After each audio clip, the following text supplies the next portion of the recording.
Pointers from Nisargadatta Maharaj by Ramesh S. Balsekar. 1. Pride of achievement. I have worked hard, and I now consider myself a very successful man. I would be a hypocrite if I did not admit that I have a considerable amount of satisfaction, and, yes, a certain amount of pride too in my achievement. Would that be wrong? One evening, a foreign visitor addressed Sri Nisargadatta Maharaj with these words. He was in his mid-40s, smug, self-confident, and a bit aggressive.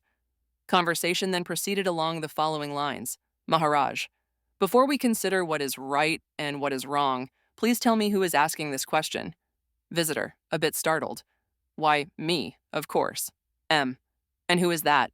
V. Me. This me, who is sitting in front of you. M. And you think that that is you? V. You see me. I see myself. Where is the doubt? M. You mean this object that is before me? What is your earliest recollection of this object that you think you are? Think as far back as you can. V. After a minute or two. The earliest recollection would perhaps be of being caressed and cuddled by my mother. M. You mean as a tiny infant? Would you say that the successful man of today is the same helpless infant, or is it someone else? V. It is undoubtedly the same. M. Good. Now, if you think further back, would you agree that this infant which you can recollect is the same baby that was born to your mother, that was once too helpless even to realize what was happening when its little body was going through its natural physical functions and could only cry when it was hungry or in pain? V. Yes, I was that baby. M. And before the baby acquired its body and was delivered, what were you? V. I don't understand. M.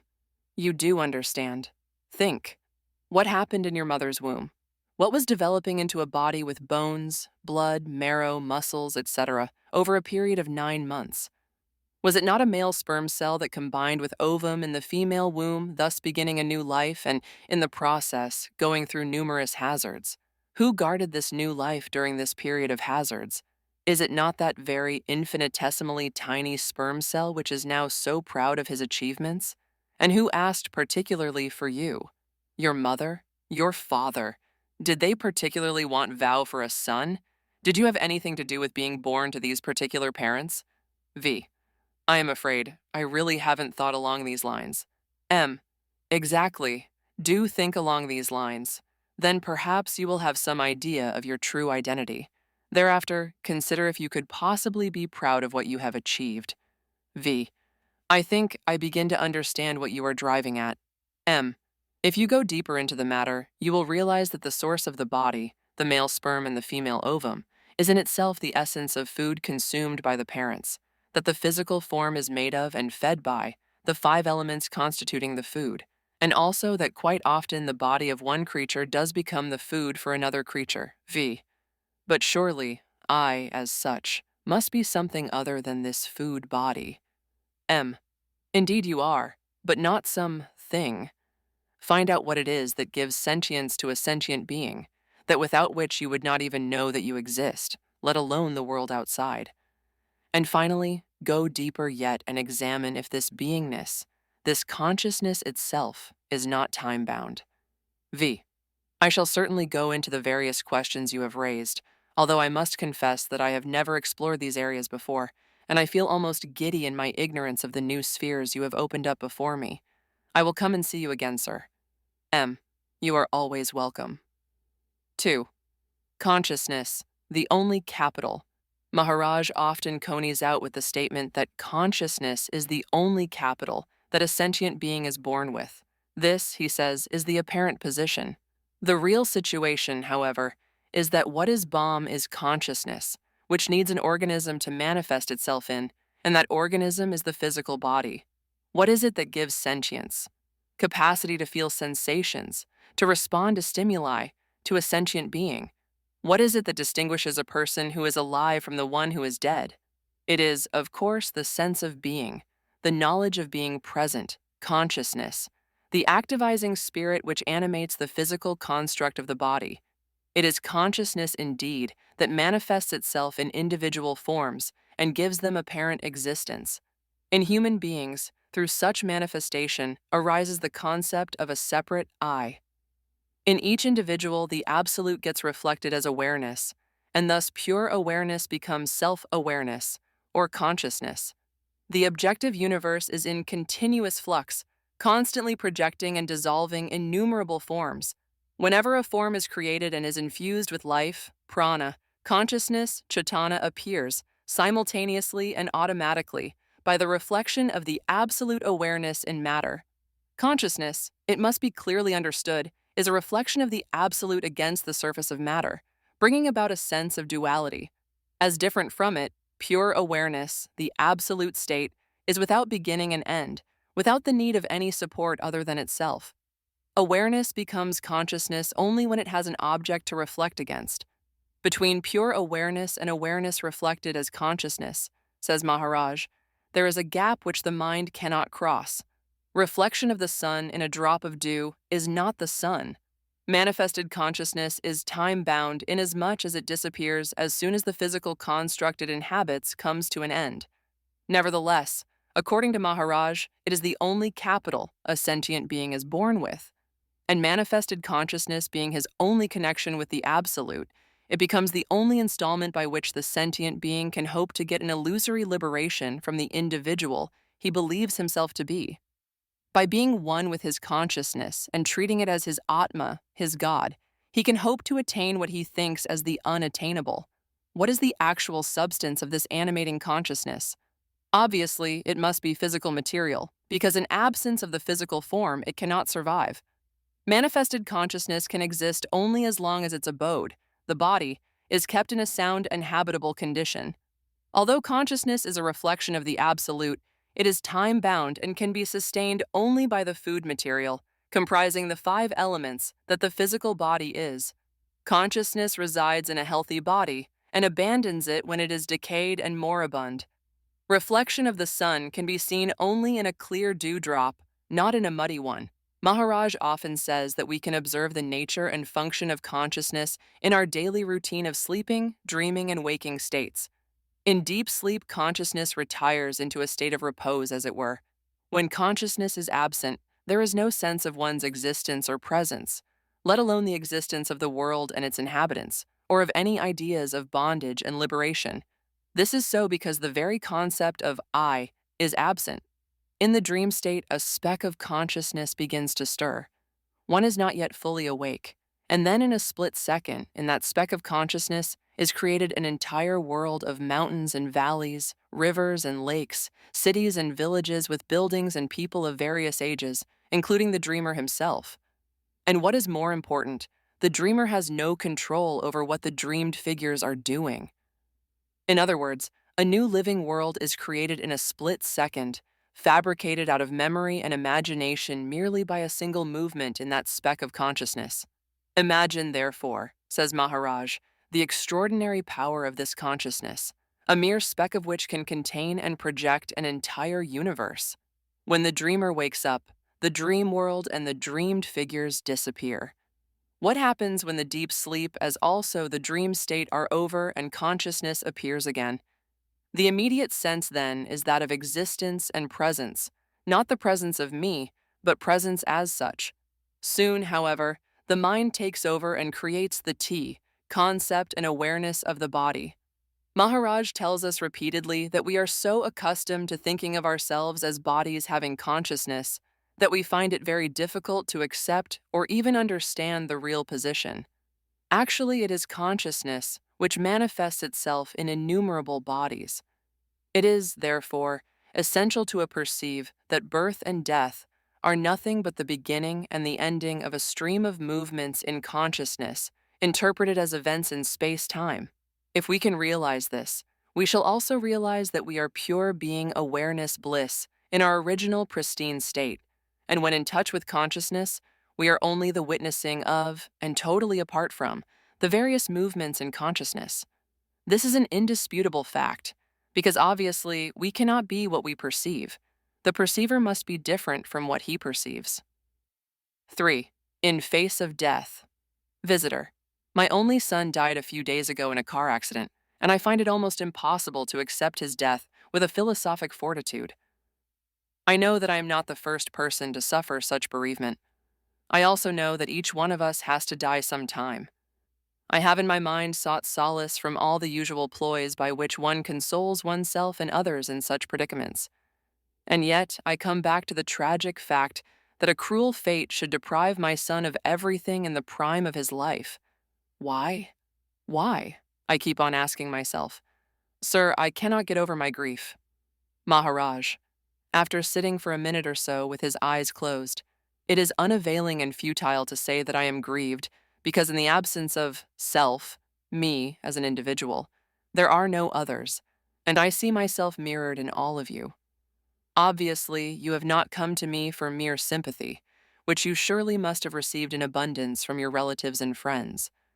Remember, one goes through life, year after year, enjoying the usual pleasures and suffering the usual pains, but never once seeing life in its true perspective. And what is the true perspective? It is this: there is no me nor you. There never could be any such entities. Every man should understand this and have the courage to live his life with this understanding. Do you have this courage, my friend? Or must you wallow in what you call your grief? V. Maharaj, pardon me, I do not fully understand what you have said, but I do feel startled and shaken. You have exposed the core of my being, and what you have said so pithily appears to be the golden key to life. Please elaborate on what you have just said. What exactly is it that I must do? M. Do? Do? Absolutely nothing.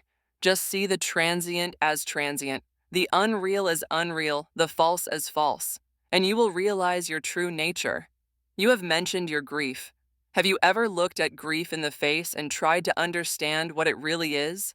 To lose somebody or something you have loved dearly is bound to cause sorrow. And since death is total annihilation with absolute finality, the sorrow caused by it is unmitigated. But even this overwhelming sorrow cannot last long if you intellectually analyze it. What exactly are you grieving for? Go back to the beginning. Did you and your wife make any agreement with someone that you would have a son, a particular body, and that he would have a particular destiny? Is it not a fact that his conception itself was a chance? That the fetus survived the many hazards in the womb was another matter of chance. That the baby was a boy was yet another chance. In other words, what you called your son was just a chance event, a happening over which you have had no control at all at any time, and now that event has come to an end. What exactly are you grieving for? Are you grieving for the few pleasant experiences and the many painful experiences that your son has missed in the years to come? Or are you really and truly grieving for the pleasures and conveniences that you will no longer be able to receive from him? Mind you, all this is from the point of view of the false. Nonetheless, are you with me so far? V. I am afraid I continue to remain stunned. I certainly follow what you have just said. Only, what did you mean when you said that all this was on the level of the false? M. Ah, now we shall come to the truth. Please understand as truth that you are not an individual, a person. The person that one thinks one is only a product of imagination, and the self is the victim of this illusion. Person cannot exist in its own right. It is the self, consciousness, that mistakenly believes that there is a person and is conscious of being it. Change your viewpoint. Don't look at the world as something outside of yourself. See the person you imagine yourself to be as a part of the world, really a dream world, which you perceive as an appearance in your consciousness, and look at the whole show from the outside. Remember, you are not the mind, which is nothing but the content of consciousness. As long as you identify yourself with the body-mind, you are vulnerable to sorrow and suffering. Outside the mind, there is just being, not being father or son, this or that. You are beyond time and space, in contact with them only at the point of now and here, but otherwise timeless, spaceless, and invulnerable to any experience. Understand this and grieve no more. Once you realize that there is nothing in this world that you can or need call your own, you will look at it from the outside, as you look at a play on the stage or a movie on the screen, admiring and enjoying, perhaps suffering, but deep down, quite unmoved. 4. Manifest and the unmanifest are one is I, an ever-present entity appearing at different levels. Manifest and unmanifest? This question is often posed before Maharaj in various ways, in different words by different persons, the essence of the question being the same. Sometimes the bolder visitor might bring up the question right at the start of a session, if Maharaj should happen to mention, which he often does, that his listeners must always bear in mind that he is talking not as an individual to another individual, but as consciousness to consciousness about the nature of consciousness. According to Maharaj, at the level of the mind, the I may be considered under three aspects. 1. The impersonal, avyakta, unmanifest, the absolute I, beyond all sensory perception or experience and unaware of itself. 2. The superpersonal, vyakta, manifested, which is the reflection of the absolute in consciousness, as I am. And 3. The personal, vyakti, which is a construct of the physical and vital processes, the psychosomatic apparatus in which consciousness manifests itself. Maharaj, however, makes it a point to repeat at frequent intervals that such distinction is purely a notional one and cannot exist in reality. Essentially, there is no difference between the manifest, vyakta, and the unmanifest, avyakta, just as there is no difference essentially between light and daylight. The universe is full of light, but that light cannot be seen until it is reflected against a surface as daylight. And what the daylight reveals is the individual person, vyakti. The individual in the form of the human body is always the object. Consciousness, as the witnessing, is the subject. And their relation of mutual dependence, consciousness cannot appear without the apparatus of a body, and the body cannot have sentience without consciousness, is the proof of their basic identity with the Absolute. They both are the same consciousness, one at rest, the other in movement, each conscious of the other. The entire manifested universe, explains Maharaj, exists only in consciousness. The conceptualized process would be as follows. Consciousness arises in pure being, for no particular cause or reason other than that it is its nature to do so, like waves on the surface of the sea. In consciousness, the world appears and disappears, and each one of us is entitled to say, all there is I, all there is mine. Before all beginnings, after all endings, I am there to witness whatever happens. Me, you, and he are only appearances in consciousness. All are basically T. It is not that the world does not exist. As an appearance in consciousness, the world is the totality of the known in the potential of the unknown. The world can be said to appear, but not be. Duration of the appearances, of course, will differ according to the different scales of time. Apart from the fact that the world disappears in deep sleep and reappears in the waking state, the duration of its appearance would vary according to the allotted span of one's lifetime. A few hours for an insect and eons for the trinity of Brahma, Vishnu, and Maheshwara. Ultimately, however, whatever is an appearance in consciousness must end, and it cannot have any reality. The manner in which Maharaj expounds this sublime knowledge is truly astonishing in its range of aspects, while the central theme continues to remain firmly anchored. He says that awareness comes from the absolute, avyakta, and pervades the inner self, vyakta. The outer self, vyakti, is that part of one's being of which one is not aware, inasmuch as, although one may be conscious, for every sentient being has consciousness, it is possible for one not to be aware. In other words, the outer self, vyakti, is delineated by the physical body, the inner self, vyakta, by consciousness, and it is only in pure awareness that the supreme, avyakta, can be contacted. There can never be any experience as such of the Absolute, for the simple reason that there cannot possibly be anything objective about the Absolute, which is essentially pure subjectivity. It is the inner self-consciousness, which is the experiencing medium for all experience. The Absolute provides the potentiality for the experience. The self provides the actuality. The individual person's contact with the awareness of the Absolute can come about only when the mind is fasting, as it were, because then the process of conceptualizing ceases. When the mind is quiet, it reflects reality. When the mind is absolutely motionless, it dissolves and only reality remains. That is why, says Maharaj again and again, it is necessary to be one with consciousness. When the mind feasts, reality disappears. When the mind fasts, reality enters. Awareness, Maharaj points out in yet another way, when it is in contact with an object, a physical form becomes witnessing. When at the same time there is self-identification with the object, such a state becomes the person. In reality, there is only one slate. When corrupted and tainted by self-identification, it may be called a person, vyakti. When it is tinted by a sense of being, the resulting consciousness becomes the witnessing. When it remains in its pristine purity, untainted and untinted, it is the supreme, the absolute. It is necessary to be clear about the difference, notional though it be, between awareness of the absolute and the consciousness in which the universe appears. Maharaj repeatedly warns us. One is only the reflection of the other. But reflection of the sun in the dewdrop is not the sun.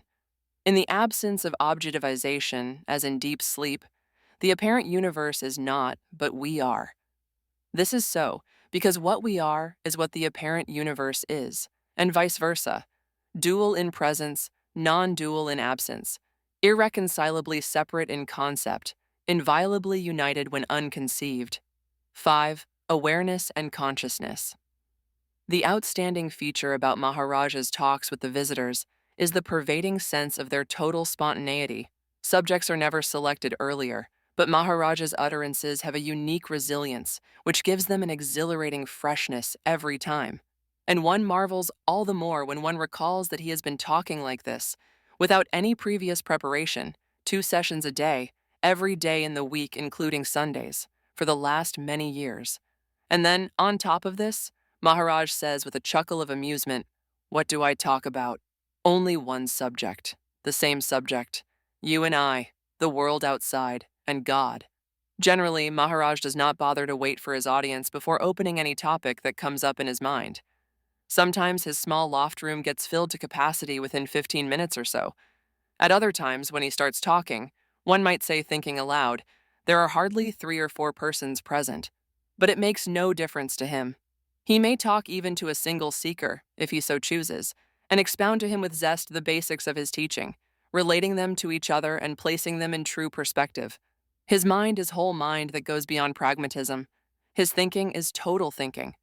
One morning, when I had paid my respects to Maharaj and sat down, I found that there were only 2 other persons present. Maharaj suddenly said, "What is the difference between awareness and consciousness, if any?"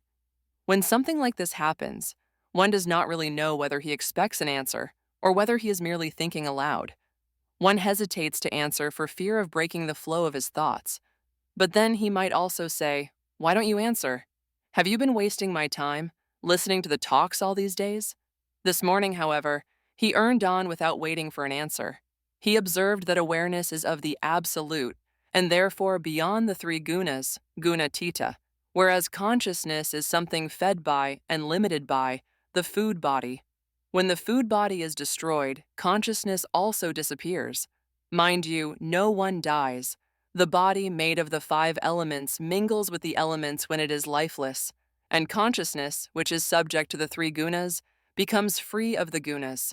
Awareness is the primordial original state, prior to the concept of space-time, needing no cause, no support. It simply is. However, the moment the concept of consciousness arises on this original state of unicity, the sense "I am" arises, causing a condition of duality. Consciousness is with a form, a reflection of awareness against the surface of matter. One cannot think of consciousness apart from awareness. There cannot be a reflection of the sun without the sun. But there can be awareness without consciousness. In deep sleep, for instance, there is no consciousness. It is resting.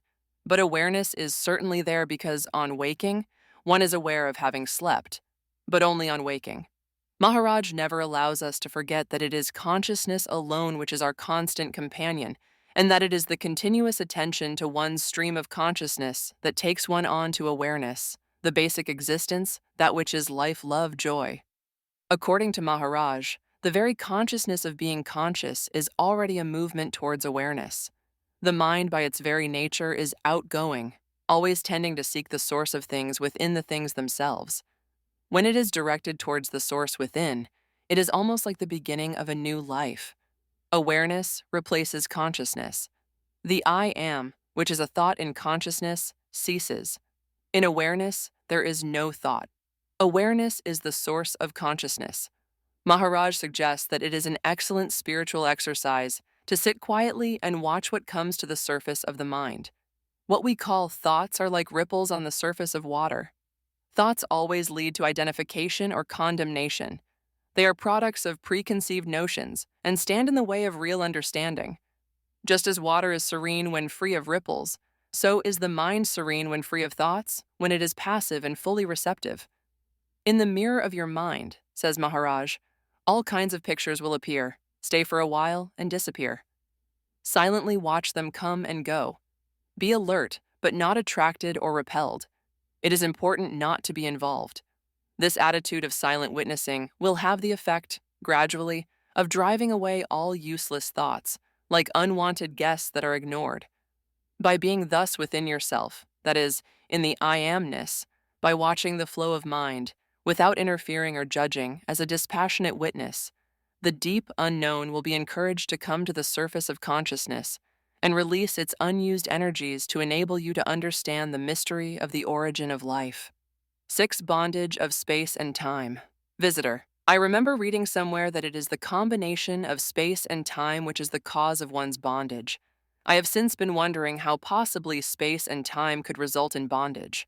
Maharaj, let us be clear what we are talking about. What do you mean by bondage, and bondage for whom? If you are satisfied with this world which you consider as real, and the way it has been treating you, where is the bondage for you? V. Let me acknowledge that to me the world seems real enough, but it is not a fact that I am satisfied with my role in it. I feel deeply convinced that there must be very much more to life than just going through it, as most of us do, without any definite aim, merely routinely. From this point of view, I think life itself is bondage. M. When you use the word I, what exact image do you have about yourself? When you were a child, you considered yourself nothing other than a child and were happy enough to play with toys. Later, you were a young man, with strength enough in your arms to tackle a couple of elephants, and you thought you could face anything or anyone in this world. You are now in your middle age, a little mellower but nonetheless enjoying life and its pleasures, and you think you are a happy and successful man, blessed with a nice family. At present, you have an image about yourself that is quite different from the images you had earlier. Imagine yourself 10 years hence and further 20 years later. The image you will then have about yourself will be different from all the earlier ones. Which one of these images is the real you? Have you ever thought about it? Is there any particular identity that you can call your very own, and which has remained with you throughout, unchanged and unchangeable? V. Now that you mention it, I admit that when I use the word I have no particular idea about myself, and I agree that whatever idea I have had about myself has been changing over the years. M. Well, there is something which has remained unchanged all these years, while everything else has been changing. And that is the constant sense of presence, the sense that you exist. This sense or feeling, I am, has never changed. This is your constant image. You are sitting in front of me. You know it beyond doubt, without any need of confirmation from anyone else. Similarly, you know that you are, that you exist. Tell me, in the absence of what would you be unable to sense your existence? V. If I were asleep or unconscious, I would not know that I exist. M. Exactly. Let us proceed further. In the morning, tile very first moment when you wake up and your consciousness just takes over, do you not feel your conscious presence, your existence? I am. Not as an individual person, but presence as such? V. Yes, that is right. I would say that my individual personality comes into existence when I see my body and other objects around. M. When you say that you see an object, what really happens is that your senses have reacted to a stimulus from an outside source, which is external to your body apparatus. And what your senses have perceived and your mind has interpreted is nothing but an appearance in your consciousness. This appearance in consciousness is construed as an event, extended in space and duration. All manifestation depends on a combination of the two closely knit media called space and time. In other words, in the absence of the space-time combination, no manifestation could possibly arise in consciousness. Are you following me? V. Yes, I understand what you said, but where do I come in as an individual in this process? M. This is exactly where the rub lies. All existence is a continuous process of objectifying. We only exist as one another's objects, and as such, only in the consciousness that cognizes us. When objectivization ceases, as in deep sleep, the objective universe disappears. So long as one imagines oneself as a separate entity, a person, one cannot see the total picture of the impersonal reality. And the idea of a separate personality is due to the illusion of space and time, which by themselves have no independent existence, for they are only instruments, mere media to make manifestation cognizable. At any time, only one thought or feeling or perception can be reflected in consciousness. But thoughts, feelings, and perceptions move on in succession, giving the illusion of duration. And personality comes into being simply because of memory, identifying the present with the past and projecting it into the future. Think of yourself as momentary, without a past or future. Then where is the personality? Try this and find out for yourself. In memory and anticipation, that is in the past and the future, there is a clear feeling that there is a mental state under observation, whereas in the actual the feeling is primarily of being awake and present, here and now. V. I think I understand. I must sit quietly and try to absorb this wholly new way of thinking. M. Now do you see how space and time, which come along with consciousness and make manifestation perceivable, are the culprits? All you can truly say is, I am, meaning what is, is. The moment there is a thought of me as a separate personality, there is what is termed bondage. To realize this is the end of all seeking. When you apperceive that whatever you think yourself to be is only based on memory and anticipation, your search ends, and you stand aloof in full awareness of the false is false. 7. How a Janani sees the world, a lady visitor, taking advantage of the fact that it was the last day of her visit to Bombay, sought Maharaj's permission to ask what she called a silly question. Maharaj, all thoughts, all desires, holy or unholy, come from the self. They all depend upon the desire to be happy and therefore are based on the sense, I am. Their quality will depend on one's psyche, antakarana, and on the degrees at which the three gunas prevail. Tamas produces restraint and perversions, Rajas produces energy and passions, and Sattva produces harmony and the urge to make others happy. Now, what is your question? Visitor, all these days, which have unfortunately flown away all too quickly, whilst you were talking and your words were emerging as if by themselves without any preparation behind them, I have been wondering how you look at the objects which your eyes see, including the persons who are sitting before you. As today is the last day of my present visit, I thought I would venture to ask this rather silly question. M. What makes you think that I see you as objects at all? You assume that it is with a certain special significance that I see things, a significance which escapes you. But that is not really your question. Your question essentially seems to be, how are things perceived by a Janani who sees as seeing should be done? Please remember, objects are really the perceiving of them. Conversely, therefore, the perceiving of them is what the objects are. Try to understand. When an object is seen as an object, there would have to be a subject other than the object. As the Jnani perceives, there is neither the subject that sees nor the object that is seen, only the seeing. In other words, the Jnani's perception is prior to any interpretation by the sensory faculties. Even if the normal process of objectification has taken place, the Jnani, in his perspective, has taken note of this fact and seen the false as false. The Jnani, in his undivided vision, has perceived that physically both the seer and the seen are objects, and that the functioning of consciousness itself merely produces effects in consciousness. Both the producing and the perceiving are done by consciousness, in consciousness. Try to understand this. In short, the Jnani's seeing is the whole seeing or intuitive seeing, seeing without any objective quality, and that is freedom from bondage. That is what I mean when I say, I see, but I do not see. And this is the silly answer to your silly question. 8. The proof of truth. Can there be proof of truth? Maharaj sometimes puts this question, as if to himself. Can truth be grasped intellectually? Apart from keen intellect, says Maharaj, the seeker must have faith to enable him to grasp the basic essentials of truth, and the faith should be of the kind that can accept the Guru's word as God's own truth. Faith is the first step, and no further progress is possible unless the first step is taken first. There are simple-minded people who, though not gifted with keen intellect, have abundant faith.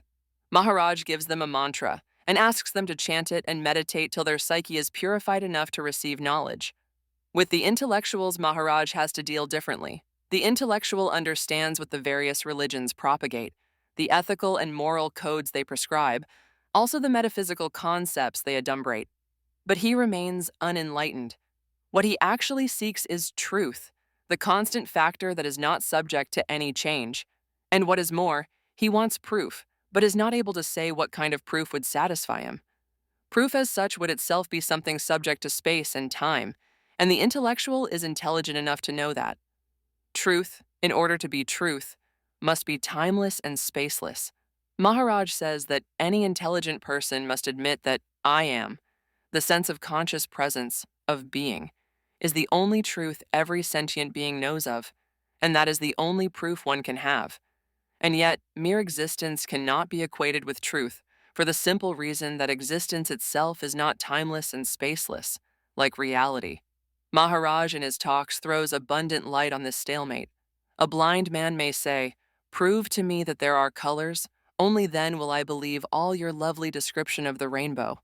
Whenever such questions are put to Maharaj, he counters them by saying, "Prove to me that there is something like Bombay or London or New York.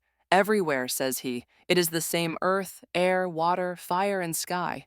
In other words, one cannot seek truth as an object, nor can truth be described.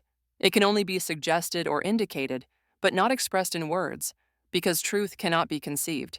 Anything conceived will be an object, and truth is not an object. As Maharaj puts it, you cannot shop for truth as something which is authoritatively certified and stamped as truth. Any attempt to find the proof of truth would involve a division of the mind into subject and object, and then the answer could not be the truth, because there is nothing objective about truth, which essentially is pure subjectivity. The whole process, says Maharaj, is like a dog chasing its own tail. In seeking a solution to this riddle, one must analyze the problem itself. Who is it that wants the proof of truth or reality? Do we clearly understand what we are? All existence is objective. We all exist as objects only, as mere appearances in the consciousness that cognizes us. Is there really any proof that we, who seek proof of reality, ourselves exist, other than as objects of cognition in someone else's mind? When we seek the proof of truth, what we are dying to do is equivalent to a shadow seeking proof of the substance. Maharaj, therefore, urges us to see the false as false, and then there will be no more looking for truth. Have you understood what I mean? He asks. Do you not intuitively feel what the position is? That which is sought is the seeker himself. Can an eye see itself? Please understand, he says. Timeless, spaceless, not cognizable sensorially is what we are. Temporal, finite, and sensorially cognizable is what we appear to be as separate objects. Consider what you were before you acquired the physical form. Did you need any proof about anything then? The question of proof arises only in relative existence, and any proof provided within the parameters of relative existence can only be an untruth. 9. You are Rama. I am Rama. Different types of people come to Maharaj with different motives. Usually, he asks a new visitor to tell him something about himself, his family background, his business or profession, length of the period he has been interested in spiritual quest, the kind of sadhana he has done, and the specific reasons for his visit. Maharaj's intention, obviously, is to find out in what way and by what approach he could help each visitor personally, and, at the same time, ensure that the dialogue would also enlighten the other visitors. Most of the visitors state briefly the required facts about themselves, and many of them say they had read his book, I Am That, and had ever since desired to sit at his feet and listen to him. In such cases, Maharaj would smile and nod his head. If anyone wanted to ask specific questions, Maharaj would ask him to sit closer so that the dialogue could be carried on more easily. Those who had no questions would be expected to sit further back. Once, when the session was about to begin, 2 middle-aged gentlemen walked in, paid their respects to Maharaj, and sat down. One of them told Maharaj that he was a senior government official and that he had no particular interest in spiritual matters. He had come there only to introduce his brother, who was deeply interested. After introducing his companion as his brother, the gentleman left. Then the brother took over and told Maharaj that he had had a guru for many years, but that he had passed away. He had received from the Guru a Nama mantra and was told that its repetition, as often as possible, was the best sadhana, and he was following his guru's instructions. He said that he had now reached a stage where he believed that everything was Rama and Rama was in everything, and that he had attained through this sadhana a peace and joy not possible to be described in words. All this was stated by him in a manner as if he was making a great revelation for the benefit of the audience before him, including Maharaj himself. After this narration, he looked round to see what effect it had created on the listeners. Then, with a complacent self-satisfaction, he sat, eyes closed and smiling to himself. Maharaj, serene and silent to all appearances, but with a sparkling glint in his eyes that the regular callers knew well, asked this visitor politely if he could be of help to him in any way. In answer, the gentleman, waving his right arm in a gesture of resignation, said that he did not want anything from anybody, and that he had come to see Maharaj only because several people had pressed him to attend at least one session of his talks. And here he was. Maharaj then asked the visitor if there was any specific purpose of his sadhana, and what did he hope to achieve from it, if anything. Visitor: when I sit in meditation, I often get lovely visions of my beloved Lord Rama, and I am engulfed in bliss.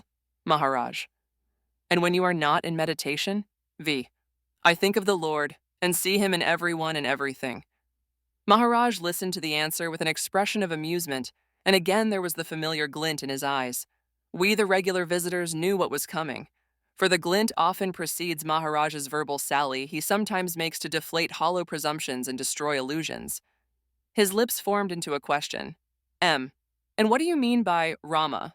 V: I don't understand the question. Rama is Rama. M: when you see Rama in me, Rama in a dog, and Rama in a flower, what exactly do you mean by Rama? And how exactly do you see Rama? In his traditional pose with a string bow on his shoulder and arrows in his quiver. V: rather confused. Yes, I think so. M: and the peace and joy that you feel when you sit in meditation and get visions of Rama, would it be something like the peace and joy one would feel when, after a long and tiring walk in the scorching sun, one is able to rest under the shade of a spreading tree, enjoy the breeze that is blowing, and drink some cool water? V: you cannot really compare the two, because one is physical and the other is, I would say, mental or psychic. M: in any case, would your sadhana enable you to have a clear understanding of your true nature? V: what is the use of such a discussion? Rama is God, and I am only a poor human who has surrendered himself to Rama. M: surrender is a very good and effective sadhana by itself, but we must very clearly understand what surrender really means, though that is a separate subject by itself. Are you aware that Rama, though a prince by birth, was only an ordinary human being like you, who did not become a god until he was duly initiated and instructed in knowledge by the sage Vasishtha? And what was the teaching which Vasishtha imparted to the young Rama? Was it not Atma Jnana, the knowledge of the self, the knowledge of one's true nature? I would suggest that you throw away all the illusory concepts you have collected over the years and begin with your own self. Think along these lines. What is my true nature? What is the capital I am born with, and which has remained, faithful and unchanged, with me from the moment I had the knowledge that I exist? How did I acquire this body construct along with the prana, the vital force, and the consciousness which gives me the sense of presence? How long will all this last? What was I before this body came into being, and what will I be after this body disintegrates? Who was really born and who will die? What am I? It was such knowledge which turned Rama from a human being into a god. By this time, the visitor had realized that something was very much wanting in the sadhana, as he had practiced it, without ever giving serious thought to the ultimate aim of his spiritual quest. He gave up his pretentious pose of being an enlightened person and very humbly requested Maharaj for permission to visit him again during the few days he would be staying in Bombay. Maharaj lovingly told him that the sincerity and keenness of his desire to visit him was all the permission that was necessary. 10 images in imagination. Whatever be the subject of discussion at a session, Maharaj seems to see to it that the catechism follows the correct line of argument, and whenever somebody puts an irrelevant question, Maharaj firmly but gently rules it out and brings the discussion back to the original theme. Occasionally, however, Maharaj has to leave the room briefly on some errand, and during one such short interval, someone started talking about a politician who had prominently figured in the press that morning. He said that he knew the individual personally and that he was a conceited bully. Someone else immediately contradicted the speaker, saying that the man in question was a perfect gentleman and it was a calumny to speak ill of him. An argument between these two was about to start when Maharaj returned and they kept quiet. Maharaj, however, sensed the sudden silence and asked what was going on. When he was told about the contradictory opinions, he was vastly amused. He sat still for a few moments and then started talking. "Why this difference in the two opinions?" he asked. "Because the opinion forming was done through an individual viewpoint and not through integral perception. Both the images of the same person arose in the imagination of the viewers. Both were entirely their own mental creations and basically unrelated to the object, i.e., the person whose images these were supposed to be. Creation of such images," said Maharaj, "is due to the functioning of dualistic discrimination, the me and the other one. This is indeed what may be called the original sin. This duality, the me and the other, is bondage. And if there is anything like liberation, in essence there is no individual that is bound, it is indeed liberation from this concept of me and the other. What is necessary," said Maharaj, "is to cease making snap conceptual judgments of things as objects, and to turn one's attention back to the subjective source.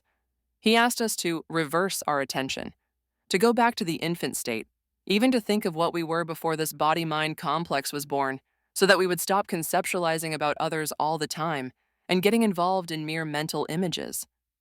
At this stage, a visitor said, "Yes, Maharaj, I can clearly see what you mean.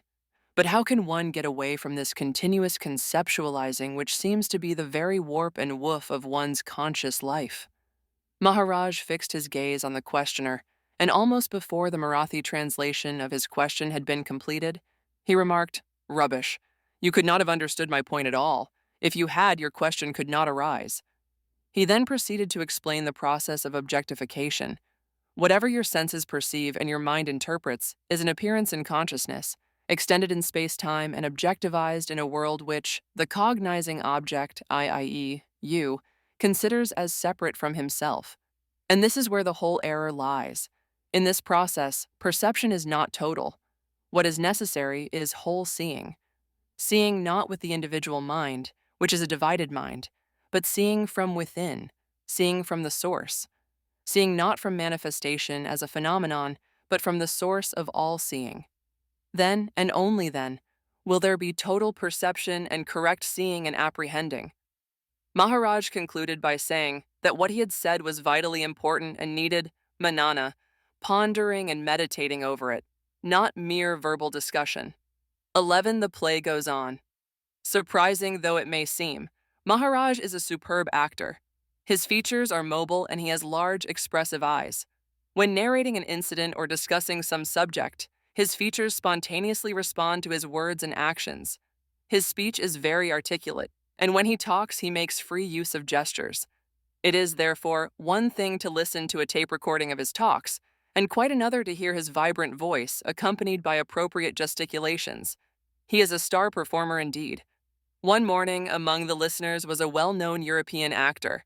Maharaj was explaining how the image one has about oneself is not a faithful one. It keeps on changing from time to time according to the changing circumstances. He went through the entire gamut of the usual lifespan, describing the image one has of oneself as an infant, sucking a nipple and wanting nothing else. Then, as a teenager bursting with health and strength and with ambitions to conquer the world. Then a lovelorn man, followed by the weary bread earner with family responsibilities, and finally onto a sick old man, hardly able to open his mouth and even incapable of controlling his bodily functions. Which is the real you? Which of these different images? He asked. Maharaj's narration was alive with actions and sound effects appropriate to the various stages of life he described. It was sheer drama. We heard him in dumb admiration, and the professional actor was flabbergasted. "Never before have I seen such a brilliant performance," said he. Though he did not understand a word of the language that Maharaj spoke so effectively, he was simply spell-bound. While the actor marveled, Maharaj, with a mischievous glint in his eyes, said to him, "I am a good actor, am I not?" He added, "Do you really understand what I'm driving at, though? I know you have appreciated this little performance of mine, but what you have seen now is not even an infinitesimal part of what I am capable of doing. The whole universe is my stage. I not only act, but I construct the stage and the equipment. I write the script and direct the actors. Yes, I am the one actor acting the roles of millions of people. And what is more, the show never ends. The script is being continuously written, new roles are being conceived, new settings are propped up for many different situations. Am I not a wonderful actor, director, producer? The truth, however, is," he added, "that every one of you can say the same thing about himself. But it is ironic indeed that once you are really able to feel with deep conviction that that is so, the show is over for you. Can you perceive that it is only you that is acting the role of every character in the world? Or will you confine yourself to the limited one-bit role that you have assigned to yourself and live and die in that petty role?" 12. Manifestation is a dream. Numerous casual visitors come to visit Maharaj just for a darshan, perhaps because someone in their group spoke highly of him, and having nothing better to do, they thought they might as well drop in and see what the whole thing was about. But there are many who are deeply interested in the one subject about which Maharaj talks. Quite a few of them have attended several sessions, and they honestly believe that they have a firm grasp of what Maharaj so earnestly talks about. Perhaps in answer to a query from Maharaj, if they have understood what he has been trying to convey, one of them would say, "Oh yes, Maharaj, I have clearly understood it, but I have only one last question." The last question often happens to concern manifestation of the noumenon as phenomena. The questioner might say, "Maharaj, you have said that the absolute noumenon is unaware of its awareness until consciousness begins to stir, and the first thought, 'I am,' arises. And then the wholeness is broken up into duality and manifestation of the universe takes place. My question is, why did the first thought arise, and why manifestation took place at all?" Maharaj would look at the questioner with an expression indicating several reactions: a mixture of compassion, appreciation of the questioner's sincerity, a certain amount of amusement at the confidence with which he thinks he has understood the subject, but, most important, a disappointment that the questioner had not understood the point after all. Another failure. Maharaj would then say, very softly, "I am afraid you have not really grasped what you have been hearing. You have been hearing, but not listening. You have been hearing what I have been saying, as a collection of little bits and pieces, not listening to the whole, hearing words with the divided mind of the individual, instead of listening to the meaning with the whole mind, hearing as a separate hearer, not listening after integrating yourself with the guru. And I do not mean the physical, individual guru, which you would have in mind, but the Sadguru within yourself. Otherwise, this question would not have arisen. But in a way, I myself am rather fond of such inquiry, because it exposes the usual way of thinking, or rather, the thinking exposes itself. Consider, to whom did this question occur? Where did it occur? Did the question not occur to a you who considers himself an entity with an independent existence? And did it not occur in consciousness? There would be no entity, this supposed pseudo-entity, in the absence of consciousness, and consciousness is only a concept without any objective quality whatsoever, and as such, without any phenomenal existence. What we have arrived at, then, is this. In the absence of the substratum of consciousness, there is no manifestation, and therefore, no separate pseudo-entities to ask any questions at all. And consciousness is only a concept. Therefore, I call the entire manifestation the child of a barren woman. In these circumstances, can this which is, this that we are, ever be understood by the tainted mind of a conceptual pseudo-entity? Indeed, it is only when this entity disappears that the mystery dissolves, for the simple reason that the searcher is what he is searching for. Your question, moreover, assumes that basically manifestation and non-manifestation are two different things, but they are not. They are essentially the same state, like waves on an expanse of water.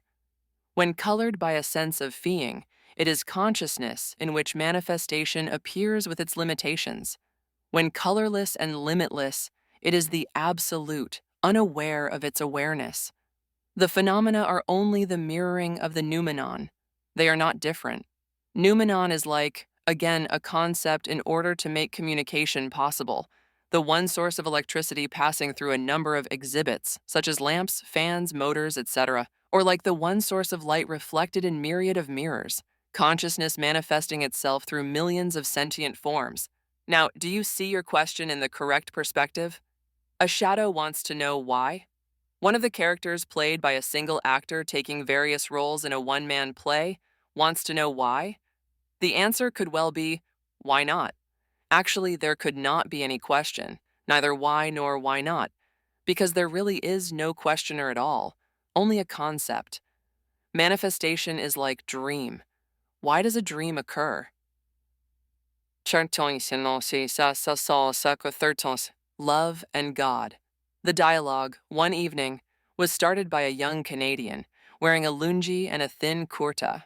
He said he was 23 but looked barely out of his teens. He wore around his neck an elegant little silver cross on a dainty chain. He said he had come across the book I Am That in a bookshop in Bombay a couple of days ago. A cursory glance at a few pages impelled in him a desire to meet Maharaj personally. He had already gone through the book reading almost continuously, through the afternoon, evening, and night, and had finished both the volumes only a few hours ago. Maharaj: you are so young. I wonder since what age you have been interested in the spiritual quest. Visitor: sir, ever since I remember I have been deeply interested in love and God, and I strongly felt that they are not different. When I sit in meditation, I often... Wait a moment, what exactly do you mean by meditation? V: I don't really know. All I do is to sit cross-legged, close my eyes, and remain absolutely quiet. I find my body relaxing, almost melting away, and my mind, or being or whatever, merging into space, and the thought process getting gradually suspended. That's good. Please proceed. V: quite often, during meditation, an overwhelming feeling of ecstatic love arises in my heart together with an effusion of well-being. I do not know what it is. It is during one such spell that I felt inspired to visit India. And here I am. How long will you be in Bombay? V: I really don't know. I rarely make any plans. I have sufficient money to live frugally for about 15 days, and I have my return ticket. Now tell me, what is it exactly that you want to know? Do you have any specific questions? V: I was a very confused man when I landed in Bombay. I felt I was almost going out of my mind. I really don't know what took me to the bookshop because I don't do much reading. The moment I picked up the first volume of I Am That, I experienced the same overpowering feeling that I get during my meditation. As I went on reading the book, a weight seemed to lift off from within me, and as I am sitting here before you, I feel as if I am talking to myself. And what I am saying to myself seems like blasphemy. I was convinced that love is God. But now I think that love is surely a concept, and if love is a concept, God also must be a concept. So what is wrong in it? V: laughing. Now, if you put it like that, I have no feeling of guilt in transforming God into a concept. Actually, you said love is God. What do you mean by the word love? Do you mean love as the opposite of hate? Or do you mean something else, although, of course, no word can be adequate to describe God? V: No. By the word love, I certainly do not mean the opposite of hate. What I mean is that love is abstaining from discrimination as me and the other. In other words, unity of being? V: Yes, indeed. What then is God, to whom one am expected to pray? Let us talk about prayer later. Now then, what exactly is this God you are talking about? Is he not the very consciousness, the sense of being that one has, because of which you are able to ask questions? I am, itself, is God. What is it that you love most? Is it not this I am, the conscious presence which you want to preserve at any cost? The seeking itself is God. In seeking, you discover that you are apart from this body-mind complex. If you were not conscious, would the world exist for you? Would there be any idea of a God? And the consciousness in you and the consciousness in me, are they different? Are they not separate only as concepts, seeking unity unconceived? And is that not love? V. Now, I understand what is meant by God is nearer to me than I am to myself. M. Also, remember, there can be no proof of reality other than being it. Indeed, you are it and have always been. Consciousness leaves with the end of the body and is therefore time-bound, and with it leaves the duality which is the basis of consciousness and manifestation. V. What then is prayer, and what is its purpose? M. Prayer, as it is generally understood, is nothing but begging for something. Actually, prayer means communion uniting yoga. V. Everything is so clear now, as if a great deal of rubbish has been suddenly thrown out of my system, blown out of existence. M. Do you mean that you now seem to see everything clearly? V. No, not seems.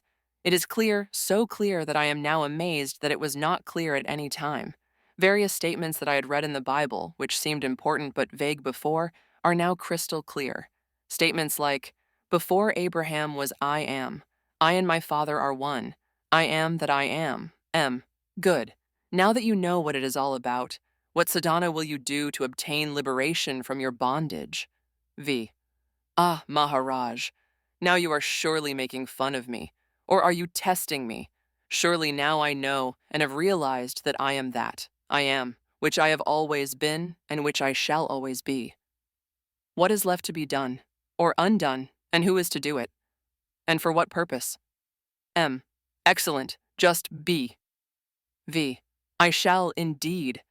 Then, the young Canadian prostrated before Maharaj, his eyes brimming with tears of gratitude and joy. Maharaj asked him if he would be coming again, and the lad said, honestly, I don't know.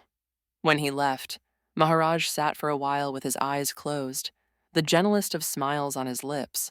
He then said very softly, a rare one. I could barely catch the words. I never saw the young Canadian again, and I have often wondered about him. 14 Standpoint for reading the Gita. At one of the sessions, a distinguished-looking lady visitor wanted to ask a question about the Bhagavad Gita. While she was framing her question in proper words, Maharaj suddenly asked her, from what standpoint do you read the Gita? Visitor. From the standpoint that the Gita is perhaps the most important guide for the spiritual seeker. Maharaj. Why do you give such a stupid answer? Of course, it is a very important guide for the spiritual seeker. It is not a book of fiction. My question is, what is the standpoint from which you read the book? Another visitor. Sir, I read it as one of the Arjunas in the world for whose benefit the Lord was gracious enough to expound the Gita. When Maharaj looked around for other answers, there was only a general murmur in confirmation of this answer. M. Why not read the Gita from the standpoint of Lord Krishna?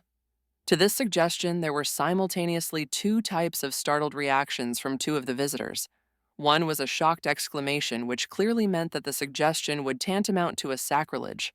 The other was one single crisp clap of hands, a reflex action obviously denoting something like Archimedes' eureka. Both the concerned visitors were rather embarrassed by their unwitting articulation and by the fact that the two reactions were the exact opposite of each other. Maharaj gave the clapper a quick look of approval and continued, M. Most religious books are supposed to be the spoken word of some enlightened person. Flow ever enlightened a person, he must speak on the basis of certain concepts that he finds acceptable. But the remarkable distinction of the Gita is that Lord Krishna has spoken from the standpoint that he is the source of all manifestation, i.e., from the standpoint not of the phenomenon, but of the noumenon, from the standpoint, the total manifestation is myself. This is the uniqueness of the Gita. Now, said Maharaj, consider what must have happened before any ancient religious text got recorded. In every case, the enlightened person must have had thoughts which he must have put into words, and the words used may not have been quite adequate to convey his exact thoughts. The master's words would have been heard by the person who recorded them, and what he recorded would surely have been according to his own understanding and interpretation. After this first handwritten record, various copies of it would have been made by several persons, and the copies could have contained numerous errors. In other words, what the reader at any particular time reads and tries to assimilate could be quite different from what was really intended to be conveyed by the original master.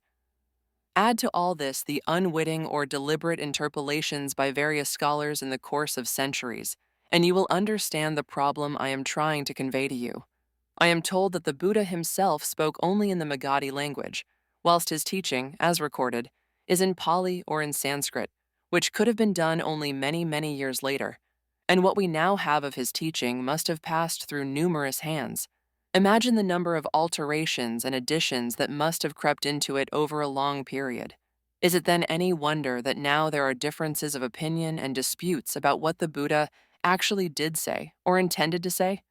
In these circumstances, when I ask you to read the Gita from the standpoint of Lord Krishna, I ask you to give up at once the identity with the body-mind complex when reading it. I ask you to read it from the point of view that you are the animating consciousness, the Krishna consciousness, and not the phenomenal object to which it gives sentience, so that the knowledge that is the Gita may be truly unfolded to you. You will then understand that in the Vishva Rupa Darshan, what Lord Krishna showed Arjuna was not only his own Svarupa, but the Svarupa, the true identity of Arjuna himself, and thus of all the readers of the Gita. In short, read the Gita from the standpoint of Lord Krishna as the Krishna consciousness. You will then realize that a phenomenon cannot be liberated because it has no independent existence. It is only an illusion, a shadow. If the Gita is read in this spirit, the consciousness, which has mistakenly identified itself with the body-mind construct, will become aware of its true nature and merge with its source. 15. Blind youth with true vision once, at the end of a rather long dialogue-cum-discourse session, during which Maharaj repeatedly brought his listeners to the basic point of his teaching, that the conscious presence, I am, is the original concept on which everything else appears, and that this concept itself is only an illusion. He asked the question, "Have you understood what I am trying to say?" This question was addressed to the listeners generally. All were silent, but one among them said, "Yes, Maharaj, I have understood your words intellectually, but—" Maharaj heard the answer and smiled wearily, perhaps because he was amused by the fact that the speaker, though he said he understood, had not really understood. He then proceeded further to explain the subject lucidly in a categorical manner as follows. 1. The knowledge I am or consciousness is the only capital a sentient being has. Indeed, without consciousness, he would not have any sentience. 2. When this I amness is not present, as in deep sleep, there is no body, no outside world, and no God. It is evident that a tiny speck of this consciousness contains the entire universe. 3. Nevertheless, consciousness cannot exist without a physical body, an existence of the body being temporal. Consciousness also must be temporal. 4. Finally, if consciousness is time-bound and is not eternal, any knowledge that is acquired through the medium of consciousness cannot be the truth and is, therefore, ultimately to be rejected, or, as I said, to be offered to Brahman as an oblation, Brahman being consciousness, beingness, I amness, or Ishwara or God, or whatever name you give it. In other words, the interrelated opposites, both knowledge and ignorance, are in the area of the known and therefore not the truth. And truth is only in the unknown. Once this is clearly understood, nothing more remains to be done. Indeed, there is really no entity to do anything. After uttering these words, Maharaj became silent and closed his eyes. The little loft room seemed to be submerged into an effulgent peace. Not a word was spoken by anybody. Why is it, I wondered, that most of us are unable to see and feel the dynamic manifestation of truth presented by Maharaj time and again? And why some of us, though very few, see it in a flash? After some time, when Maharaj opened his eyes and we all reverted to the normal state, someone drew his attention to the poor, blind young man who had recently attended his talks only twice, in the morning and again the same evening, and had gone back liberated. At the end of the session, when this young man bade goodbye to Maharaj, he was asked whether he had understood what it was all about, and he had said confidently, yes. When Maharaj himself asked him what he had understood, he sat quietly for a few moments and then spoke.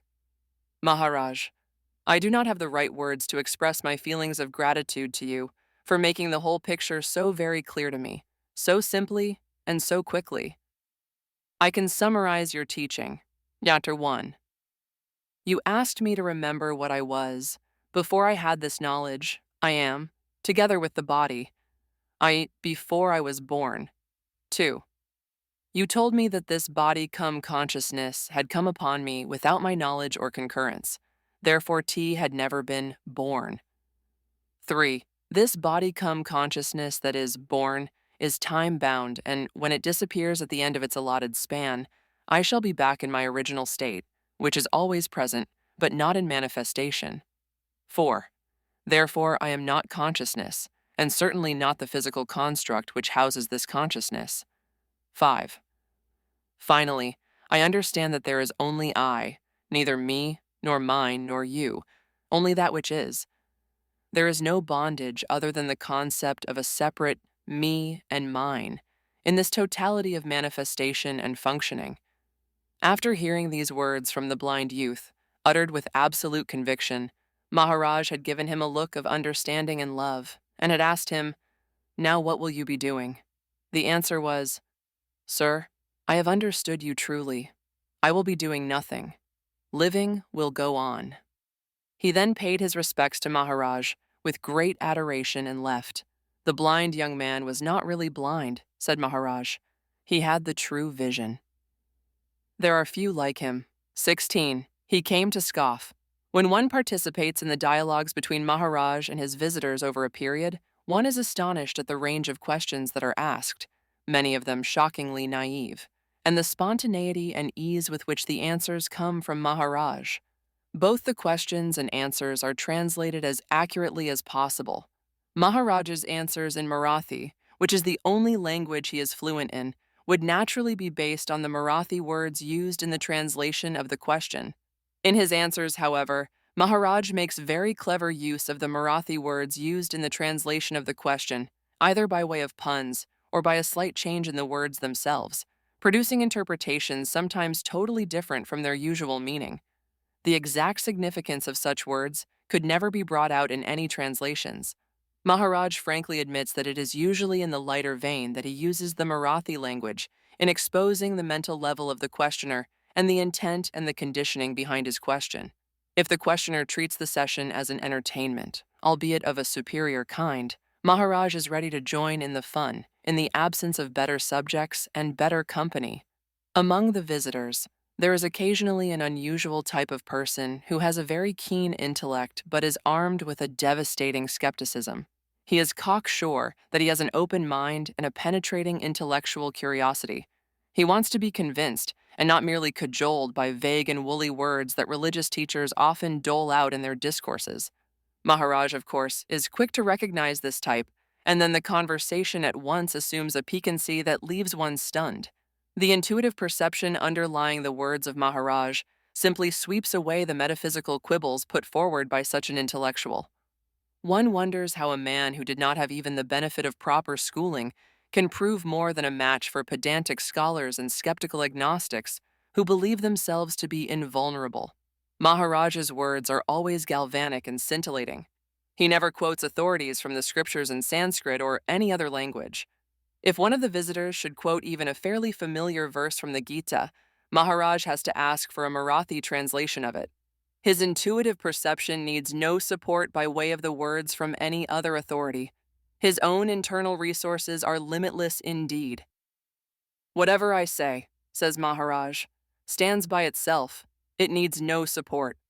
One of the usual visitors at the session had brought with him a friend and introduced him to Maharaj as a man with a very keen intellect who would not take anything for granted and who would question everything before accepting it.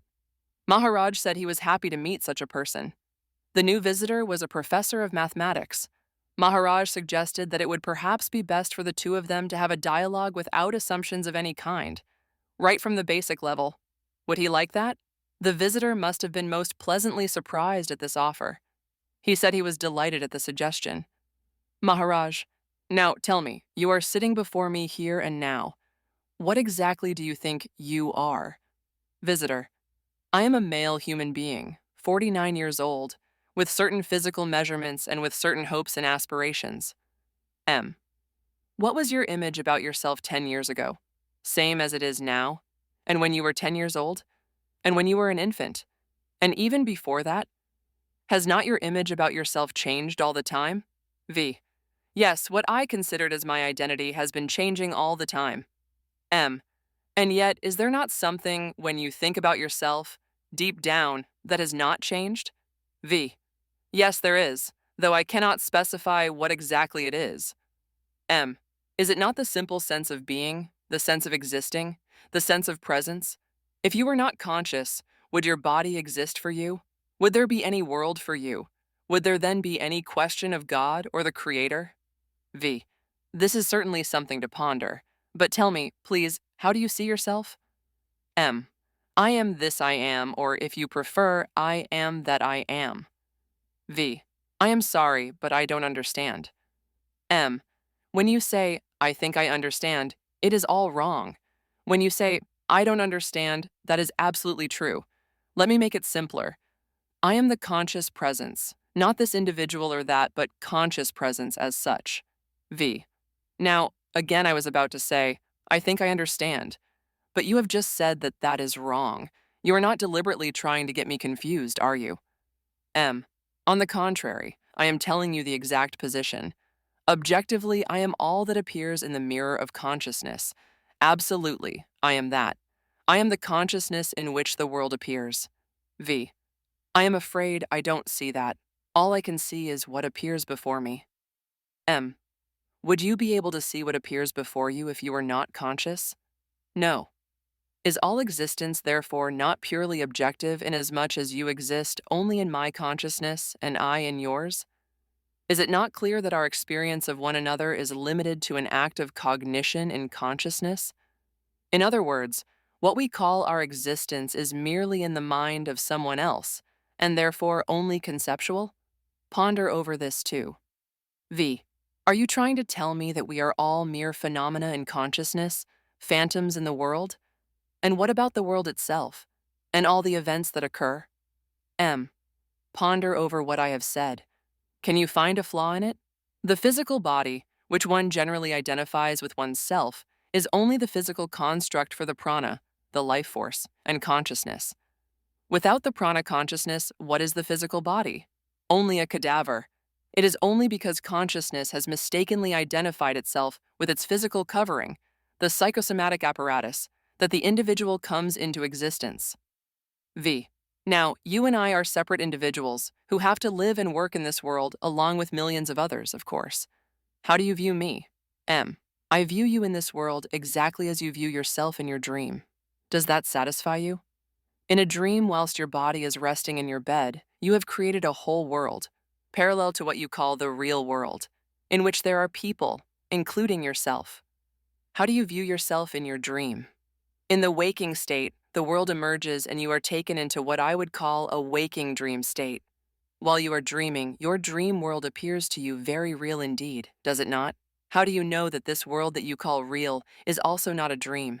It is a dream from which you must awaken yourself by seeing the false as false, the unreal as unreal, the transient as transient. It can exist only in conceptual space-time. And then, after such an awakening, you are in reality.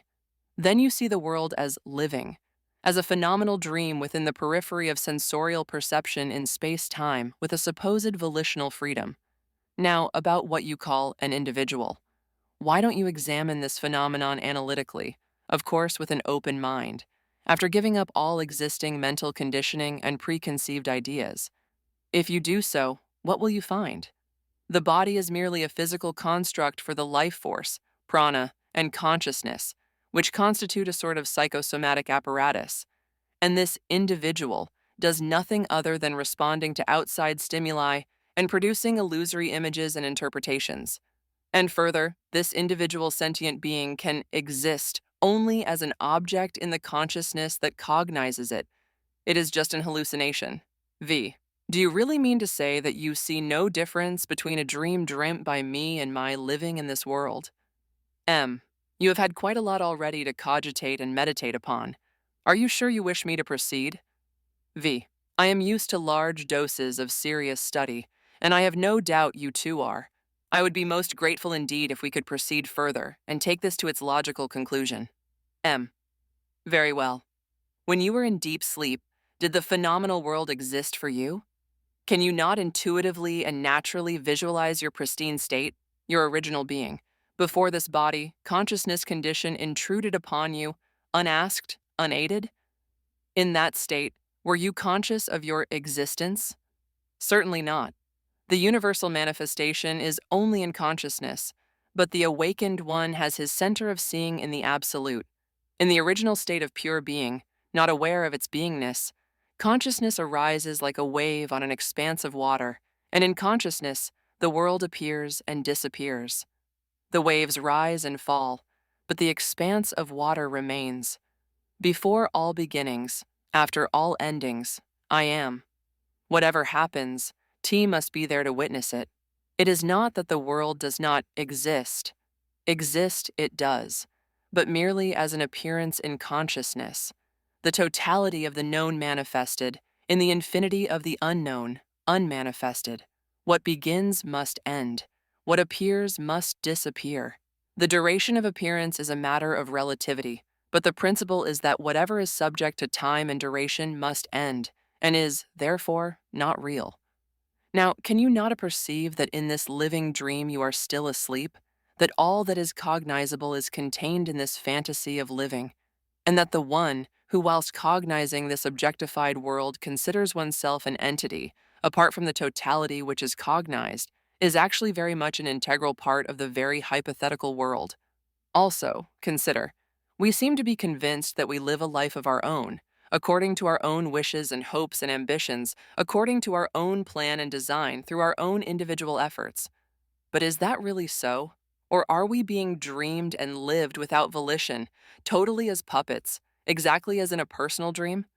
Think, never forget that just as the world exists, albeit as an appearance, the dreamed figures too, in either dream, must have a content. They are what the dream's subject is.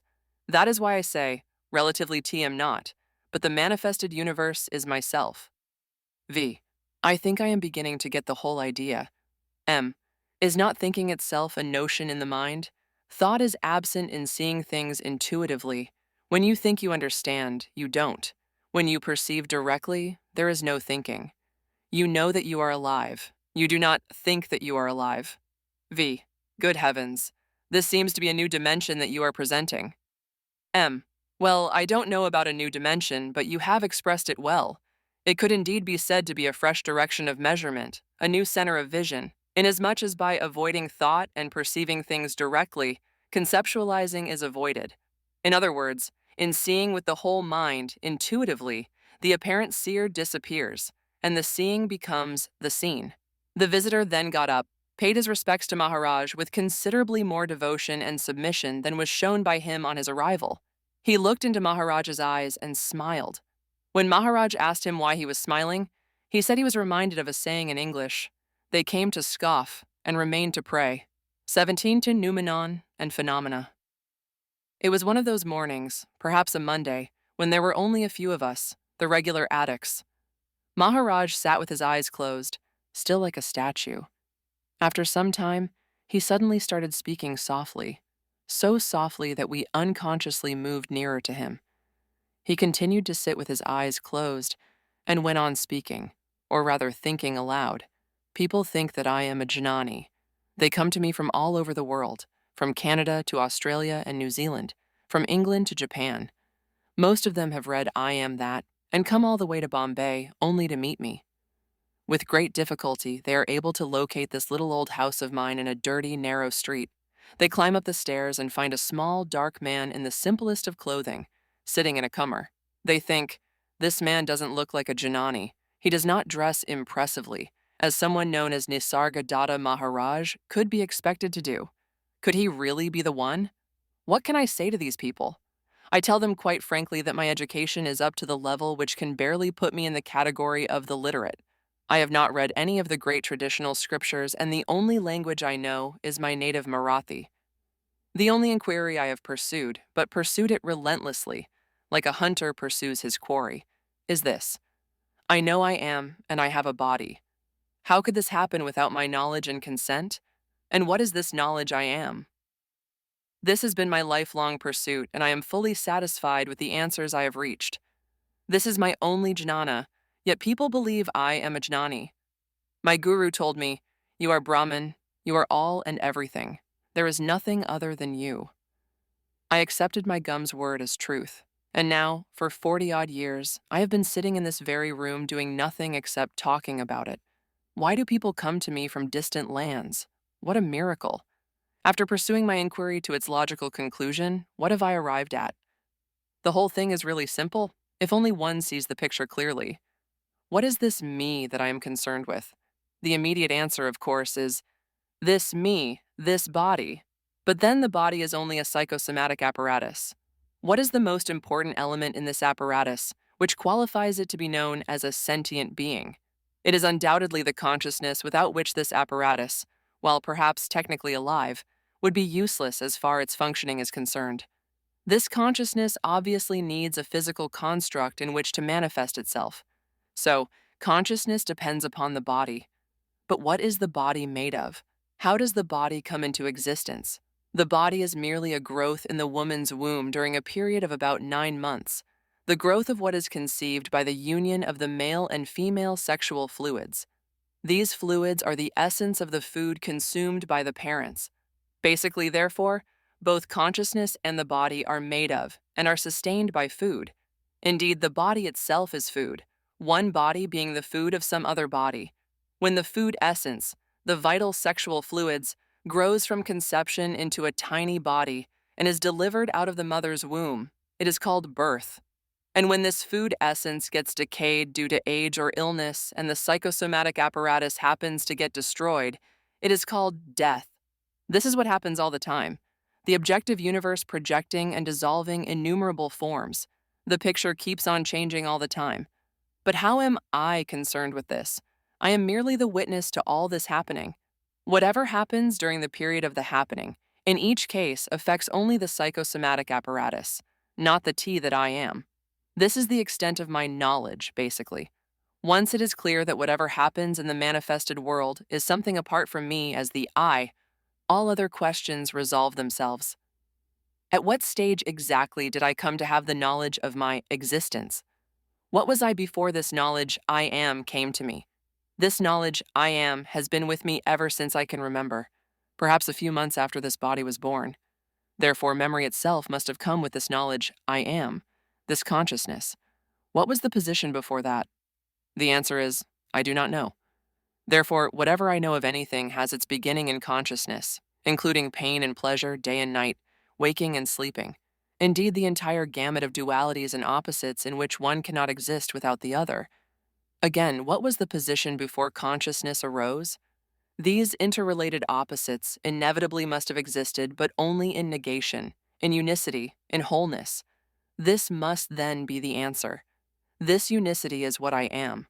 But this unicity, this identity, this wholeness cannot know itself because in it there exists no subject as separate from an object, a position that is necessary for the process of seeing or knowing or cognizing. In other words, in the original state of unicity or wholeness, no medium or instrument exists through which knowing may take place. Mind cannot be used to transcend the mind. The eye cannot see itself, taste cannot taste itself, sound cannot hear itself. Phenomena cannot be phenomena without noumenon. The limit of possible conceptualization, the abstract of mind, is noumenon, the infinity of the unknown. Noumenon, the only subject, objectifies itself and perceives the universe, manifesting phenomenally within itself, but apparently outside, in order to be a perceivable object. For the noumenon to manifest itself objectively as the phenomenal universe, the concept of space-time comes into operation because objects, in order to be cognizable, have to be extended in space by giving them volume and must be stretched in duration or time, because otherwise they could not be perceived. So, now I have the whole picture. The sentient being is only a very small part within the process of the apparent mirrorization of the noumenon into the phenomenal universe. It is only one object in the total objectivization, and as such, we can have no nature of our own. And yet, and this is important, phenomena are not something separately created, or even projected, but are indeed noumenon conceptualized or objectivized. In other words, the difference is purely notional. Without the notion, they are ever inseparable, and there is no real duality between noumenon and phenomena. This identity, this inseparableness, is the key to the understanding, or rather the apperceiving, of our true nature. Because if this basic unity between the noumenon and the phenomenon is lost sight of, we would get bogged down in the quagmire of objectivization and concepts. Once it is understood that the noumenon is all that we are, and that the phenomena are what we appear to be as separate objects, it will also be understood that no entity can be involved in what we are, and therefore the concept of an entity needing liberation will be seen as nonsense. And liberation, if any, will be seen as liberation from the very concept of bondage and liberation. When I think about what I was before I was born, I know that this concept of I am was not there. In the absence of consciousness, there is no conceptualizing, and whatever seeing takes place is not what one, an entity, sees as a subject/object, but is seeing from within, from the source of all seeing. And then, through this awakening, I realize that the all-enveloping wholeness of the Absolute cannot have even a touch of the relative imperfection, and so I must, relatively, live through the allotted span of life until at the end of it, this relative knowledge merges in the no-knowing state of the Absolute. This temporary condition of I know and I know that I know then merges into that eternal state of I do not know and I do not know that I do not know. 18. Let us understand basic facts. Almost all the visitors from abroad come to Maharaj after having read his book, I Am That. They say that on reading it, they felt a compulsive desire to meet Maharaj personally. Quite a few of them also say that they had been interested in the spiritual quest for many years. Let us take the case of an average foreign visitor. His first visit almost invariably raises a certain amount of doubt in his mind, whether he had done the right thing in spending so much money and his hard-earned annual leave in coming here. The dirty surroundings of Maharaj's house, the simplicity of his tiny loft room, his unimpressive physical appearance, and his plain attire, all these contribute to the initial doubt. Of course, after attending a couple of sessions, and certainly by the time he leaves, the foreign visitor is already looking forward to his next visit. There is also one other factor which initially keeps pricking the foreign visitor's mind. Maharaj's behavior is not unlike that of any other common man on the street, and it goes against his concept of how a sage, or Janani, should behave, though this concept itself may be exceedingly vague. He finds the walls of Maharaj's small room cluttered with pictures of numerous gods and saints. He sees him participating in the chanting of bhajans 4 times a day. He finds him smoking cheap country-made cigarettes all the time, and sometimes talking on trivial matters in a light-hearted manner. He finds all this very confusing. His preconceived notion about Maharaj was perhaps that of a saffron-robed patriarchal figure, conversing gravely from an elevated seat some distance away from the visitors, occasionally bringing about a miracle or two in a condescending manner. Instead, he finds an utterly ordinary man. It is therefore not surprising that before the end of the very first session, our visitor cannot resist the temptation of asking why Maharaj, in spite of being a Janani, sings bhajans 4 times a day. Or perhaps the question could be, why does Maharaj find it necessary to smoke? Maharaj's usual answer in such cases is simple. Why not? I have been associated with this body for 80-odd years. Why should it not receive the few crumbs which it has got used to? As for bhajans 4 times a day, it is a practice from the times of my gum. If since then I have had what is usually called awakening, should I feel compelled to give up this old and harmless routine? One must go through one's allotted span of time. Does it matter what one does, so long as one does not knowingly hurt anyone else? It is as simple as that. Maharaj continues with this theme somewhat as under. If one sees, apperceives, things as they are, if one apprehends the total manifestation with the whole mind and not with the dichotomized mind of an individual, one is not far away from the great awakening, and then whatever one does is of no importance. Indeed, to think that an individual being can act independently is itself a mistake. What we are is the conscious presence, and not the outside casing of consciousness, not the body which is only a psychosomatic apparatus used for cognizing the manifestation. This apparatus is only a spatio-temporal concept, and as such has no independent existence, and therefore cannot act independently, despite all appearances to the contrary. Let us understand this basic fact. What then is life? Life in this universe is nothing other than the functioning of manifestation, despite what each individual might think.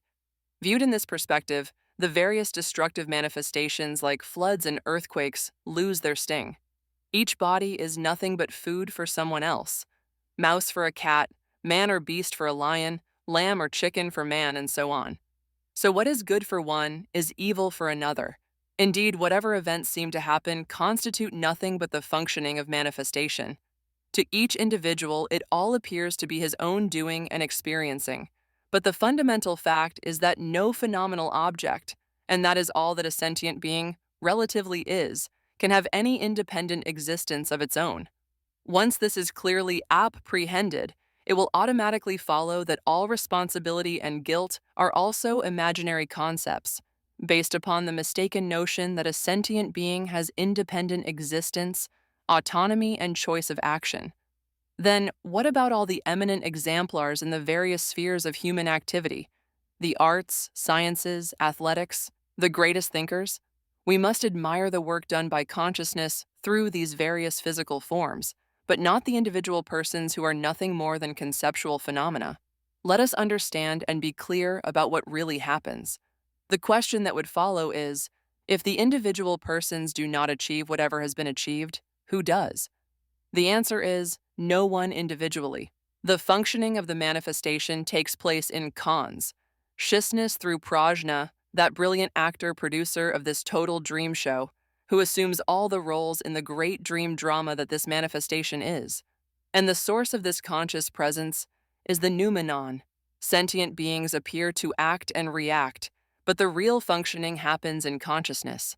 Let us, says Maharaj, admire the azure sky, the lovely moon and the twinkling stars. Let us write poems about the beauty of nature. Let us love the many avatars that have descended upon the earth through the ages. Let us sing bhajans 4 times a day, but let us at least understand the true position. I, noumenon, am all the functioning in consciousness. Lineally, we may ask ourselves, what then are we doing all day? Are we not living our lives, we the millions of people in the world? If we could think deeply and rationally about what we know as life, we would easily come to the conclusion that all that we do, throughout the day and day after day, is nothing but objectifying. Indeed, manifestation is itself nothing but continuous objectivization, because when in deep sleep consciousness rests, objectivization necessarily ceases. So does the objectified universe. In deep sleep, there is no self, no world, no God. What we think as doing is nothing but objectivization. Functioning of manifestation takes place so long as there is consciousness. By unnecessarily identifying oneself as the doer, one attracts responsibility and guilt.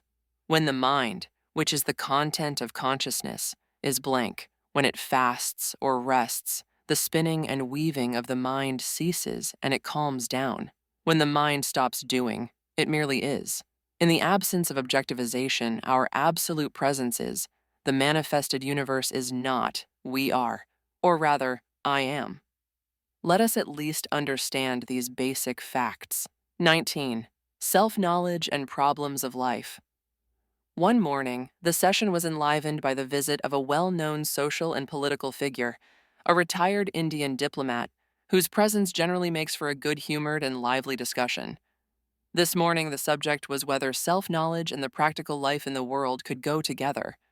Were they complementary, or were they contrary to each other?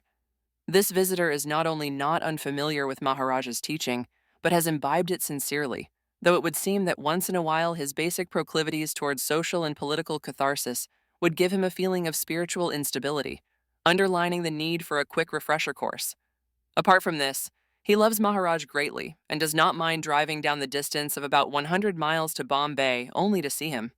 His basic question was, can a man honestly afford to spend his time absorbed in meditation on the self, to the exclusion of the many social and political problems in the country and the world? The most refreshing part of Maharaj's talks is his unique approach to problems referred to him. He says that we should forget the conceptual jungle that grows quickly around any theme, as well as the directives of the traditional scriptures, and should get down to the fundamentals. Maharaj tackled the question of this distinguished visitor with his customary elan. "Let us deal with the matter," he said. "You and I, now." There have been numerous great personalities and avatars in the world during the past 2 to 3,000 years. Each one of them had laid down his own list of do's and don'ts, depending on his own concept of the right and wrong and the needs of the times as he saw them. So far, so good. Let us now also ask ourselves, what have all these great men and avatars achieved? Have they been able to make the slightest change in the behavior of man or nature? There must be some reason, some fundamental reason, why they had not been successful. Could it be that the problem itself had been misconceived or misperceived? Could it be that attacking the problem directly was like attacking the heads of a hydra, which when cut off are replaced instantly by others, and that the only way to decimate the hydra was to locate its heart and strike there? "Now," said Maharaj, "what are the basic ingredients of any social, political, economic, or any other problem? When we reduce the problem to its basic essentials, what do we find? The essentials are I, you, representing the millions of people, and the physical world. On analyzing these basic essentials, what do we find? All me's and you's and the earth, the sky, the moon, and the stars, are they not mere conceptual images in consciousness? All existence is objective. All me's and you's exist as one another's objects in the consciousness that cognizes them. And so far as the world, or universe, is concerned, is it in essence any different from the world which you create in your dream? Or more accurately, the world that gets created in your dream consciousness, and which is made of the same ingredients and inhabited by the same kind of people, including yourself, as in what you call the real world? Your real world, you might say, had been existing long before you were born. Well, in your dream world also there are seas and mountains and buildings and people which have obviously been existing for a long, long time. Are you going to solve the many social and political problems of the people in your personal dream? Is it not therefore true, continued Maharaj, that the heart of the Hydra, the root of the problem, is consciousness in which the entire manifested universe appears? Indeed, is not consciousness the Hydra itself? And is it not consciousness on which the entire attention should be directed? Its nature, the cause of its appearance, and other relevant factors? Since it is consciousness in which the entire phenomenal world appears, it necessarily follows that all manifestation will become sensorially perceptible only if it is extended spatially and for a certain duration of time. One must therefore necessarily accept the purely conceptual existence of the psychic apparatus of space-time as a prerequisite for the perception of the manifested universe. This leads us to the following conclusions. 1. Without the concept of space-time, the manifested universe would not be sensorially perceptible, and therefore, all events based on cause and effect and extended in space-time must also be only conceptual. 2. If the manifested universe is only an appearance, in the absence of consciousness the universe cannot exist on its own, then the manifested universe is the reflection of something that is present in its own right. 3. Phenomena, then, are the objective aspect of the noumenon, the total potentiality, the totality of the known in the infinity of the unknown. Consciousness cannot be used to transcend consciousness, and therefore noumenon represents the outside parameter of cognition. 4. Noumenon, that which is, can only be, and it can be only now. In the absence of the conceptual space-time, there can be absolutely no where or when for anything to be. Now that we see that the world, problems wherein are to be solved, is only an appearance, let us get back to the me's and you's, who are supposed to solve the world's problems. Before we start to identify the world's problems and proceed to solve them, should we not identify ourselves? We are relatively sentient beings, and we want to do something to solve the problems in the world. Is it possible for a sentient being, who is itself conceptual, to do anything that is other than conceptual? What do we do from morning through night, except during deep sleep, other than continuously objectivizing? And is the human body, which is actually nothing but a psychosomatic apparatus, capable of doing anything other than producing illusory images and interpretations? Whatever we may think of ourselves, and this image keeps on changing from time to time and there is nothing stable about it, we cannot but be an integral part of the total manifestation and the total functioning, and cannot in any manner be apart from it. We are better able to comprehend this in the case of a personal dream which we can review after waking up. What appears as one's self in the dream, with an independent identity, is clearly seen, on a review after waking, to be totally devoid of any independent substance, a mere puppet being manipulated. Is it really any different in the world that we think of as real? Ponder over this. Could it not be that we dream that we are awake? We dream that we are asleep? Arid all the time life is being lived, all a product of the dreaming mind, objectivization going on in consciousness.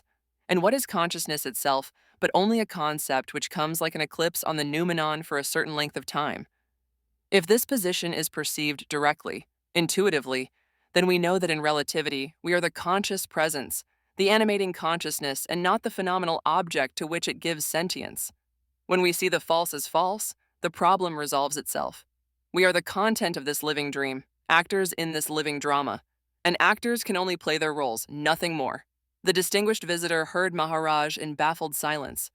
He had no words to express what he thought or felt. 20. Guru's grace is all I need. To the usual query from Maharaj, the visitor from Calcutta gave the relevant information about himself. He said that he had been interested in self-knowledge for the past many years. He had met almost every well-known saint in the northern India, and many others not so well-known. Maharaj smiled when this was translated to him. He added that he had studied all the principal Upanishads, various commentaries on the Gita in English and Bengali by different scholars. He was quite well versed in the Sanskrit language also, and had studied most of the traditional scriptures in the original. He felt that all he needed now was the Guru's grace. He also said that he had read I Am That, and was so deeply impressed with it that he had selected Maharaj as his final guru, and he would not leave Bombay without receiving his grace.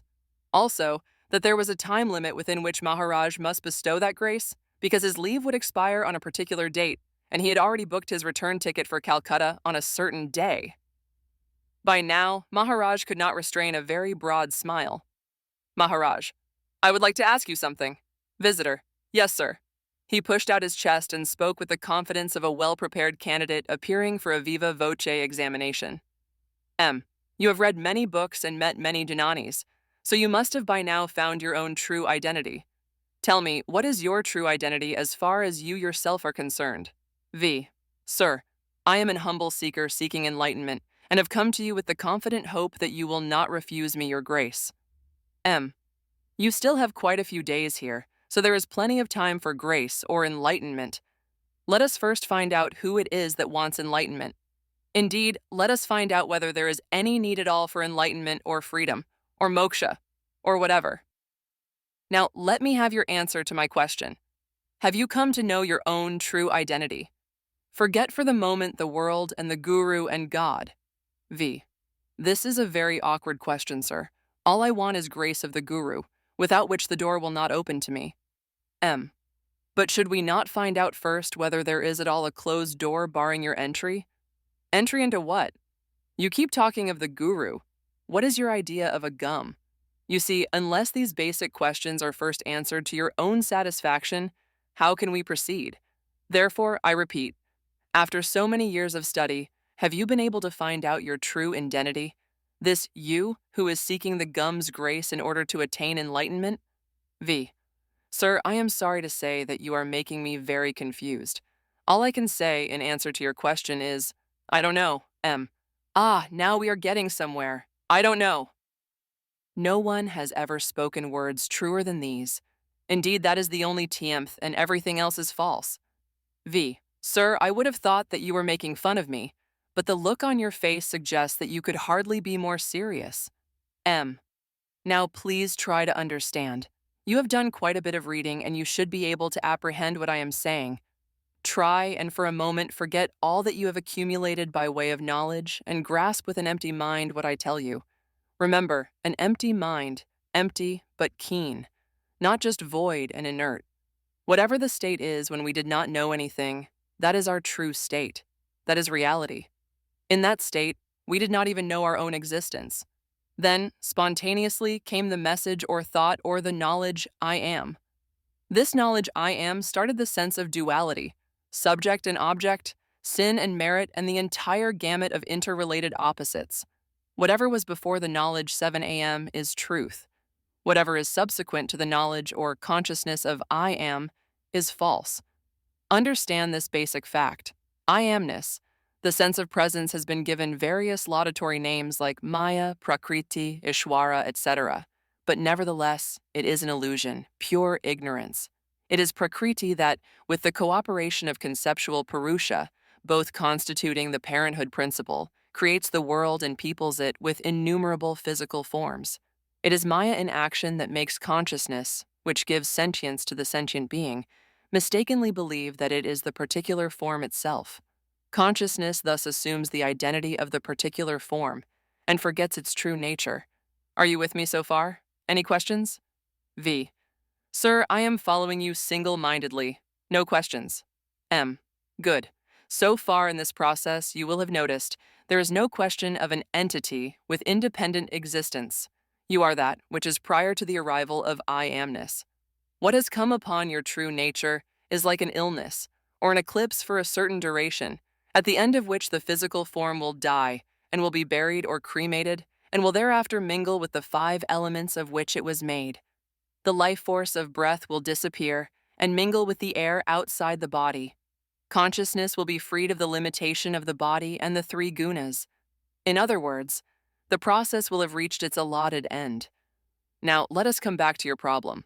Who is it that needs the Guru's grace in order to attain liberation, and liberation from which bondage? V. Maharaj, you have turned the problem around 180 degrees. You have reduced all my labor of 40 years to 0, and you have nullified my very existence. You have liquidated me. What can I say?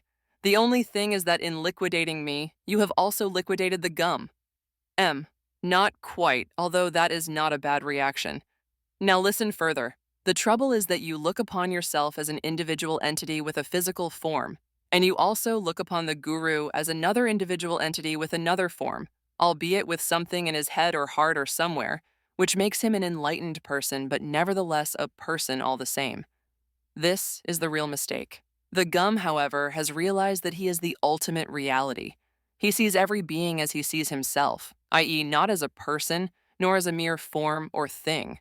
The other mistake is that the seeker, the disciple as an entity, expects to learn and understand something. But how can a mere conceptual object understand anything? What actually happens is that the understanding as such makes the seeker, the sadhaka, disappear. The individuality of the seeker gradually disappears, but in the process, the gum's grace, which is always present like the shining sun, becomes one with consciousness. The sooner the identification with the body as a separate entity is lost, the sooner will the gum's grace bloom in the consciousness of the disciple. And then he will realize that the gum is none other than the consciousness within, and it is consciousness which, pleased with the faith and love of the disciple, will act as the Sadguru and unfold all the knowledge that is necessary. However, there cannot be any progress, though progress itself is an erroneous concept, if you continue to regard yourself as an entity and expect the Guru, as another entity, to give you some homework to do, and when that is duly completed, to award you a sort of certificate or saint or something on a platter as liberation. This whole concept is misconceived. You must realize the true significance of the Guru and his grace before the ever-present Guru's grace can smoothly and naturally flow towards you. The visitor sat dumbfounded for a few moments. When he could find words, he said, "Sir, you have opened my eyes and made me see the falsity and futility of what I considered to be knowledge and sadhana. I have no words to express my gratefulness to you." He prostrated before Maharaj and left, an humbler and a wiser man. 21. The seed of consciousness. He looked fidgety and agitated. His movements were jerky, and he was obviously bursting with impatience. This was a middle-aged European, slim and physically very fit. It was his first visit to Maharaj. His restlessness drew everybody's attention to him. As Maharaj looked at him, tears suddenly welled up in his eyes. A compassionate glance from Maharaj seemed to compose him a little, and he gave the usual preliminary information about himself in a few words. He said he had been a student of Vedanta for at least 20 years, but his search for truth had proved abortive.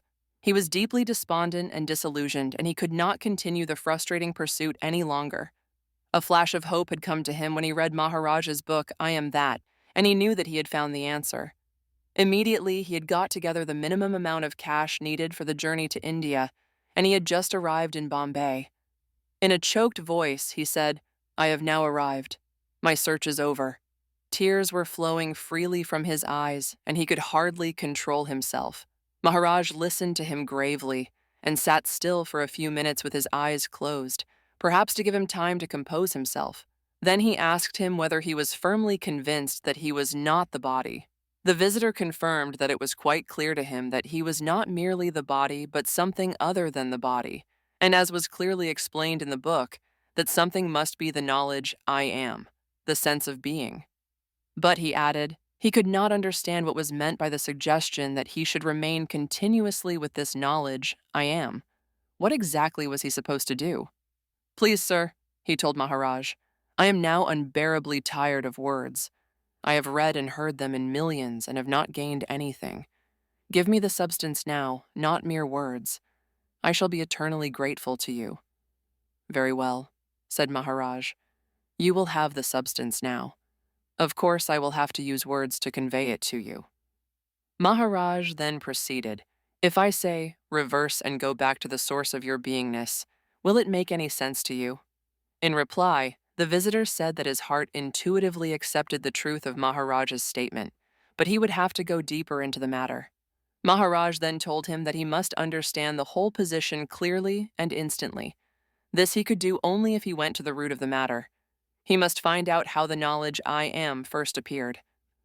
"The seed is the thing," said Maharaj. "Find out the seed of this beingness, and you will know the seed of the entire universe." Maharaj went on, "As you know, you have the body, and in the body is the prana, or the life force and consciousness, or the beingness, or the knowledge I am. Now, this total phenomenon of the human being, is it any different from that of the other creatures, or even the grass which sprouts up from the earth? Think over it deeply. Suppose a little water accumulates in your backyard. After a time, the body of an insect forms itself there. It begins to move, and it knows that it exists. Then again, suppose a piece of stale bread is left in a corner for some days. A worm makes its appearance in it and begins to move, and it knows that it exists. The egg of a fowl, after being hatched for a certain length of time, suddenly breaks open and a little chick appears. It begins to move about, and it knows that it exists. The sperm of man germinated in the womb of woman after the 9-month period is delivered as a baby. The sperm, developed into the form of a full-grown infant, goes through the states of sleeping and waking, carries out its usual physical functions, and knows that it exists. In all these cases, the insect, the worm, the chicken, and the human being, what is it that is really bomb? What is it that has supervised the process from conception to delivery? Is it not the knowledge I am that has remained latent from conception to delivery, and in due course is bomb?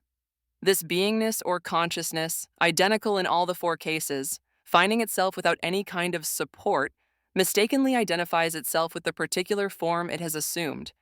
In other words, what is really without any shape or form, the knowledge I am, just the sense of beingness, not being this or being that, but consciousness generally, limits itself to only one particular form, and thereby accepts its own birth, and thereafter lives in the constant shadow of the terror of death.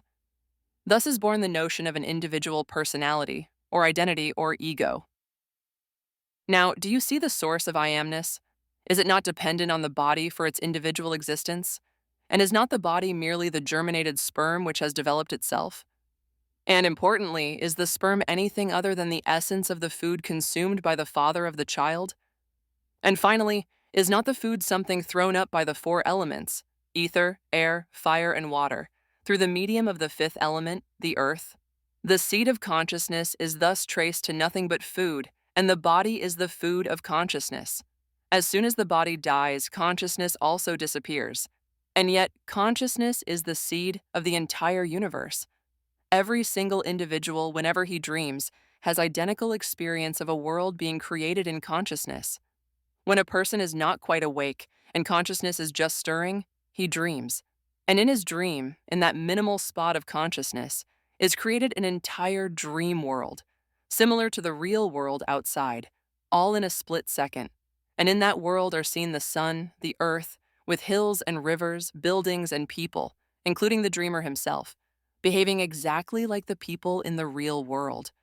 Whilst the dream lasts, the dream world is very real indeed, and the experiences of the people in the dream, including the dreamer himself, appear to be true, tangible, and authentic, perhaps even more so than those of the real one world.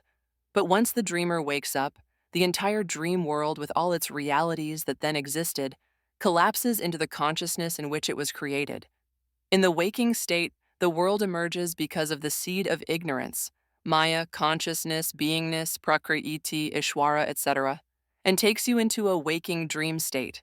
Both sleep and waking are conceptual states in the living dream. You dream that you are awake. You dream that you are asleep. And you do not realize that you are dreaming because you are still in the dream. Indeed, when you do realize that this is all a dream, you will have already awakened. Only the jnani knows true waking and true sleep. At this stage, when the visitor was asked by Maharaj if he had any questions on what he had heard so far, he promptly asked, "What is the principle or the conceptual mechanism behind the creation of the world?"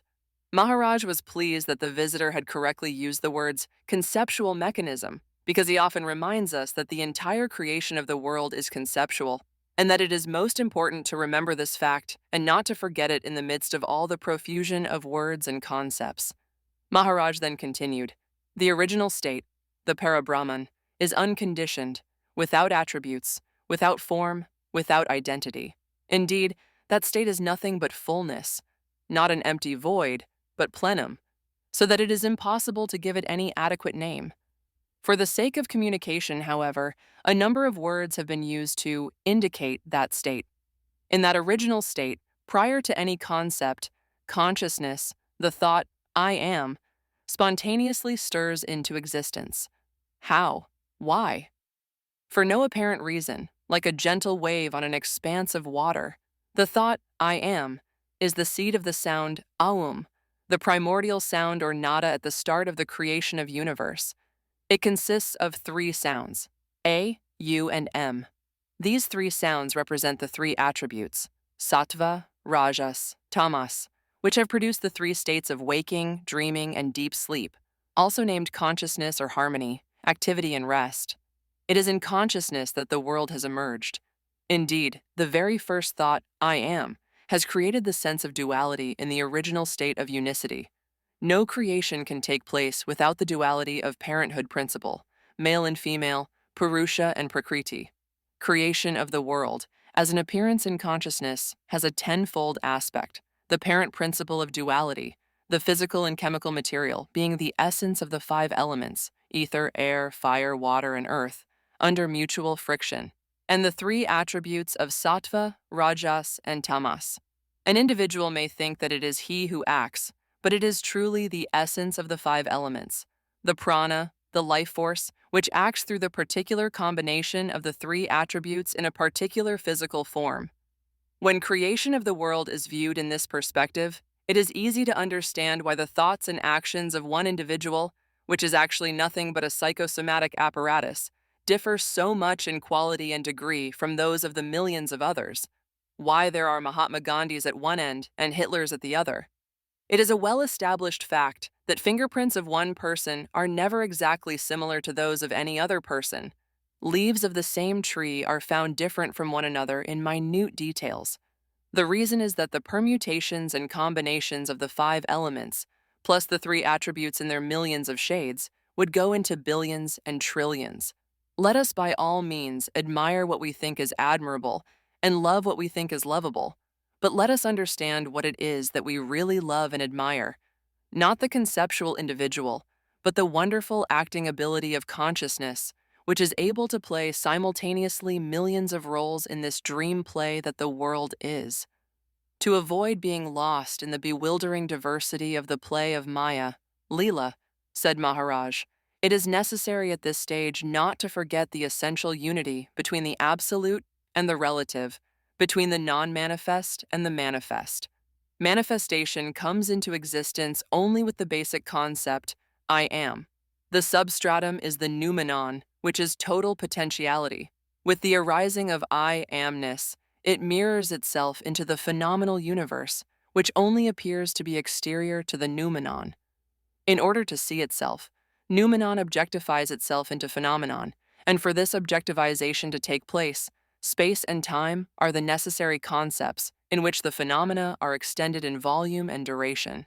Phenomenon, therefore, is not something different from noumenon, but it is noumenon itself when objectivized. It is necessary to understand, and never to forget, this essential identity. Once the concept I am arises, the fundamental unity gets notionally separated, as subject and object in duality. When impersonal consciousness manifests itself and identifies itself with each physical form, the I notion arises, and this I notion, forgetting that it has no independent entity, converts its original subjectivity into an object with intentions, wants, and desires, and is, therefore, vulnerable to suffering. This mistaken identity is precisely the bondage from which liberation is to be sought.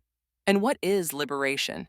Liberation, enlightenment, or awakening is nothing other than understanding profoundly, a perceiving, A, that the seed of all manifestation is the impersonal consciousness, B, that what is being sought is the unmanifested aspect of manifestation, and C, that therefore the seeker himself is the sought. Summarizing the discourse, Maharaj said, "Let us get it all together once again. 1. In the original state prevails I am without any knowledge or conditioning, without attributes, without form or identity. 2. Then, for no apparent reason, other than that it is its nature to do so, arises the thought or concept I am, the impersonal consciousness, on which the world appears as a living dream.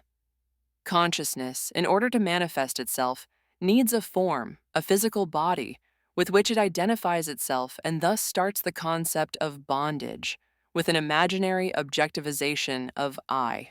Whenever one thinks and acts from the standpoint of this self-identification, one could be said to have committed the original sin of turning pure subjectivity, the limitless potential, into an object, a limited actuality. 4. No object has an independent existence of its own, and therefore an object cannot awaken itself from the living dream. Yet, and this is the joke, the phantom individual, an object, seeks some other object, as the absolute or reality or whatever. 5. If this is clear, one must reverse and go back to find out what one originally was, and always has been, before consciousness arose. 6. At this stage comes the awakening, that one is neither the body nor even the consciousness, but the unnameable state of total potentiality prior to the arrival of consciousness. In consciousness, that state, with whatever name, can only be a concept. 7. And so the circle is complete. The seeker is the sought. In conclusion, said Maharaj, understand profoundly that as I, one is noumenal. The current condition of phenomenality, the seat of which is consciousness, is a temporary one, like a disease or an eclipse on one's original changeless condition of noumenality, and all that one can do is to go through one's allotted span of living, at the end of which the eclipse of phenomenality is over, and noumenality prevails again in its pure unicity, totally unaware of its awareness. Through all this exposition, the visitor sat still, as if under a spell. He made an unsuccessful effort or two to talk, but Maharaj quickly stopped him with a firm gesture, and he sat there in perfect peace until after other visitors had paid their respects to Maharaj and left, one by one. 22. Self-realization is effortless. It is the practice of Maharaj to expound a particular point in depth with great patience, giving apt examples and similes. After that, when he asks for questions on what has been said, the queries often tend to be based not on the point which he has been at such pains to expound, but on the examples which he had given merely to illustrate a particular aspect of the subject under discussion. Such questions clearly show that the questioners have missed the main point altogether.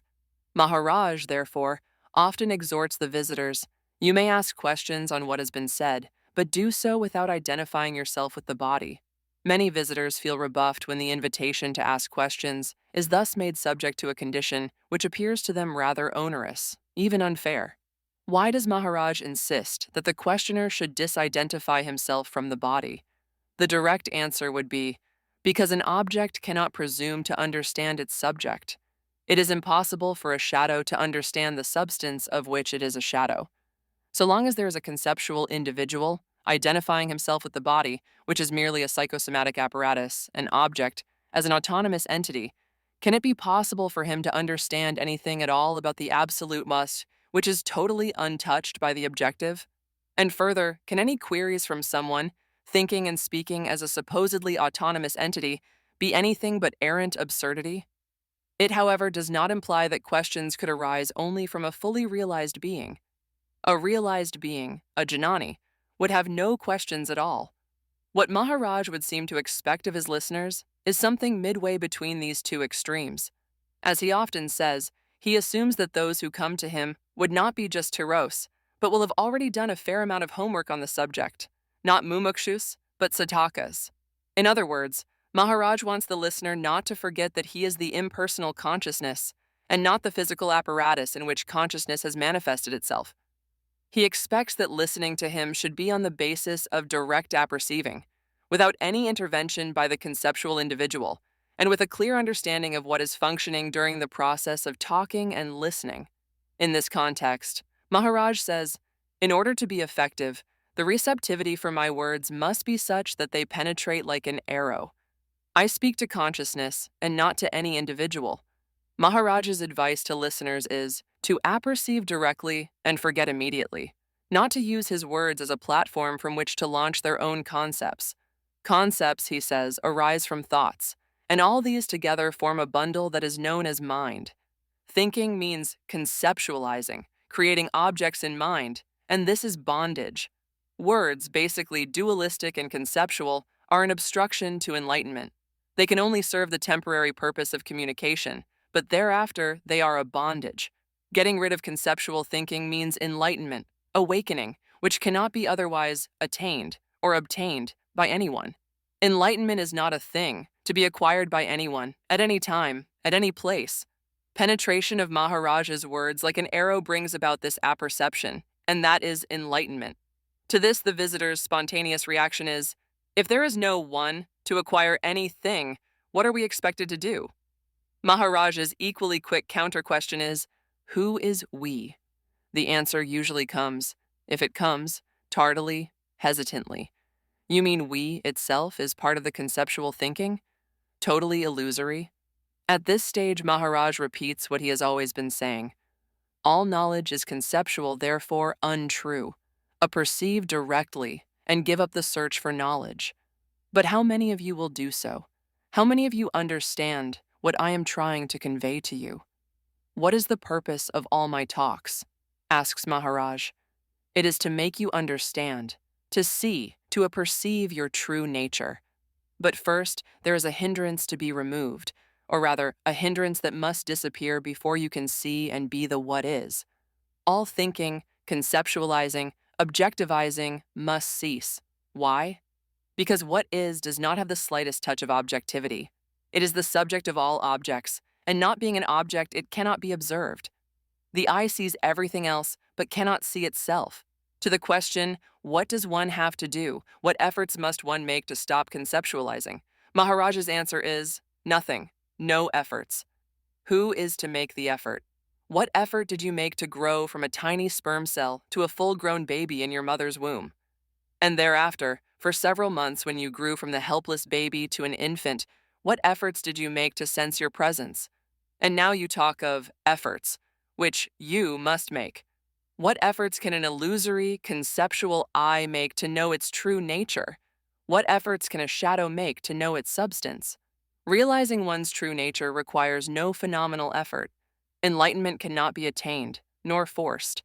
It can only happen when it is given the opportunity to do so, when obstruction by concepts ceases. It can appear only when it is given a vacant space to appear in. If someone else is to occupy this house, says Maharaj, I must first vacate it. If the conceptual I is already in occupation, how can enlightenment enter? Let the conceptual I vacate and give enlightenment a chance to enter. Even making a positive effort to stop thinking as a method of getting rid of conceptualizing is an exercise in futility, and so is any other kind of effort. The only effective effort is instant apperceiving of truth. See the false as false, and what remains is true. What is absent now will appear when what is now present disappears. It is as simple as that. Negation is the only answer. Chapter 23. Child of a barren woman. Maharaj is extremely alert to ensure that, in response to his invitation to ask questions, the visitors do not start a discussion amongst themselves and thus get entangled into an intricate web of their respective concepts, to the exclusion of the subject which he had been expounding. When there are signs of this happening, he is so very amused that he is wont to remark, now we are discussing details of the wedding ceremony of the child of a barren woman." Maharaj uses this simile of the child of a barren woman fairly frequently. One morning, a visitor, who had perhaps heard it for the first time, was quite intrigued and requested him to illustrate it by an example. For a while, Maharaj remained silent with his eyes closed, without the least movement, his breathing as shallow as could be, and we thought he would go into a samadhi. But then he started talking in a low voice. "Look, understand what time is. Unless you know the nature of time, you will not understand the nature of phenomena.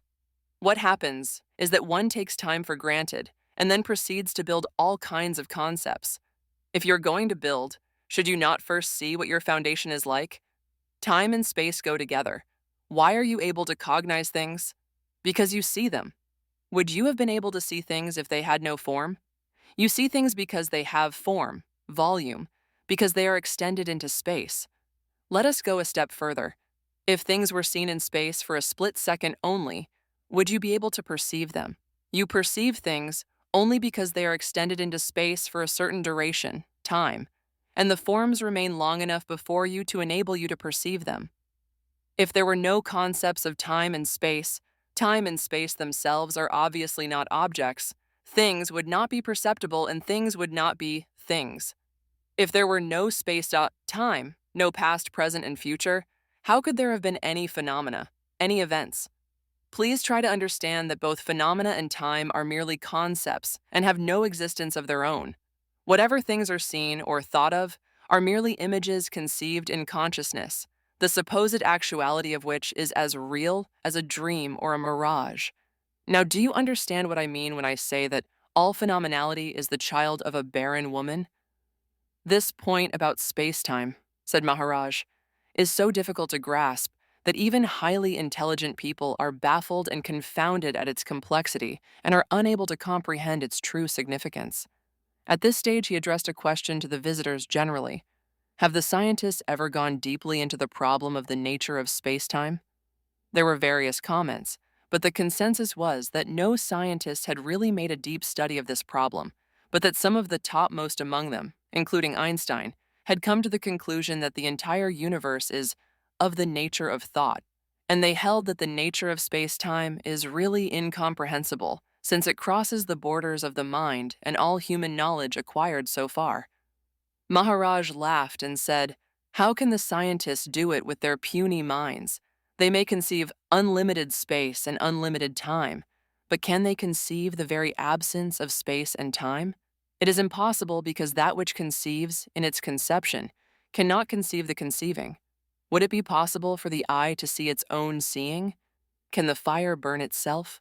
Can water understand thirst? If you can grasp the significance of what I have said, you will cease looking at things against the fixed background of time. You will cease searching for truth through the medium of your proud intellect. Indeed, you will realize that the very effort of searching is an obstruction, because the instrument with which you will be searching is a divided mind, a conceptual subject seeking a conceptual object. When you realize this, you will stop searching and let the impersonal consciousness take over.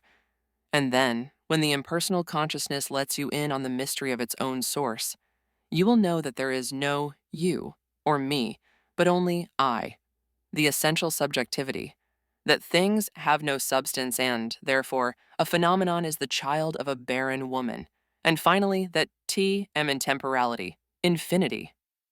24. A review of the fundamentals. A foreign visitor who could spend only 3 days in Bombay attended both the morning and evening sessions every day. At the final session, he said that during the 3 days he had absorbed so much that he was not able to sort out the priorities and did not know what to do first and what could be postponed. Fee earnestly requested Maharaj to review the fundamentals so that he could retain them in his mind in an orderly manner. Maharaj laughed and asked him if there was any confusion in his mind about his being a male human being, about being the son of his parents, or about his profession. If not, then why should there be any confusion about his true nature? Anyway, said Maharaj, let us take up what you have asked for. What you really want is to reach an acceptable understanding of yourself, which you have been conditioned to regard as a body-mind entity with complete control over its actions, and your relationship with the world in which you live, you on the one hand and the world on the other.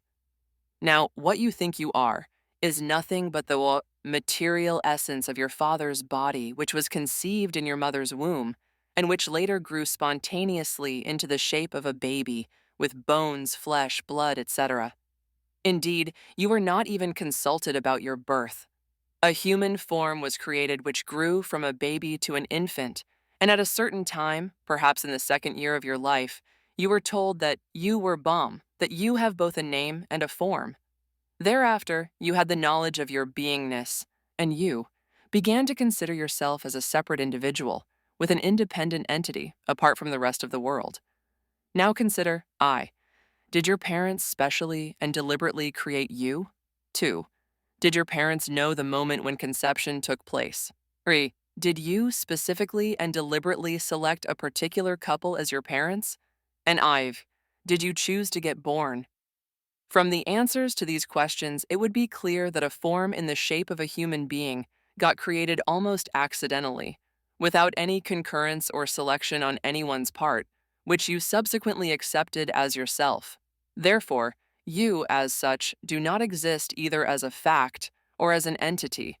This is the first fundamental. A form got created through a natural process. Then the question is, what are we, all of us? Each one of us, as a phenomenon, is merely an appearance in the consciousness of those who perceive us, and therefore, what we appear to be is a phenomenon, temporal, finite, and perceptible to the senses, whereas what we are, what we have always been, and what we shall always be, without name and form, is the noumenon, timeless, spaceless, imperceptible being.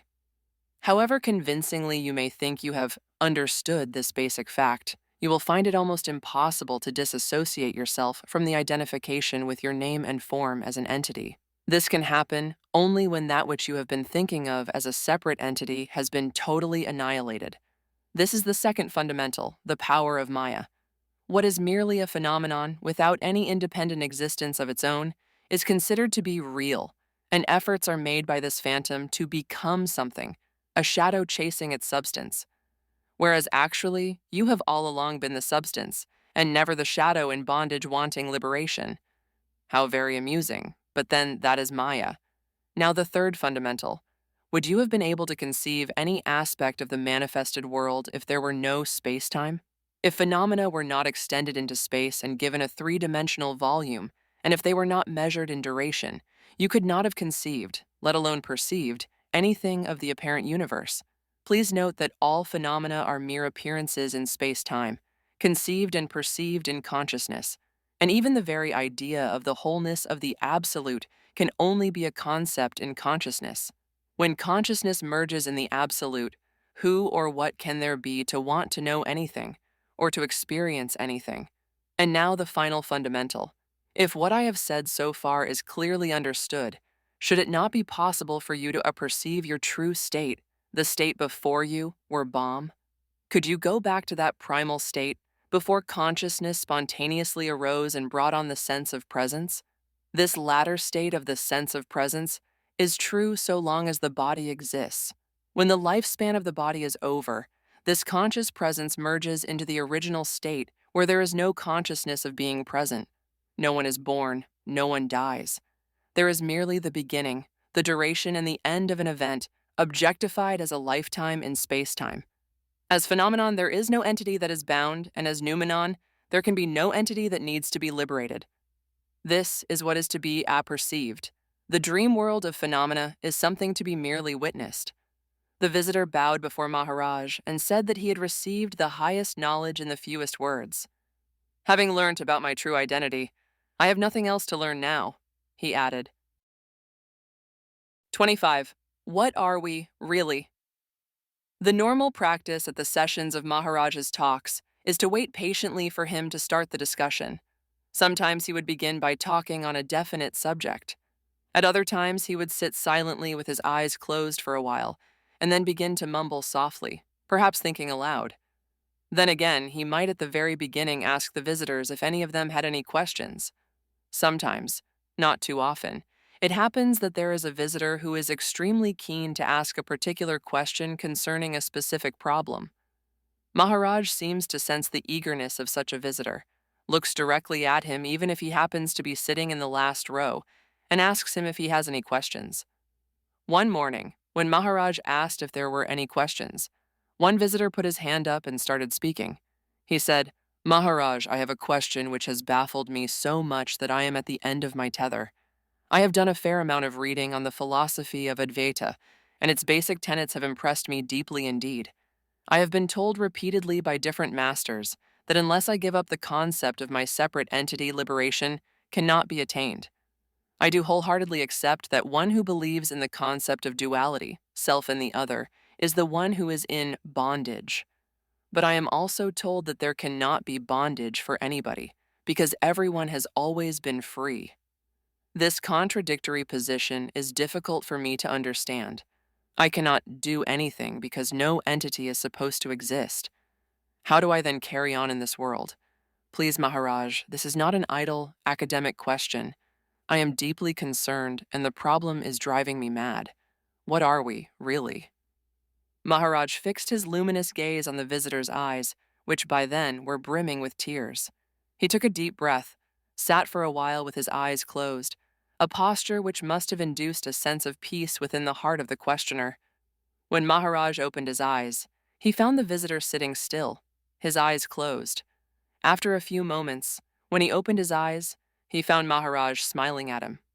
"Well," said Maharaj, "what were you thinking about during the last few moments?" The answer was, "Nothing." "That," said Maharaj, "is the answer, nothing." When you said nothing, what exactly did you mean? Did you not mean that conceptualization, which goes on in consciousness all the time, had ceased temporarily, as it does when you are in deep sleep? Does it not strike you that the culprit is consciousness, the source of all conceptualization? Does it not strike you that the problem has been created in consciousness and cognized in consciousness, and that it is this consciousness itself which is trying to understand its own nature? Does it not strike you, therefore, that it would be virtually impossible for you to understand conceptually what you really are? Now then, let us proceed. You used the word really. What are we really? The average person would use the word real to mean something that is perceptible to the senses. The body is perceptible to the senses, but would the body be really you? We must use the words correctly, in spite of all their limitations. We consider as real anything that is perceptible to the senses, and yet every imaginable thing that is sensorially perceptible must pass through an interpretation by the mind before it is cognized. And anything that is thus cognized is obviously only an appearance in the consciousness of the cognizer. If whatever is sensorially perceptible is only an appearance, where then is the reality of the physical form which seems so very real and tangible? Should we not then go further back, at least conceptually, to the state that prevailed prior to the appearance of this physical form, this psychosomatic apparatus, prior even to the conception of this form? If I were to ask you to tell me something about your state before you were conceived in your mother's womb, your answer must necessarily be, "I don't know." This I who does not know that state, in fact the I who knew nothing until consciousness appeared, is what we really are, the absolute, the noumenon, spaceless, timeless, imperceptible being, whereas relatively, phenomenally, finite, time-bound, perceptible to the senses, is what we appear to be as separate objects. The state of non-manifestation, the noumenon, is one where we, strictly the word should be not we, but I, do not even know of our beingness. When we become conscious of our beingness, the state of unicity no longer prevails, because duality is the very essence of consciousness. The manifestation of that which we are as phenomena entails a process of objectivization, which is necessarily based on a division into a subject, which is the perceiver or the cognizer, and an object, which is the perceived or the cognized. The interesting point about this process of objectivization is that it does necessarily take place in consciousness, which is the source of all conceptualizing and therefore, in effect, the so-termed cognizer subject and cognized object are both objects phenomenalized in consciousness like dream figures. But that cognizer object, which cognizes the cognized object, assumes the identity of the subject as a separate entity, a self, and gives the cognized object an identity as the other. Thus is Baum the concept of the individual, through illusion, the power of the Maya or whatever. Once this identification with a supposed separate entity takes place, the concept of duality gets broadened and the conditioning becomes stronger. The separate subject entity then sets itself up as an arbiter to analyze and criticize various objects, and the entire scheme of interrelated opposites comes into existence, good and bad, big and small, far and near, providing scope for condemnation and approbation. The substratum of the entire creation of this phenomenal universe is, of course, the concept of space-time. Space is needed for objectivization, and time to measure the duration of this extension in space. Without space, how could objects have been given forms to become visible? And without time, duration for the appearance, how could they have been perceived? Now, Maharaj asked the visitor, "Have you got the answer to your question?" The visitor, who was listening with rapt attention as if mesmerized, suddenly realized that Maharaj had asked him a question. He was so overwhelmed by what had been imparted to him that for quite some time he could not utter a word, for he seemed to be enveloped in pure listening, which eludes words. He was en rapport with Maharaj. Maharaj continued, "If you have perceived what I have said, you should be able to say exactly how and where the so-called bondage arises and whom it hurts. Understand this very clearly. Manifestation of phenomena is nothing but the process of the functioning of consciousness, where there is no question of an individual entity. All are objects, dream figures functioning in their respective roles. Our miseries arise solely through accepting responsibility by taking delivery of our respective dream roles as ourselves, by identifying what we are with the subject cognizer element in the process of objectification. It is this illusory and totally unnecessary identification which causes the bondage and all the resulting misery to the illusory individual.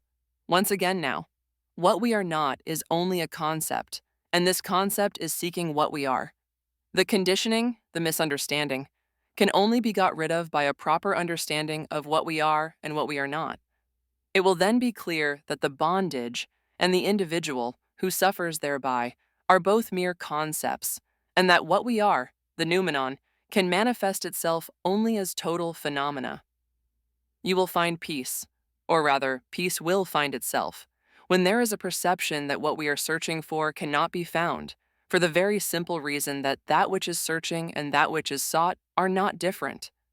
The visitor continued to sit with hands folded, eyes closed, tears flowing down his cheeks.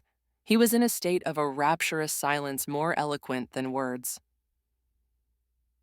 26. Life a slapstick comedy. One evening, a visitor started the talk with these words.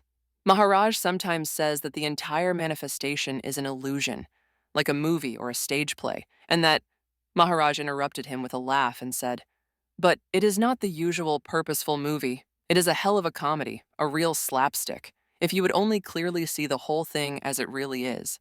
Look, here I am, in my home, bothering no one, doing what comes to me naturally. Suppose one day a policeman suddenly appears at my doorstep and charges me with assault and robbery in Calcutta on such and such a day. I tell him that I have never been out of my hometown, let alone being in Calcutta and taking part in an assault and robbery. The conviction with which I tell this to the policeman makes him a bit diffident. He conducts further inquiries and finds that what I said was true. He then apologizes to me and leaves me alone. This is as it should be. But here comes the comic part. You also face a similar charge. You also have never been to Calcutta, but you are so much overawed by the presence of the policeman that you are unable to speak in your defense, and you allow him to arrest you. Later, when you are behind the bars, you lament about your bondage and cry for liberation. Is this not ridiculous? In my original state of unicity and wholeness, I didn't even know that I existed. And then one day I was told that I was born, that a particular body was me, that a particular couple were my parents. Thereafter, I began accepting further information about me, day after day, and thus built up a whole pseudo-personality only because I had accepted the charge of being born, although I was fully aware that I had no experience of being born, that I had never agreed to be born, and that my body was being thrust on me. Gradually, the conditioning became stronger and stronger, and grew to such an extent that not only did I accept the charge that I was born as a particular body, but that I would, at some future date, die, and the very word death became a dreaded word to me, signifying a traumatic event. Can anything be more ridiculous? By my guru's grace, I realized my true nature, and also realized what a huge joke had been played on me. The more startling illusion, therefore, is not so much the happening of an event known as birth, life-death over a period of what is known as time, as is the acceptance of an objective entity which is supposed to undergo the experience of this conceptual event. And the basic illusion, which makes this illusion possible, is the concept of space in which objects could be extended, and the concept of time, duration, in which the spatially extended objects could be perceived. Now, do you understand why I said that life is a slapstick comedy, a farce? Go a step further and see the extent to which your conceptual entity gets itself involved in this farce. You not only fail to see that you are merely an actor playing a role in this farce, but go on to assume that you have a choice of decision and action in the play, called life, which must obviously unfold strictly according to the pre-written script. And when events thus take place naturally in the ordinary course, this conceptual entity that man is lets himself get affected by them and suffers. And then he thinks of bondage and liberation. Liberation is seeing the life as a farce, and perceiving that you, the I, without the slightest touch of objectivity, cannot be an entity of any shape, name, or kind. Liberation is a perceiving that sentient objects are part of the manifestation of the total phenomena without separate identities, that what I am is the sentience in all sentient objects, the conscious presence as much. Liberation is a perceiving that I, the Absolute, in my phenomenal expression, am the functioning, seeing, hearing, feeling, tasting, smelling, thinking, without the presence of any other individual actors. Now, do you understand why you suffer? Because you are a case of mistaken identity, or rather, because you have accepted what is obviously a mistaken identity. 27. Misidentification is bondage. One of the visitors put a question to Maharaj rather hesitantly. Being not too sure how elementary his question might sound, he said that if the problem of bondage and liberation really resulted from the sense of identification with the body, how and why did this identification come about? He further added, perhaps deciding that since he was going to be in for a penny, he might as well be in for a pound, that he could not understand why one should have spiritual knowledge at all, if at the end of one's life the result is the same in the case of both the jnani and the ignorant. The body goes back to the 5 elements and consciousness becomes nirguna. Sometimes Maharaj listens to the questioner with his eyes closed, particularly if he is speaking in Marathi. Maharaj listened to this visitor also with eyes closed, but as he listened, expressions on his face kept changing. He looked stern, and I thought that he would snap back and say, "What kind of a question is this?" But soon the sternness changed into sweet reasonableness, and Maharaj smiled. He then started speaking softly, eyes still closed. "Let us first deal with the fundamentals," he said. "The entire manifested universe is an appearance in consciousness. If you are not conscious, the world does not exist for you, since you cannot cognize anything. This consciousness, in which one cognizes the phenomenal universe, is all that we are. As long as we are in the phenomenal world, we can perceive only that. We cannot be that which we are until we wake up from the dream of phenomenality, understand the dream as such, and stop conceptualizing and objectivizing. This is the basic essential. Noumenon is the substance. The phenomenon is mere reflection. They are not different. The next point to understand is this. In the phenomenal world, when you see him, both are objects seen by each other as appearances in consciousness. But do understand this, there is no subject that sees the other as an object. There is only seeing, which is functioning as an aspect of the noumenal potential. This applies to everything else, hearing, touching, tasting, etc. All is essentially functioning. Now let us proceed further. This functioning takes place through the medium of the physical form, The psychosomatic apparatus, which as a phenomenon is itself only a manifestation and therefore also an aspect of noumenon, as shadow is of the substance. So long as there is no question of an individual entity assuming choice of action, all phenomenal functioning takes place spontaneously, and the question of bondage and liberation does not arise. But what happens is that the functional core of a psychosomatic form, we might call it the personal consciousness for our analysis, although consciousness cannot be divided as such, gets bestowed with a spurious subjectivity as a separate entity, although it is itself only an object with the noumenon as the only subject. Thus is created the pseudo-entity that is supposed to be bomb, to live and die. This pseudo-entity is also supposed to have independent authority to choose and decide. And with this assumed independent authority is also assumed the responsibility for all that would happen in the functioning of the manifested world, i.e. the suffering in this world, the anticipated sins and merits, and the consequential bondage and the need for liberation. Is the position now clear?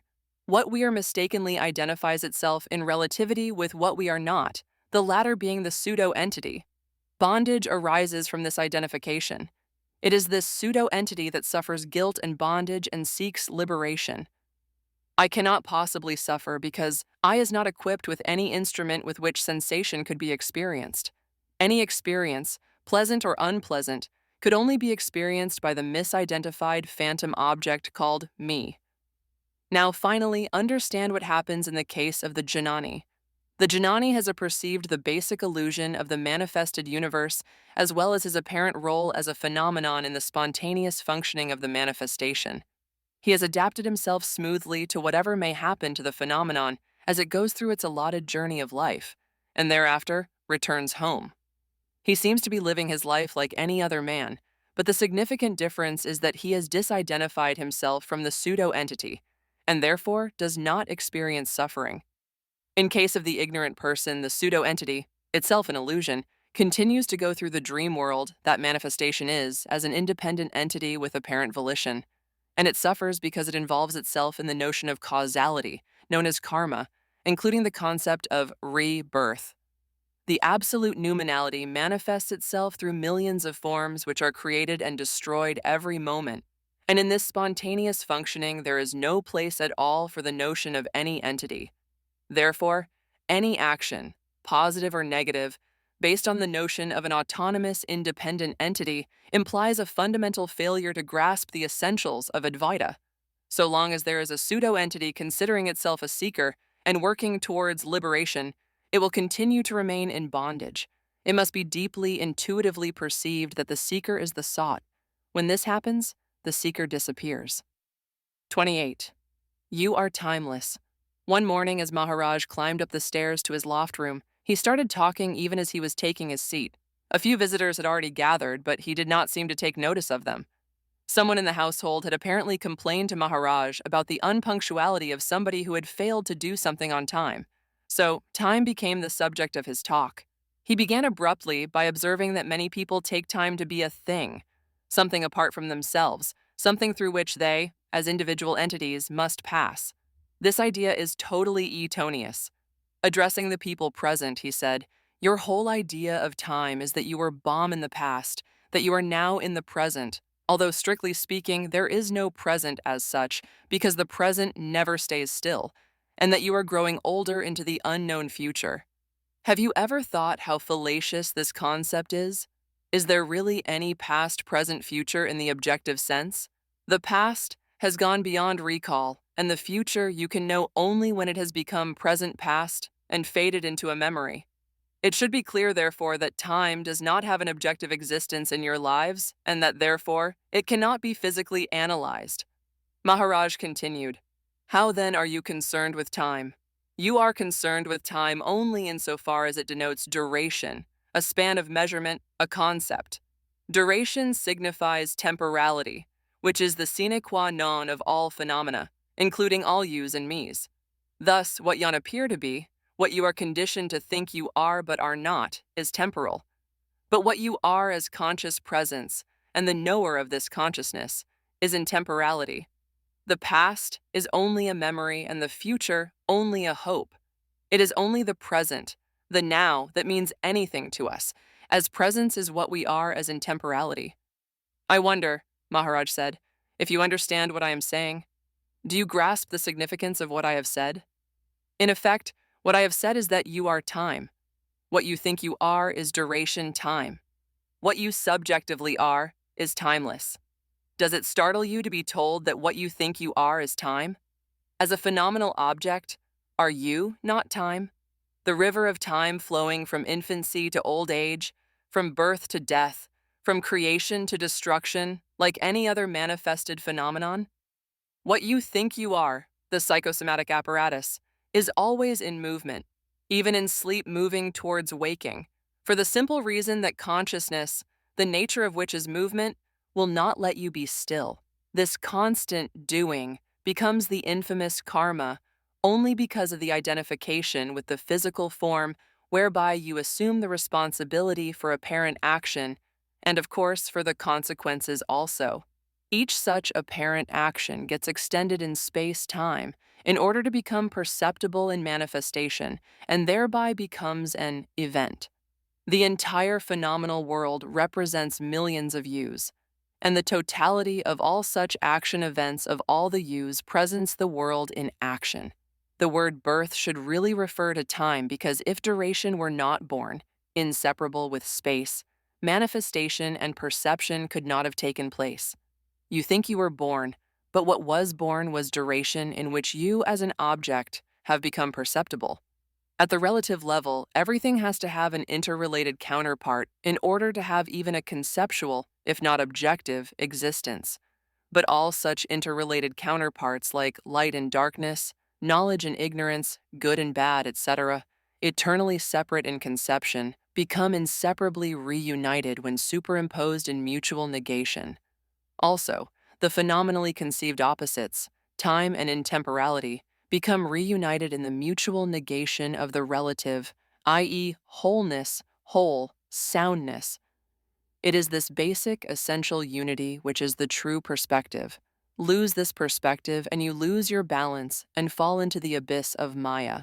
Whatever we may think or say about the intemporal absolute, concluded Maharaj, could only be conceptual, merely an indication, a pointer which could never possibly reveal to us what intemporality is, because that is what we are. All we can say is, I am here and now, here, being in the absence of space and now being in the absence of time. Even saying this is perhaps saying too much. It is not the saying nor the hearing that matters. What matters is the instant apperception of the fact. 29. No such thing as enlightenment. Maharaj often says that very few of those who come to him are novices in spiritual knowledge.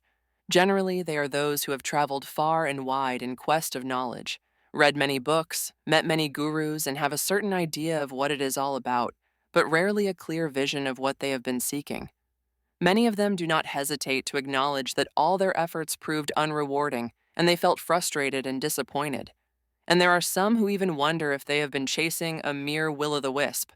However, in spite of all their frustration and dejection, they do seem to know that life does have an ultimate meaning. Maharaj feels deeply concerned for such visitors and takes personal interest in them. But he totally ignores those who come to him out of an idle curiosity, or with the object of talking about him at a weekend party with a holier-than-thou attitude, or perhaps with condescension. Then, there is a class of people, the half-baked intellectuals, who come to Maharaj to test their own accumulated knowledge. And when answering Maharaj's usual query about their spiritual background, such persons seldom fail to mention with a sense of pride the long list of books they have studied and the sages and saints they have met. Maharaj receives such information with an impish chuckle and might say something that would inflate their egos even further. For example, he might say, "Well then, we should have an unusually good conversation today." Or he might say, "Well, I must say we are all honored today by your presence, and we should be able to learn something new." Or he might say, "I have only studied up to the 4th standard in a primary school, and here you are, a PhD in philosophy, with all the Upanishads at your fingertips. How gratifying." Discussions, as they proceeded, would have a wide range of reactions from these worthy luminaries. Some of them would start from the standpoint that they considered themselves to be more or less on the same level as Maharaj himself. Then, within a few minutes, the enormous difference would be so palpably obvious that they would adopt an attitude of humility and listen rather than talk. They would soon realize the hollowness of their pedantry and speciousness of their pet theories and concepts. One morning, a European lady came to Maharaj. She effusively praised the book I Am That and said that it was her great good fortune that she was able to pay her respects to Maharaj in person. She had traveled far and wide and met many spiritual teachers, but had never felt that she had found what she was looking for, and that she was now sure her search had finally ended at Maharaj's feet. Apparently, she had had a few experiences, which other gurus had probably certified as proof of her spiritual progress. She began narrating these experiences to Maharaj in great detail. Maharaj listened to what she was saying for a few minutes and then interrupted her by asking, "Tell me, who had these experiences? Who felt pleased by these experiences? In the absence of what, would these experiences not have arisen at all?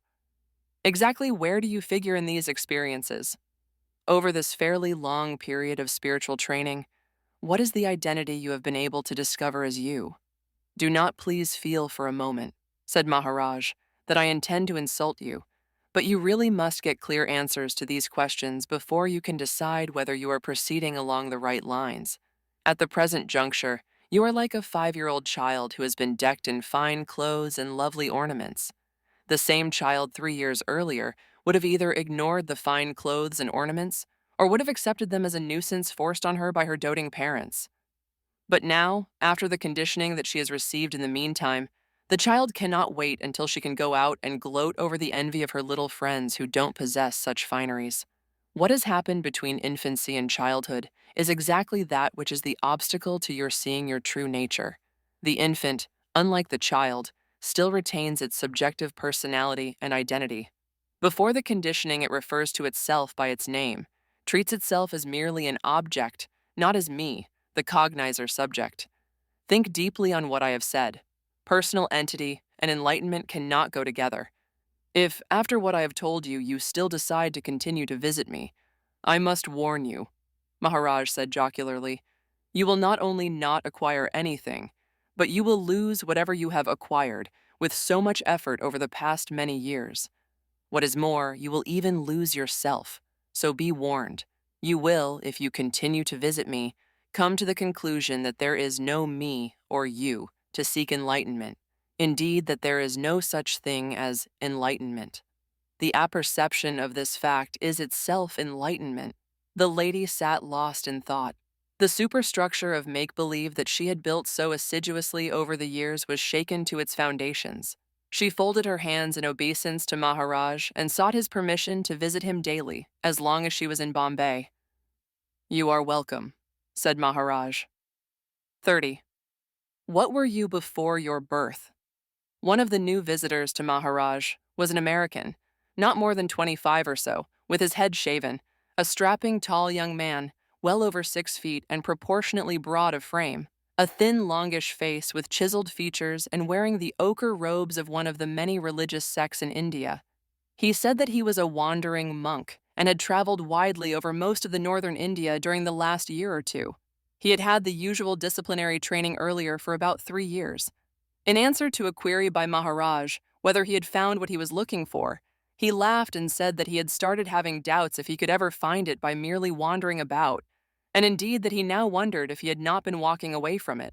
He then said that he had come across a copy oil am that recently, and after reading it, had had an unusually sharp sensation of having arrived, especially when he saw the frontispiece picture of Maharaj. When he had looked into the eyes of Maharaj, he added, he couldn't take his gaze off the portrait for a long time. He felt he had to visit him, pay his respects, and sit at his feet.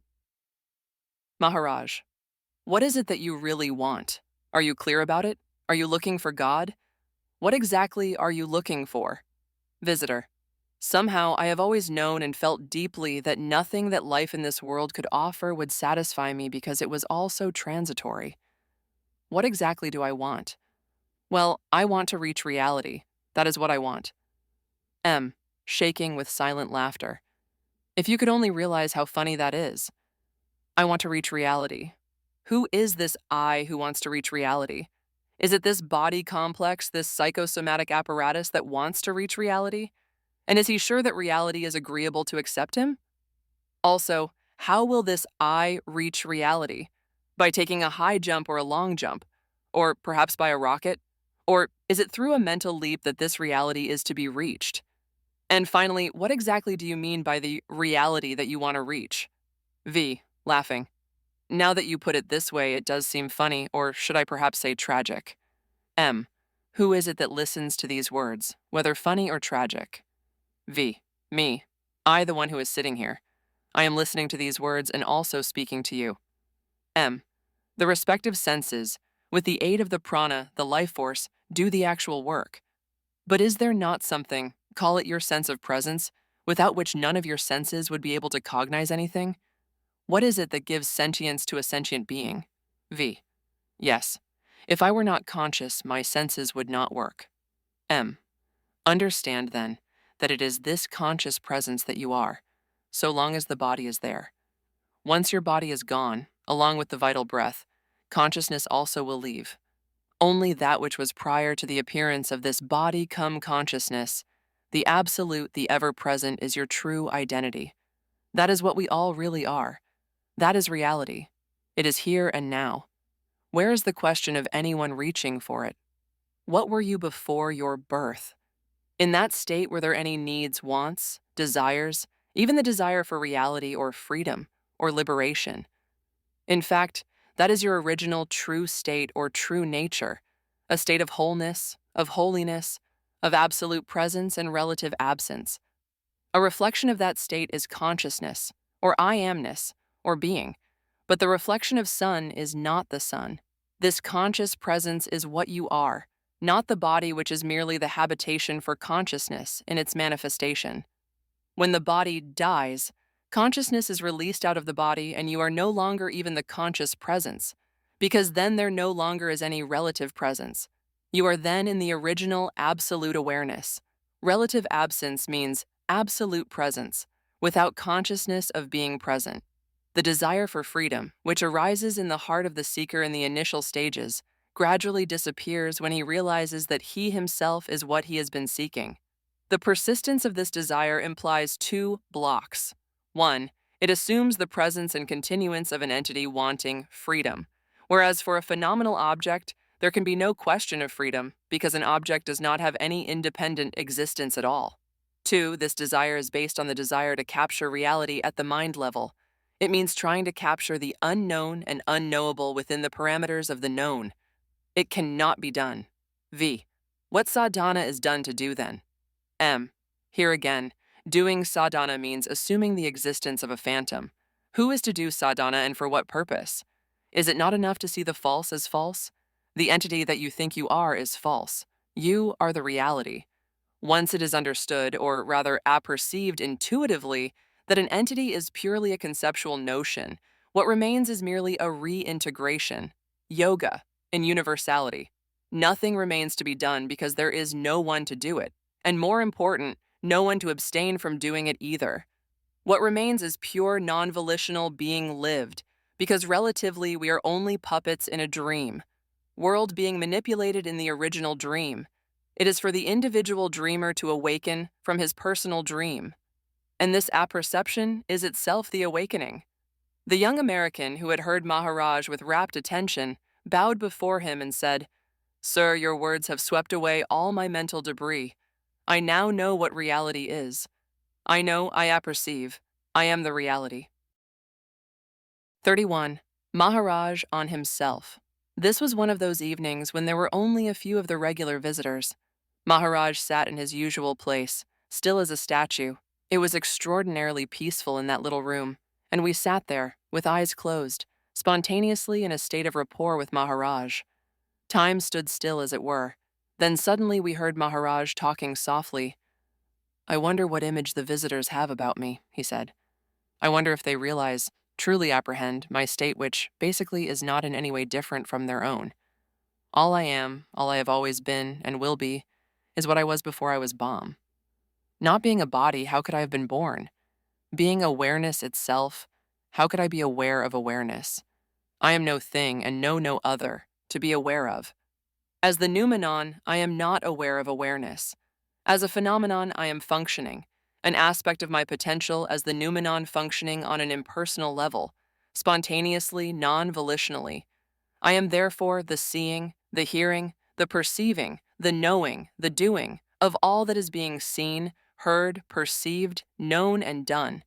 A perceiving the objectivization of this, here now. Nominally, absolutely unknowable, phenomenally, relatively. I become an object of knowledge.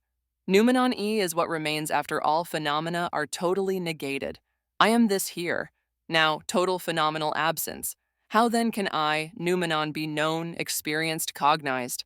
When I manifest myself, it is as sentience, by conceptual extension in space, measured in duration, time. Any experience can be experienced only in duality, as subject-object, discriminating and judging through interrelated counterparts like joy and sorrow. When the mind is totally silent, empty, when space-time conceptualizing is in suspension, then all that you are, I am, unicity, wholeness, holiness, humility, love. That is truth. All else is rubbish. So simple, but I wonder how many apprehend what I am saying. Stop conceptualizing and you are no self and no other. 32. A personal experience. It is not unusual for Maharaj, during the course of a session, to pick out someone from the regular visitors and ask him about his personal reaction to his talks. He might say, "Tell me what specifically you have gathered from my talks that has remained firmly in your mind." Or he might ask, "Having heard what I have to say, what firm conclusion have you come to in regard to your true identity?" It has been my experience that whatever Maharaj says is always spontaneous, and that it is pointless, therefore, to try to think of specific reasons why he puts such queries and why to particular persons. The immediate reaction to such a query from Maharaj is naturally one of bewilderment, but understandably it is also tantamount to a confession that after listening to what he has been saying, Shravana, adequate independent meditation over it, Manana, has not been done, let alone being one with the conviction arrived at, Nididhyasana, the only graduated process Maharaj recommends whenever he is pressed to recommend some action by a devotee. On one such occasion, Maharaj said to one of the regular visitors, "You are a learned man, and you have been listening to me now for quite some time, very patiently, very intensely, with deep concentration. Tell me in a few words what it is that I consider as the core of what I am trying to convey." Maharaj seemed to be particularly interested in the answer, for he waited patiently for it for quite some time. The devotee concerned made visible efforts to give an answer, but somehow or the other a clear-cut exegesis would not come forth. During this intervening lull, so extraordinarily still and quiet, an answer spontaneously emerged in my mind. Awakening cannot take place so long as the idea persists that one is a seeker. When the session was over and the other visitors had left, only my friend Mularapatan and I remained with Maharaj. I mentioned to him that a clear answer to his question had come to my mind while we were waiting for the devotee to reply, but that I had not deemed it proper to say anything during the session. On being asked, I told Maharaj what my answer was. He asked me to repeat it, and I repeated the answer more slowly and clearly. On hearing it, Maharaj sat for a moment or two with his eyes closed, a smile on his lips, and seemed very pleased with the answer. Then he asked Mularapatan what he had to say about my answer. Mularapatan said he had no particular comment to make, and the matter was left at that. It seemed rather a pity, for if there had been a comment from my friend, Maharaj would almost certainly have favored us with at least a brief dissertation on the subject. There was another occasion which had special significance for me personally. Whilst I was doing the translation at a session, I was suddenly interrupted by Maharaj. I must mention here that on some days my translation seemed to emanate more smoothly, more spontaneously than on other days, and this was one of those occasions. While I was speaking, perhaps with my eyes closed, I was not aware of any interruption from Maharaj, and it was only when my neighbor tapped on my knee firmly that I became aware of Maharaj asking me to repeat what I had just said. It took me a moment or two to recollect what I had said, and at that instant, I felt myself curiously transformed, out of context, into a distant and almost disinterested witness to the dialogue that followed between Maharaj and me. When after a while I was back in the relevant frame of reference, I found Maharaj sitting back with a contented smile, while the visitors seemed to be gaping at me in an embarrassed manner. The session then proceeded to its normal conclusion, but my translation thereafter seemed to me to be rather mechanical. I felt that something unusual had happened during the session. Unfortunately, Malarpatan was not present on that day, and I could not ask him about it. I therefore borrowed a tape recording of the session. The recording, however, was very poor in quality, and the questions and answers were drowned in outside noises. But the tape had served my purpose because, as I was meditating when the tape was being run, what transpired at the session suddenly flooded back into my memory. No wonder the visitors seemed startled out of their wits. I had been having a dialogue with Maharaj and talking to him on terms of full equality, which could never have happened if I had been really conscious of what I was saying. It was not the words, but the tone of firm conviction that must have startled the visitors, as indeed I myself was when I heard the tape. I could only take some satisfaction and consolation from the fact that at the end of the dialogue, Maharaj seemed perfectly happy and contented. One might even say gratified. The dialogue between Maharaj and me had taken place on the following lines. Maharaj, would you repeat what you just said? Answer. I said, I am the consciousness in which the world appears. Everything and anything that constitutes the manifested world can therefore be nothing other than what I am, absolutely. Maharaj, how can you be everything? Answer. Maharaj, how can I not be everything? All that the shadow is can never be anything beyond what the substance is, whatever is mirrored as an image. How can it be anything more or less than that which is mirrored? Maharaj, what is your own identity then? Answer. I can be no thing. I can only be everything. Maharaj, how do you exist in the world then? In what form? Answer. Maharaj, how can I possibly exist with a form as NT? But I am always present absolutely, and as consciousness relatively, in which all manifestation is reflected. Existence can only be objective, relative. I cannot therefore have a personal existence. Existence includes non-existence, appearance and disappearance, duration. But T am always present. My absolute presence as in temporality is my relative absence in the finite world. No, Maharaj, there is nothing egotistic about it. Perhaps Maharaj had raised his eyebrows. In fact, it is only when the ego collapses that this can be perceived. And anyone can say this. Only there is no one who can say this. All there is apperception. Maharaj, very well. Let us proceed. The talk then proceeded, and I continued to translate the visitors' questions and Maharaj's answers till the session came to an end. Later, I reflected upon the theme of bondage and liberation, as expounded by Maharaj, and tried to clarify its implications for me in my daily life. I recapitulated to myself what I had imbibed, something like chewing the cud, an expression that Maharaj uses not infrequently. When the impersonal consciousness personalized itself by identification with the sentient object, thinking of it as I, the effect was to transform the I, essentially the subject, into an object. It is this objectivizing of pure subjectivity, limiting the unlimited potential, this false identity which may be termed bondage. It is from this entity-fication that freedom is sought.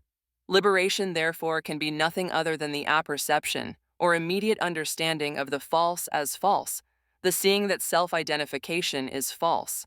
Liberation is seeing that it is only the consciousness seeking the unmanifested source of manifestation, and not finding it because the seeker himself is the sought. Having understood this profoundly, what are its implications for me in regard to ordinary living? My basic understanding now is that there never can be any individual entity, as such, with independent choice of action. Therefore, how can I, in future, entertain any intentions? And if I cease to have intentions, how can there be any psychological conflicts? In the absence of intention, there can be no psychological basis for any involvement with karma. There would then be perfect alignment with whatever might happen, an acceptance of events without any feeling either of achievement or of frustration. Such living would then be non-volitional living, an absence of both positive and negative volition, an absence of both deliberate doing and deliberate not doing, going through my allotted span of life, wanting nothing and avoiding nothing, so that this life, this duration of consciousness which has come like an eclipse on my original true state, will disappear in due course, leaving me in my absolute presence. What more could the conceptual one want? 33. There is no perceiver, only perceiving. One morning, when a visitor began his question with the usual, "I want to know," Maharaj began to laugh, and without waiting for the Marathi translation, interrupted with a counter question in English, "I, who?" Then, having enjoyed the joke hugely, he went back to his native Marathi and said, "It is really so very simple this that I am trying to convey to you. You too would find it so if only you could keep the me aside when you listen. If you would only remember that so long as there is a supposedly autonomous entity volitionally trying to understand what I am saying, true understanding is out of question. Apprehension of metaphysical revelation presupposes an inquiring, open, vacant mind in which such apprehension could enter. Any independent entity indicates a conditioned mind, full of concepts, resisting the entry of anything that I want to impart. Do I make myself clear, I wonder? Even though I use words, and you hear them, the imparting will be possible only if the subject and the object merge in the hearing of it. Begin at the beginning and examine whether there exists any one, either to talk or to listen, or there is merely functioning, talking, listening, apprehending, experiencing. When you think of something existing, you think only in terms of something which is objective, with a form. You are concerned only with objective phenomena, whereas I see all objects, including you, as nothing more or less than appearances in consciousness and therefore as not existing. And subjectivity as such, without any objective quality, obviously cannot exist. So then, what exists? There cannot be such a thing as existence or non-existence. Let us come back to the visitor who wanted to ask some question a little while ago. He has come here, perhaps with some inconvenience and at not inconsiderable expense, to seek that kind of knowledge which would enable him to turn himself into a better individual, a sage, a jnani. Now, do you understand why I could not help laughing? Not at him, please, but at the tricks Maya plays through her illusions. Think for a moment. Who is thinking in terms of transformation, changing from one state to another, in terms of self-improvement? Surely it is nothing other than an appearance in consciousness, a character in a movie, an individual in a dreamed pseudo-entity considering itself subject to the workings of karma. How could such a dreamed character perfect itself into anything other than its dreamed self? How could a shadow perfect itself into its substance? How could there be any awakening from the dream, except for the dreamer to resolve the true identity of the source of the dream, the manifestation? An awakening consists in apprehending that there is no individual perceiver of the phenomenal world, but that the essential nature and purpose of all phenomena is merely the perceiving of phenomena, that is, functioning in this here now, apprehending that every sentient being, I, as the potential source of all experience, experiences the apparent universe objectively through a psychosomatic apparatus. The very first step in understanding what this is all about is giving up the concept of an active volitional I as a separate entity and accepting the passive role of perceiving and functioning as a process. Let me gladden your hearts by giving you a couple of tips. In spite of whatever I say, I know you will continue on your self-improvement course and keep looking for tips, so open your notebooks and write them down. A. Make it a habit to think and speak in the passive tense. Instead of I see something or I hear something, why not think the passive way? Something is seen or something is heard. The perception will then be not on the basis of an action by the phenomenal entity, but on the basis of an event or occurrence. In due course, the pseudo-entity I will recede into the background. B. Before going to sleep at night, spend about 10 minutes sitting relaxed both in body and mind, taking your stand that you are not the body-mind construct, but the animating consciousness, so that this idea will impregnate your being throughout the period of your sleep. 34. The Immaculate Identity. At the beginning of a session, Maharaj inquired, "What shall we talk about today?"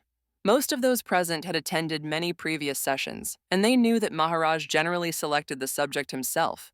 Then again, there was not much choice of subject either for, as Maharaj himself has said many times, he talks only on one subject, namely, man's true nature or identity.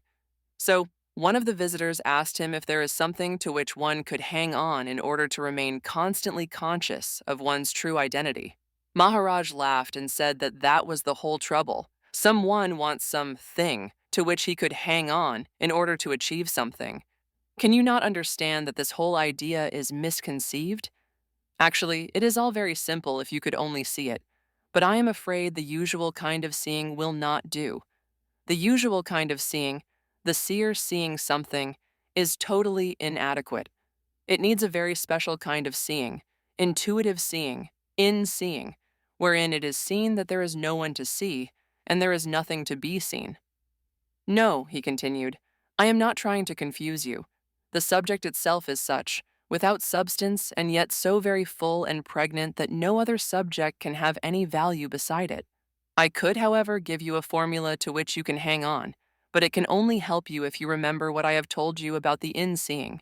If you accept it merely as a formula, you will get only the words of the mantra, but not its meaning. Perhaps the meaning of the mantra, but not its efficacy. The real purpose of the formula, or the Mahavakya, is to surrender the seeing to Brahman. Remember always the perfect identity of this that I am, and that I appear to be. Never for a moment forget that non-manifestation and manifestation, the noumenon and the phenomena, the absolute and the relative are not different. Manifestation is not a creation of the non-manifest, but merely the mirrorization, or an expression of it. In other words, there is no inherent duality between subject and object. Indeed, no object could exist even for a moment apart from its subject and vice versa. This that I am, noumenon, obviously transcends that I appear to be, phenomena, but is also immanent therein. There is an inseparable identity between the noumenon and its phenomena. What happens in manifestation? Noumenally I am, though not aware of it, and never for a moment do I cease to be this that I am. Whereas phenomenally, I neither am nor am not, because all objects are merely appearances in consciousness, images in a mirror. Indeed, every single thing that one can cognize can only be an appearance in consciousness, and cannot have any other existence as such. And what is consciousness? I am consciousness. As soon as the thought I am arises, mind, which is nothing other than the content of consciousness, starts the process of objectifying. It can do so only through the concept of duality, a notional separation into subject and object, into interrelated counterparts and contrasts like pleasure and pain. During this process, noumenally, intemporally, the purely subjective T remains unsplit, whole, holy, and eternal as ever. In conceptualization, in order to be cognizable, the appearances, the objects have to be given two notions without which they would not be sensorially perceptible. They would need to be given shape or volume in space and duration in time, so that they could be cognized. If you can remain anchored in the immaculate identity between the noumenon and the phenomena, which is your total potential, there cannot exist any basis for the imaginary bondage from which you want to be released. Understand this well. Your notion of bondage is just the illusion that you are an autonomous entity, subject to temporality and the karma cause effects. If, however, you have perceived your basic and essential identity of intemporality, you cannot fail to see that the space-time element, the basis of the notion of the karma cause effect and the consequential bondage, is essentially only a contrivance to make sensorial perception of the phenomena possible, and cannot therefore be anything independent as a means of bondage. Once again, then, the relative manifestation, the world, is not illusory, as it is the expression of the unmanifested absolute, which is immanent therein. What is indeed illusory is your mistaken identity with a particular phenomenon. Remember, the shadow cannot be there without the substance, but the shadow is not the substance. 35. Total absence of the doer. Among the visitors, one morning, was a professor of philosophy from the northern India. He had met Maharaj several times. This morning he was accompanied by a friend of his, an artist of some merit, but apparently not particularly interested in what Maharaj speaks about. The professor started the discussion. He said he was so struck by what Maharaj had told him during his last visit that every time he thought about it, he felt a surge of vibrations through his body. Maharaj had told him that the only way to go back was the way by which he had arrived, and there was no other way. This sentence, said the professor, struck a deep chord within him, leaving no room for doubt or query. But subsequently, when he began to think more deeply about the matter, especially the how of it, He had found himself hopelessly entangled in an unholy mess of ideas and concepts. He said he felt like a man who had received the gift of a precious diamond, but had later lost it. What was he to do now? Maharaj began speaking softly. He said, "Please understand. No truth remains as truth the moment it is given expression. It becomes a concept. Add to it the fact that in order to communicate with each other, the words I and you, and we, and they, have necessarily to be used. Thus, the very first thought breaks the unicity and creates duality. Indeed, it is only in duality that communication can take place. Words themselves further expand the dichotomy, but that is not all. Then the listener, instead of directly and intuitively perceiving what is being communicated, begins the process of relative reasoning with its implicit limitations when applied to the subjective and the noumenal." "Are you with me so far?" Maharaj inquired, and then continued. "What is relative reasoning? It is the process of reasoning whereby a subject creates in his consciousness objects with opposing qualities or characteristics which could be compared. In other words, the process just cannot work except on the basis of a subject-object duality. Such relative reasoning may be effective, and indeed necessary, for describing objects by comparison. But how can it work with the subjective? That which conceives, the subject, obviously cannot conceive itself as an object. The eye can see everything else except itself. Is it any wonder, therefore," said Maharaj, "that you have found yourself bogged down in the mire of ideas and concepts from which you find it impossible to extricate yourself? If you could only see the actual position, you would see what a joke it is. This is the background. Now, to the real problem, who is this you that is trying to go back the way he came? No matter how far back you go chasing your shadow, the shadow will always precede you." What is meant by going back? It means going back to the position when there was total absence of consciousness. But, and this is the crux of the matter, so long as there is a negator who keeps on negating and negating, chasing the shadow, you will remain unnegated. Try to perceive what I am saying, not with your intellect, not as you using your intellect, but just apperceiving as such. "I wonder if I have made myself clear?" asked Maharaj. Just then I happened to look at the artist friend of the professor and was struck by the intensity of his concentration. Instead of being bored or only mildly interested, he was listening to every word of Maharaj as if hypnotized. Maharaj also must have noticed this because he smiled at him and the artist, without uttering a word, folded his hands in salutation and nodded his head several times in a gesture of silent communion. The professor, however, seemed to have come to a mental obstruction, an impenetrable block, and he said so. Maharaj then told him that this block was an imaginary obstruction caused by an imaginary you, which had identified itself with the body. He said, "I repeat, there must be a final and total negation so that the negator himself disappears. What you are trying to do is to understand what you are by means of a concept of existence, whereas in reality I, you, neither am nor am not, am beyond the very concept of existence, beyond the concept of both the positive and the negative presence. Unless this is understood very profoundly, you will continue to create your own imaginary obstructions, each more powerful than the earlier one. What you are trying to find is what you already are." The professor then asked, "Does it mean then that no one can lead me back to what I am?" Maharaj confirmed that that was indeed so. You are, you always have been, where you want to be led.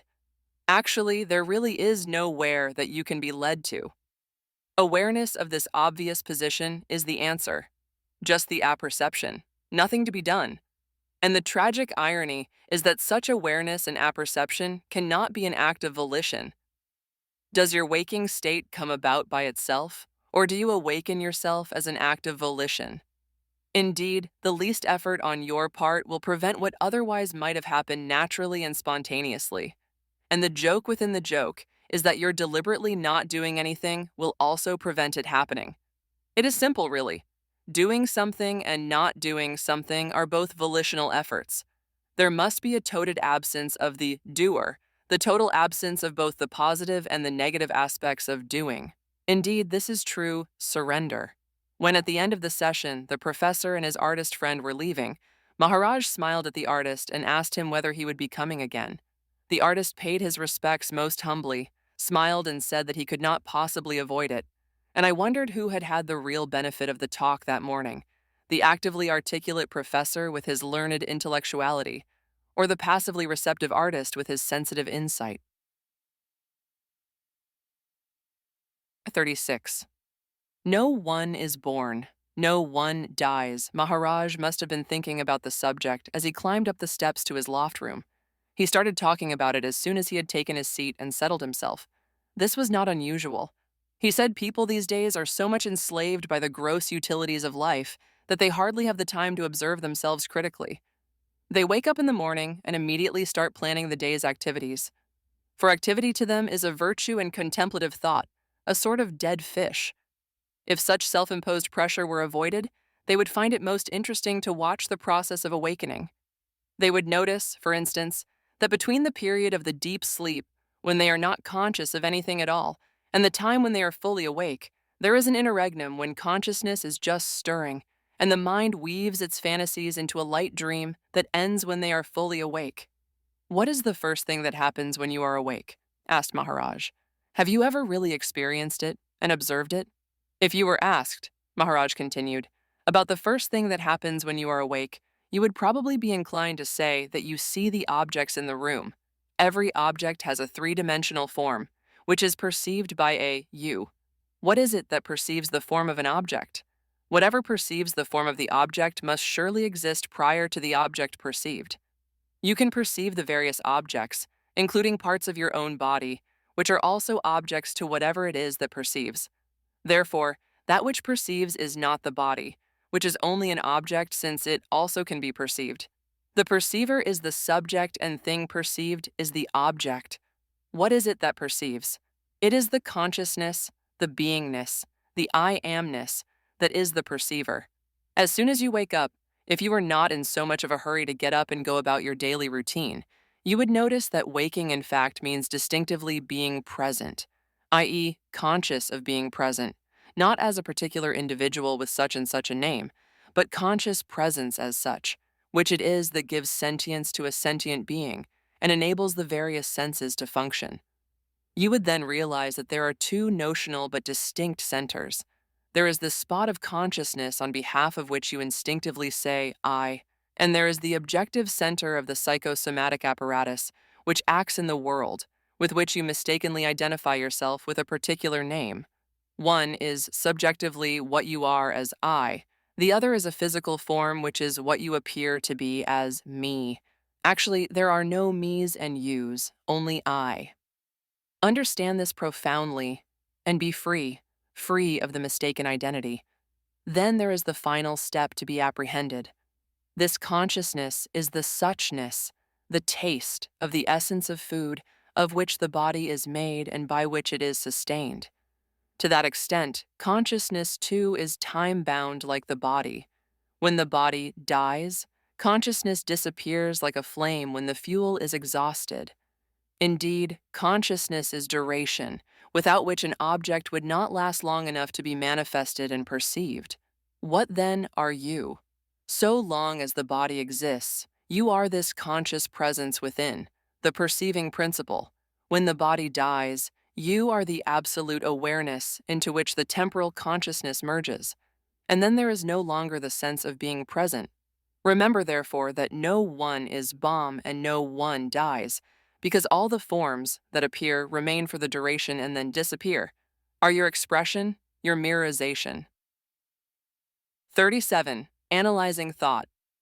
Maharaj wants visitors to ask questions, but he insists that they should not be at the level of the body-mind identification.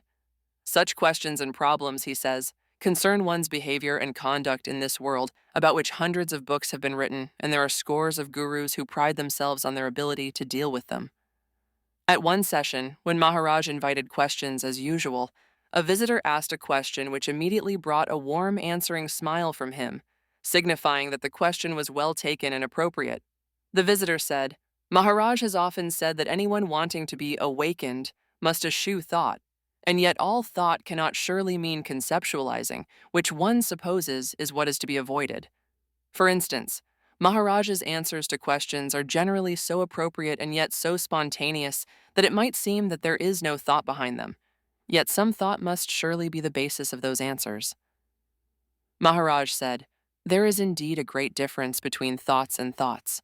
Thoughts which form daydreaming, or thoughts of regret about the events in the past, or thoughts of fear and worry and anticipation regarding the future, are surely very much different from the thoughts which spring up spontaneously from the depth of one's psyche, what one might call thoughts that do not need any argument and interpretation by the mind. The former are to be ignored and avoided. The latter are incapable of being ignored or avoided, because they are essentially spontaneous and immediate and basically non-conceptual." Maharaj then continued, "The very first thought, 'I am,' is surely a thought, but one that does not need any argument or confirmation from the mind. Indeed, as the basis of all further thought, it is the preconceptual thought, very source of the mind, living according to indirect or mediate thought.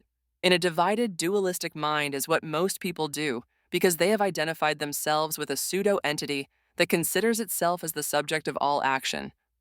But direct or absolute thought is the process by which the absolute non-manifest manifests itself. Such thought is spontaneous and instantaneous and therefore without the element of duration, which is an aspect of the split mind. Whenever there is duration, the thought must necessarily be an afterthought, interpreted phenomenally and dualistically. No spontaneous, non-dual intuitive thought can arise unless the storm of conceptual thinking has subsided and the mind rests in a fasting state, and such thought obviously cannot know bondage. Instantaneous, pure thought results in pure action without any tinge of bondage, because no entity is involved." Maharaj concluded his reply by saying that most religions were originally based on direct, pure thoughts. In course of time, they degenerated into concepts, and on these concepts has been erected gradually an enormous amorphous structure, made enchanting enough to attract and mislead millions of people. 38. Beingness is God. What several visitors notice after listening to Maharaj for some time is that he rarely uses the word love in his exposition of the true nature of man. In fact, he often says that in the process of manifestation of the unmanifest, there is nothing religious or devotional as such. Should a visitor specifically ask Maharaj whether love had no place in what he expounds, he would smile and ask a counter-question. What do you really mean when you use the word love? What significance does the word have for you? This question would generally make the visitor speechless, because this word is one of those which are hopelessly misunderstood and freely misused. Maharaj would then continue, "Does not the word love basically signify a need of some kind? For you love the person or the thing that satisfies your need? Indeed, the love between man and woman satisfies the need of each for the other, whether the need be physical, by way of companionship, or in any other form or manner. When one finds that the other no longer satisfies the need, love first turns to indifference and later on perhaps to hate. Why do couples change partners, wedded or otherwise, so often, particularly in the West? For the simple reason that they no longer seem to satisfy each other's need as they did earlier." One visitor who wanted to pursue the inquiry further asked some questions. Visitor: "But sir, this is definitely a narrow view of the word love. There must surely be something like impersonal or universal love." Maharaj: "Let us be clear what we are talking about. Are we talking about a sentiment, a relationship between two persons? If so, can love be really anything other than the interrelated opposite counterpart of hate, both being feelings that one person has for another? Such a relationship can only occur in a dualistic manifestation of subject-object. If, however, you are thinking in terms of noumenal non-manifestation, which is a state of total subjectivity without the slightest touch of anything objective, something which can only be suggested by the subjective pronoun I, total unicity, which can be conceived only as a state of fullness, wholeness, holiness, no words can be adequate. And of course, in that state, a love-hate relationship would be quite inconceivable. Relationship between whom? If therefore you are using the word love to indicate the noumenal state, this word, like any other word, would be totally inadequate." V. Honestly, I had not considered the matter so deeply, so analytically. Perhaps what I had in mind was something that is conveyed by the words, "God is love," or "love is religion." M. Laughing: "Here again, my friend, what are these but combinations of words based on someone's concept which he liked and wished to thrust on others? and the others are more than willing to accept any concept which gives them some sort of moral moorings. In such cases, the seeker is happy and complacent in his pose of the seeker. He feels so much superior to others, misguided souls who are wasting their lives. And in this pose of enlightenment, he is happy to hang on to a concept based on a pleasing combination of words that feeds his seeker ego V. But Maharaj, the words God is love, and he that dwelleth in love dwelleth in God, and God in him, were used by St. John, a great Christian saint, who is also believed to have been a Janani. I do not doubt that he was a Janani, but unfortunately there does not seem to have been a clear apprehension amongst his followers of what these beautiful words meant to the Christian sage who uttered them. What St. John had in mind was certainly not that God is an objective, phenomenal entity whose essential nature is love. Now, let us go back again to what I told you about need being the basis of love. Consider what is the most priceless possession of any sentient being. If he had the choice of possessing either all the wealth in the world or his beingness or consciousness, you may give it any name to add to the thousands that have already been heaped upon it, that which gives him the sense of being alive and present, and without which the body would be nothing but a cadaver, what would he choose? Obviously, without consciousness, all the wealth in the world would be of no use to him. This beingness, this conscious presence that he is the beingness of every sentient being on the earth, the very soul of the entire universe. And indeed, therefore, this here now, this conscious presence, cannot be anything other than God. It is this which one loves more than anything else, because without it there is no universe, no God. This, therefore, is presence love God. And St. John was obviously very much conscious of this when he said, God is love. It is very clear that all he could have meant is that he, John, and he, God, were not different as pure subjectivity, as noumenon. And therefore, he who is anchored in the conscious presence that is love, that is God, dwelleth in God and God in him. 39. You are the conscious presence. One of the early visitors at a session was an office bearer of a European Vedanta society. Maharaj came straight to the point and asked him if he had any questions to ask, or any points to clarify. When the visitor said that he would like to listen for a while to what Maharaj had to say, before asking any questions, Maharaj suggested that since he was an office bearer of one of the active Vedanta societies with a fairly impressive membership, he might start the dialogue by telling us how they go about explaining this rather elusive subject to an interested new member of the society. Visitor: well, we speak to him first about yogic physical exercises because a Westerner is basically interested in the well-being of his body. Yoga to him means being able to make the body do feats of physical endurance and also to achieve a high degree of mental concentration. After a course of yogic asanas, we proceed to tell him that he is not the body but something apart from the body. Maharaj: this raises two questions. 1. What is the starting point for even cognizing the body? In other words, is there not something within the body, in the absence of which you would not be able to cognize either your own body or that of someone else? 2. Would the teacher himself have a very clear idea about his own identity as far as he himself is concerned? If he is not the body, who or what is he? V. I am not sure what exactly you mean. M. The body is only an instrument, an apparatus which would be totally useless but for the energy within, the animus, the sense I am, the knowledge of being alive, the consciousness which provides the sense of being present. Indeed, this conscious presence, not ABC or XYZ being present, but the sense of conscious presence as such, is what one is, and not the phenomenal appearance that the body is. It is when this consciousness, feeling the need of some support, mistakenly identifies itself with the body and gives up its unlimited potential for the limitation of a single particular body, that the individual is born. This is the first point about which the teacher must himself have a firm intuitive conviction. The other basic aspect is that the teacher must also have a very clear comprehension of how the union between the body and the consciousness came about. In other words, the teacher must have no doubt at all about his own true nature. For this, he must understand the nature of the body and of consciousness, or the beingness, or the I amness, and also the nature of the phenomenal world. Otherwise, whatever he teaches will only be borrowed knowledge, hearsay, someone else's concepts. V. smiling. This is exactly the reason why I am here. I shall be here for about a week, and I shall attend both the morning and evening sessions. M. Are you sure you are doing the right thing? You have come here with a certain amount of knowledge. If you persist in listening to me, you may come to the conclusion that all knowledge is nothing but a bundle of useless concepts, and what is more, that you yourself are a concept. You will then be like a person who suddenly realizes that his hoard of wealth has turned into ashes overnight. What then? Would it not be better, safer, to return home with your wealth intact? V. Responding to the humor. I'll take the chance. I would rather know the real value of the wealth that I think I possess. I have a feeling, though, that the kind of wealth that I will attain after the useless wealth has been thrown out would be priceless and beyond the hazard of theft or loss. M.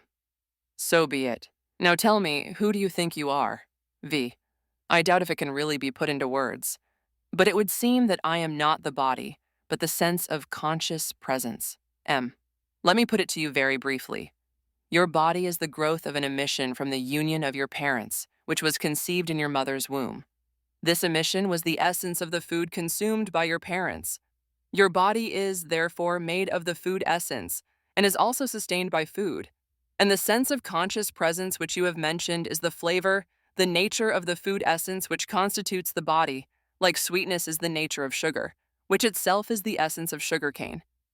But do understand that your body can exist only for a limited period of time, and when the material of which it is made ultimately deteriorates to an extent that it dies, the life force, breath, and consciousness also disappear from the body. So, what will happen to you? V. But would the consciousness disappear? I must say that I am rather startled to hear this. M. In the absence of the body, can consciousness be conscious of itself? Consciousness in the absence of the body will no longer be manifest. Then we are back again to the starting point. Who or what are you? V. As I said before, it cannot be really put into words. M. Of course it cannot be put into words, but do you know it? Once you express it, it would become a concept. But though a conceiver of a concept, are you not yourself a concept? Are you not really born from the very womb of conceptualization? But who really are you? Or if you prefer it, as I do, what are you? V. I think what I am is the conscious presence. M. You said you think. Who is it that thinks this? Is it not your consciousness itself on which thoughts appear? And as we have seen, consciousness, or presence, is time-bound along with the body. That is why I told you earlier that it is necessary to apprehend the nature of this body plus life force, prana, consciousness.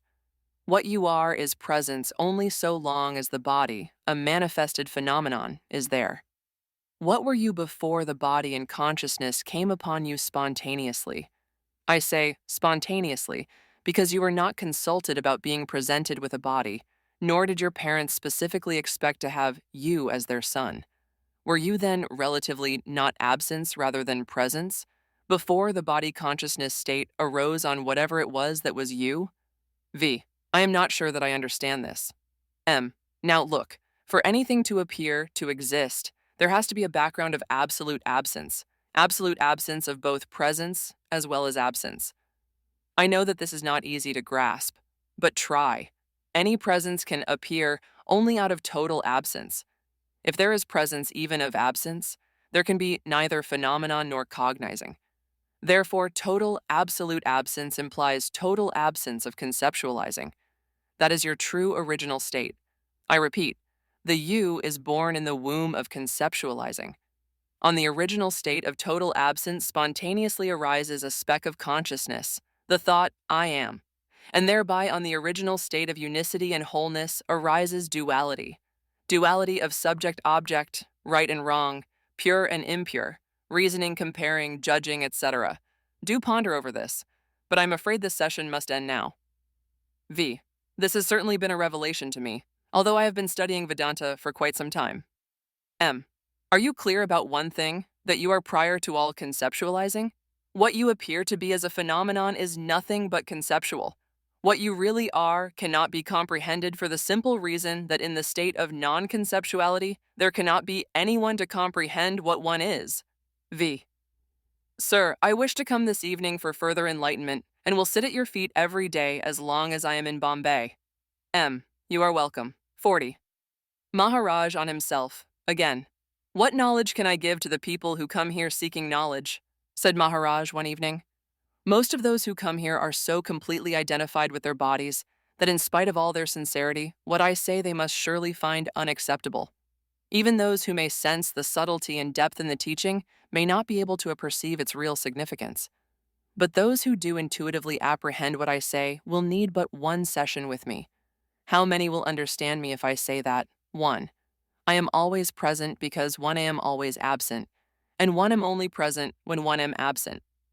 To elucidate this, I would add that I am always present absolutely, but relatively my apparent presence is my apparent absence as F, confusion worse confounded. 2. F, who am no thing, is everything if am not, but the apparent universe is myself. 3. After all the yous and me's have negated one another, F shall remain as I. 4. How could you love me? You are what I am. How could I hate you? I am what you are. 5. Never having been born, how could I die?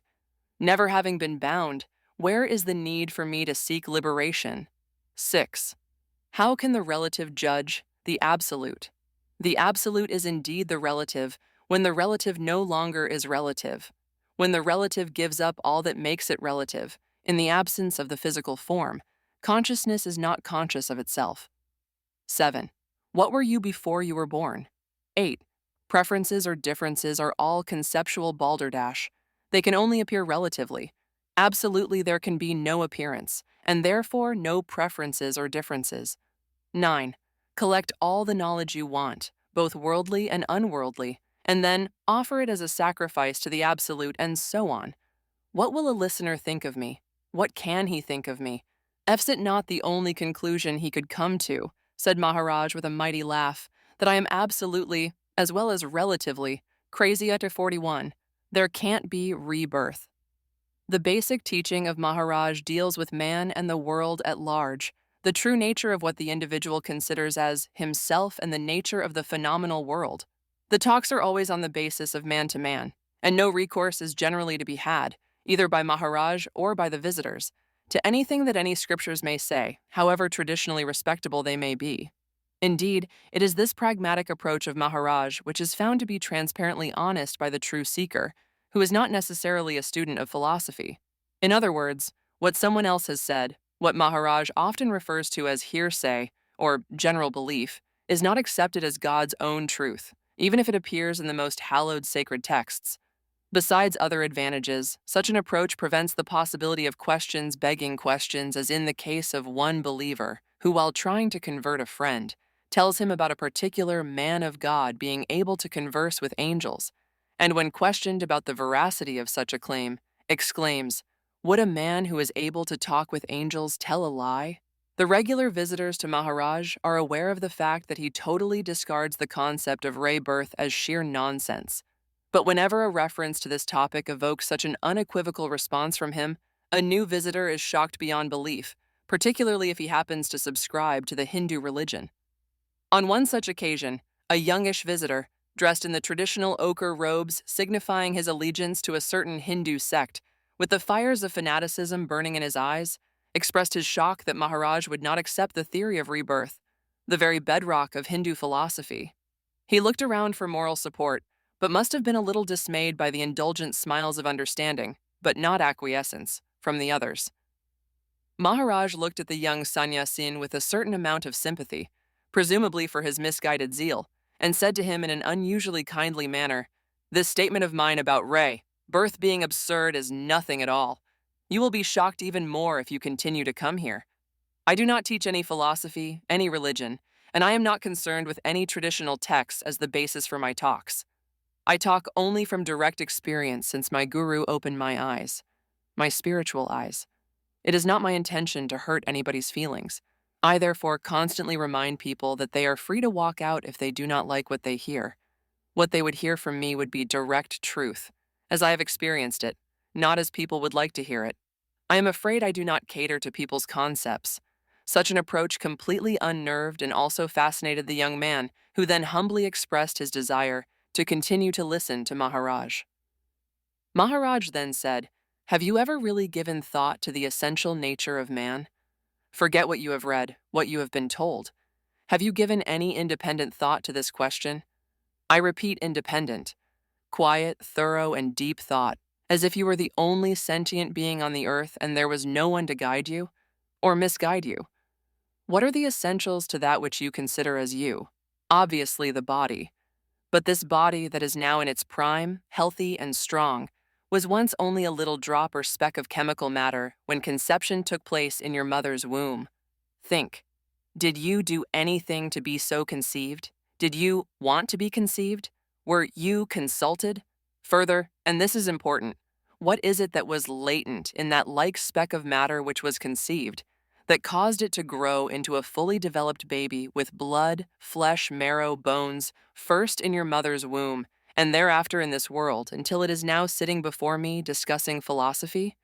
The body has, during its growth, assumed various images which you have considered to be you at different times, but no single image has remained with you constantly, and yet there is something which has indeed remained without any change. Is that not your sense of being alive and present? The consciousness which gives sentience and energy to the psychosomatic apparatus known as the body? This consciousness is given various names: beingness, I amness, self, Atma, etc., and also other names like Maya, God, love, etc. The world exists for you only if this consciousness is there. If you are not conscious, as in deep sleep, can the world exist for you? Now, do you get some idea of what it is that makes you instinctively think of yourself as you? This composite of the physical body, the life force, prana, which is the active principle, and consciousness, which enables the physical senses to cognize things. What you appear to be is the outer body. What you are is consciousness. Let us come back to your problems of rebirth. What is born, the objective body, will, in due course, die. Thereafter, it will be dissolved, i.e., irrevocably annihilated. The life force will leave the body and mingle with the air outside. The objective part of what was once a sentient being will be destroyed, never to be reborn as the same body. And consciousness is not an object, not a thing at all. Therefore, consciousness, as something non-objective, cannot be born, cannot die, and certainly cannot be reborn. These are indisputable facts, are they not? Facts about the phenomenally manifested sentient being. As a process of the functioning of the noumenon, manifestation of phenomena takes place, in which forms get created and forms get destroyed. Who is Bomb and who dies? And who is to be reborn? If this is so, you may ask, how does the concept of karma, causality, and rebirth arise at all? The answer is that instead of a phenomenon being accepted as a manifestation of the unmanifest, and thus an aspect of the non-phenomenal noumenon, a mistaken identification with a pseudo-entity takes place, and a phantom with a supposed autonomous existence gets created. This phantom is supposed to have choice of decision and action. It is this phantom that is supposed to be born, to live, to suffer, and to die.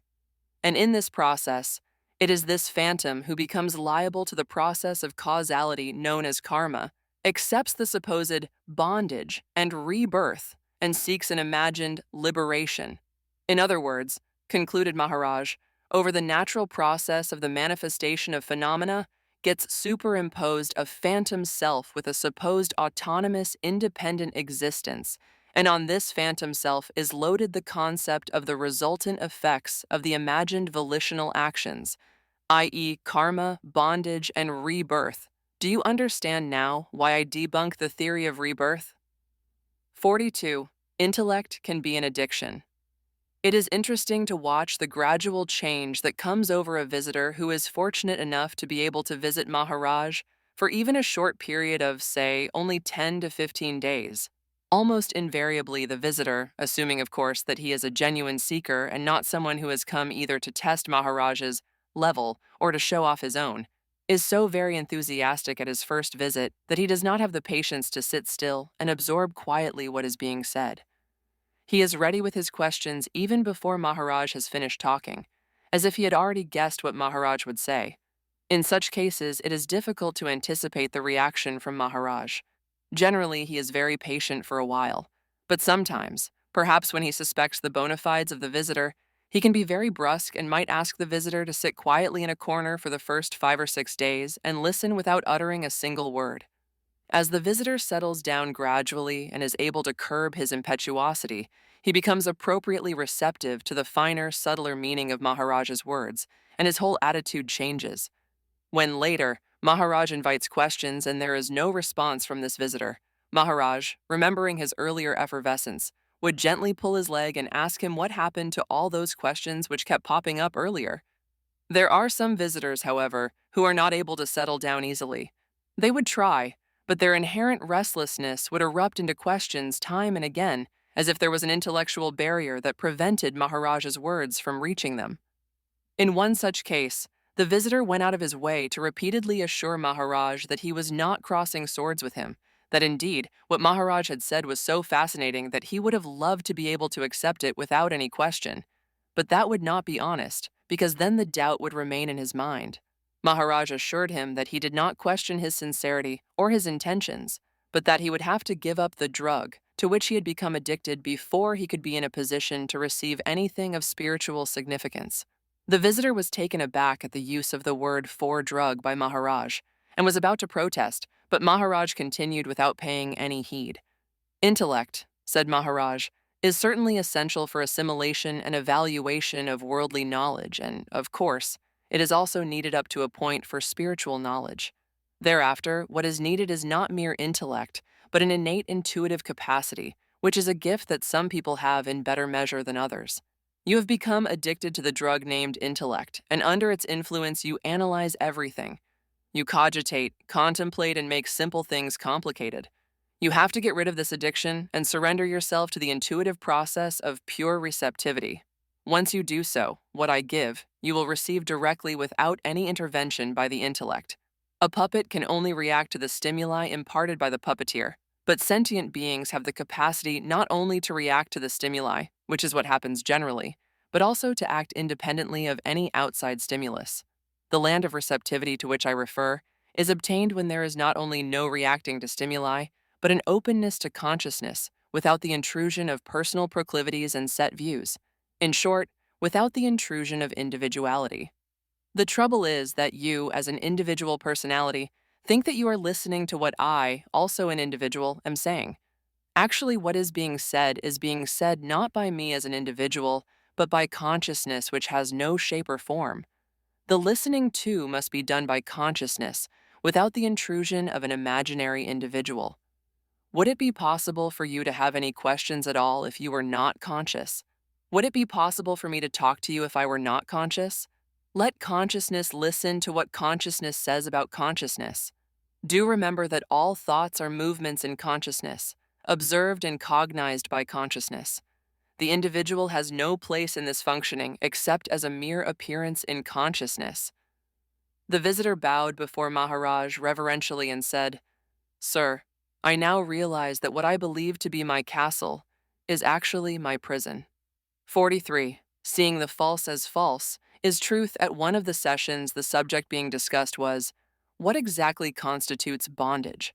Maharaj explained that what we are is the noumenon, the timeless, spaceless, imperceptible being, and not what we appear to be as separate objects, time-bound, finite, and perceptible to the senses. The bondage arises because we forget our real being, the noumenon, and identity ourselves with the phenomenon, the body, which is nothing but a psychosomatic apparatus. When Maharaj invited questions, one of the visitors, who had attended several sessions and had hardly asked any questions earlier, put his hand up and asked, would identification with the body, merely because of such identification, mean bondage? The Jnanis cannot give up their bodies during the lifetime and must live their lives like other human beings, so far as the physical functions are concerned.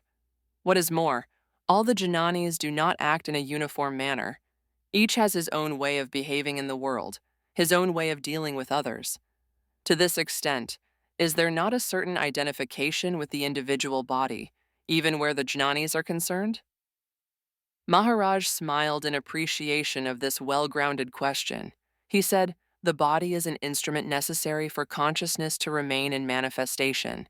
How can the two be disidentified until the life breath leaves the body, commonly known as death, and consciousness is released from its phenomenal form, bondage is not caused by mere formal identification with the body, which is a psychosomatic construct of the five elements, an instrument having no independent existence of its own.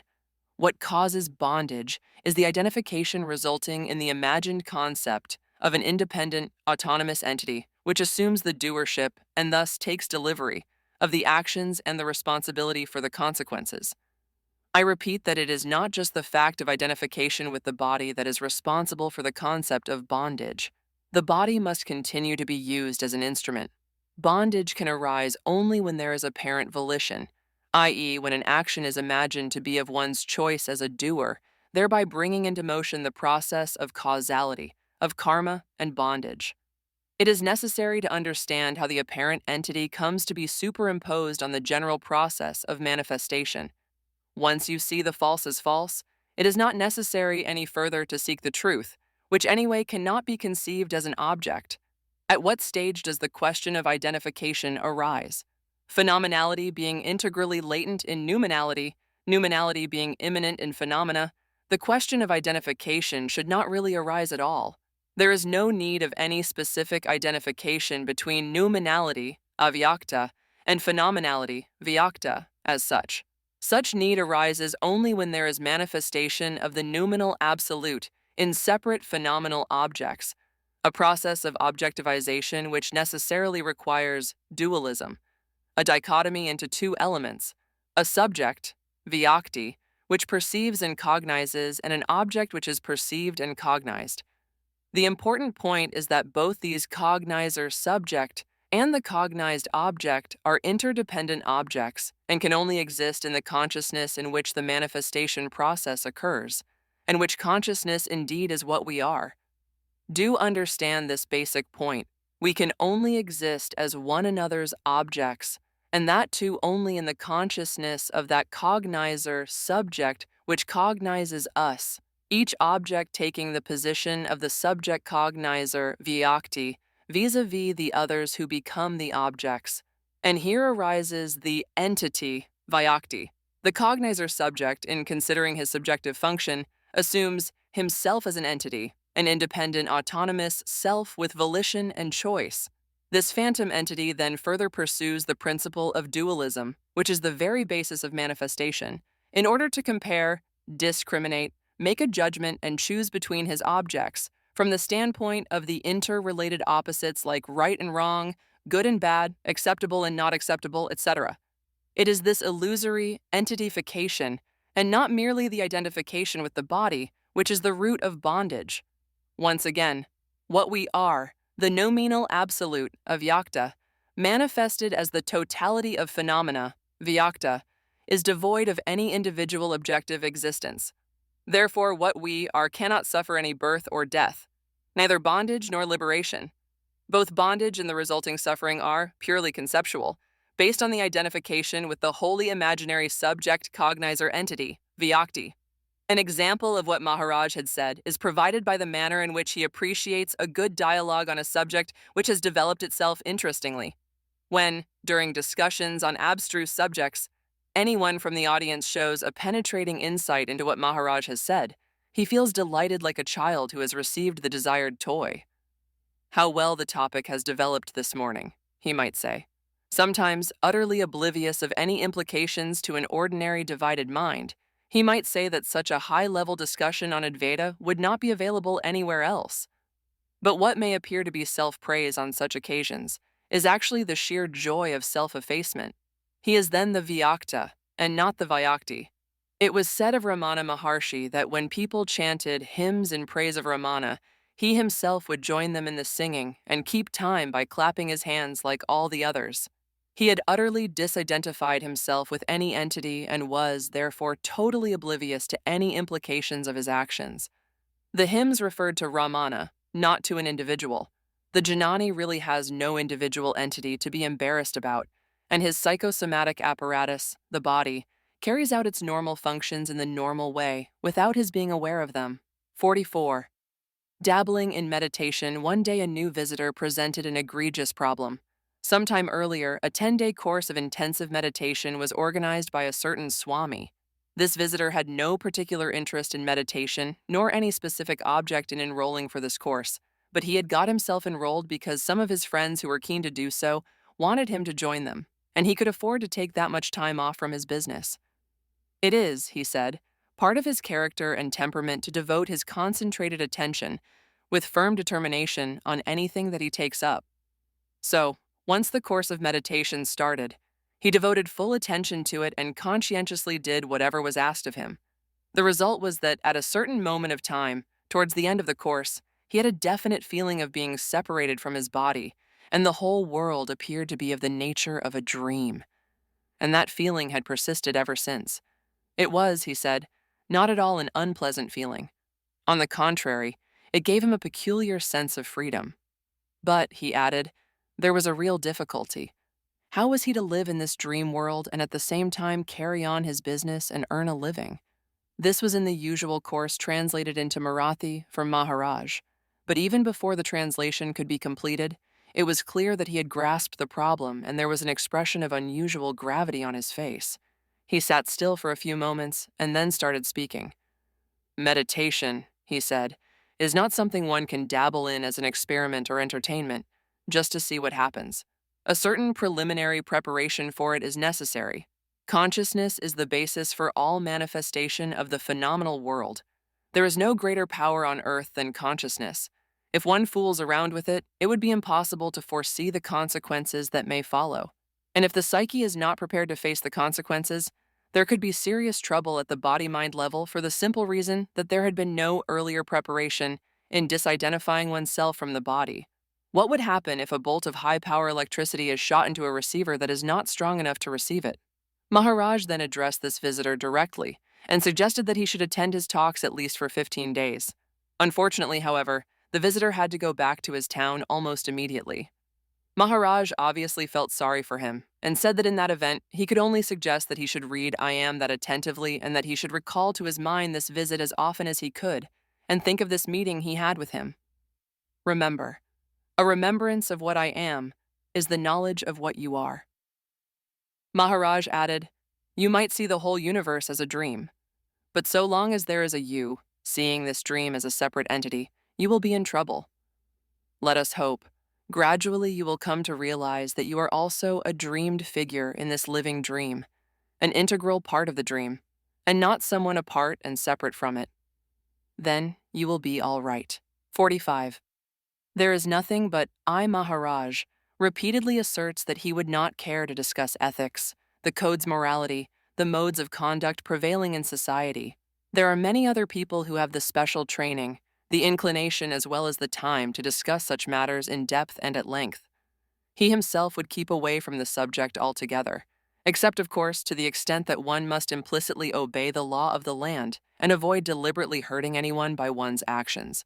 Apart from this very general, universally acceptable minimum standard of conduct and morality, he would avoid any discussion on the finer points of the subject, because, he says, the standards and criteria of morality and conduct have been changing according to times and circumstances. He would deal only with the unchangeable true nature of man himself. If one understands, apprehends one's true identity, all the rest loses its significance and importance, because all subsequent thoughts and actions, not being based on duality, would be simple, direct, intuitive, and spontaneous. This view of Maharaj is found to be extremely difficult to accept, not only by the new visitors, who perhaps feel that he is shying away from the very crux of the problem of life, but also by some others who have listened to him over a long period. They find it impossible to accept the dichotomy of the two. Whatever conclusion and conviction one may come to regarding one's true nature, how can one afford not to give as much, or even more, thought to one's relationship with and behavior towards one's fellow beings? So, when Maharaj defined his attitude in this regard at a session, one of the regular visitors, a lady, could not restrain herself from asking a rather pointed question. Maharaj, would it be right and proper for a person to listen to you most attentively, understand thoroughly what you have to say to the extent that he becomes a Janani, and then to go out and prepare an atom bomb and use it if he felt like it? Maharaj promptly replied, if you had only thought seriously about this matter, keeping in mind the basic fact that you had no wants, no needs, no problems at a certain point of time, say 100 years ago, you would have arrived at the answer yourself, the answer being that the question itself is misconceived. If, as you say, a person understands and accepts his true identity to the extent of being a jnani, would he not come to the conclusion that all phenomena, all sentient beings, including himself as a phenomenon, are nothing but conceptual images in mind, as imaginary as those in a dream? Would someone who has deeply apperceived this truth think of preparing an atom bomb, let alone using it? But this is only a superficial answer to satisfy the ignorant. What you must find out is who are these me, you, and him that we are talking about, who are supposed to be doing this or that according to their sweet will and pleasure. How do you see yourself? You see your body, or really a part of it, and you identify yourself with it. But in deep sleep or under sedation, you do not identify yourself with this body. What really happens is that the appearance of your body in consciousness is perceived and interpreted by you exactly as it is done by any other observer. Your own interpretation about yourself is as elusive and ephemeral as that of others, though maybe a little more flattering. The point to be noted is that the solid personality you think yourself to be is nothing more than an appearance in consciousness. What is more, the interpretation will change, and has been changing, from time to time. Any thought about yourself, whether your own or someone else's, is only a movement in consciousness, only a temporary mental image. That is all that you are. But is that truly you? Only a mental image? Is there really any image with which one could identify oneself as an unchangeable, independent, autonomous entity with choice of action? Relatively, phenomenally, you, or me, is nothing more than that speck of physical matter which was conceived in a womb, and within which was latent the spark of consciousness that is immanent in the entire manifestation. The innumerable forms of phenomena in relativity are all objects of the absolute subjectivity. I, the basis of manifestation being duality through a subject and object, every object being the other to whichever object that is perceiving it in the capacity of a supposed subject. Not a single object has any independent existence as such. We all are mere appearances in consciousness, concepts in mind, each sentient being nothing more than his own concept and the concepts of those whom he considers as others. If you have no independent existence, how can you act? Do you indeed act at all? Or do you only react to an outside stimulus like a puppet? If you would sit still and see what happens, you would quickly realize that we do not really live, but are being lived. That life as such is nothing more than what might be called an apparent functioning. Apparent because all the functioning is, again, nothing more than a panoramic appearance in consciousness. If there is no consciousness, as in deep sleep or under sedative, there is no functioning either. Then, in all this functioning, where do we come in? That is the ultimate joke in this comedy of Maya. We have not only never been out of it, but the entire functioning is nothing but us. What we are is the whole, holy, noumenal absolute, sensorially imperceptible, and perceived and cognized only in relative duality as manifested phenomena. We are transcendence phenomenally as I, and immanence noumenally depending on how we see ourselves. There is nothing but no me, no other. In relative manifestation, phenomena are conceptualized in consciousness as me, and each object, assuming subjective identity, cognizes the other objects as others. But noumenally, there is only the subjective I, without any duality. Now let us come back to your atom bomb. If you have really apperceived this, is it possible for you to go on thinking any longer that there is any villain in life with an independent, autonomous entity possessing enormous power for evil? Or that there is any avatar possessing enormous power for good? Are they both anything other than the drop that got conceived? Surely you must realize that good and bad are mere interdependent opposites, essential manifestations in duality, appearances in consciousness, acting their respective roles in the total functioning. Indeed, believing in and identifying oneself with an entity is all the bondage there is, and realizing that there can be no entity separate from the overall functioning of prajna is instant liberation. 46. Negation of entityness. Once during the course of a session, Maharaj was explaining why death has such a traumatic terror for the average person, whereas to him, it would be an experience to look forward to, as it would mean release from the limitation which the phenomenon of the body naturally imposes on consciousness. Once the body dies, manifested consciousness is released and merges with the impersonal consciousness, like a drop of water merges with the ocean. Maharaj sensed that a visitor had some question on this point. He looked at him and said, "It seems that you want to ask a question." The visitor was a bit startled, because perhaps he had not got down to framing a suitable question to clarify the doubt which had just stirred in his mind. Anyway, he proceeded to speak. Maharaj has said that what actually happens in death is that the breath, the life force, leaves the body and mingles with the air outside.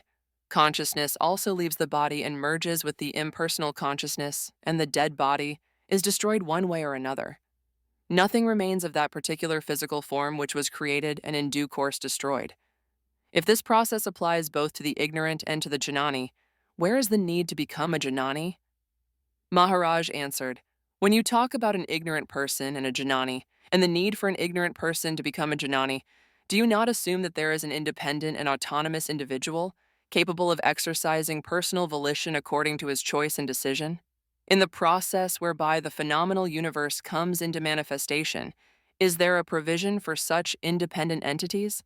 What is the basic conceptual framework without which manifestation of the phenomena would not be possible?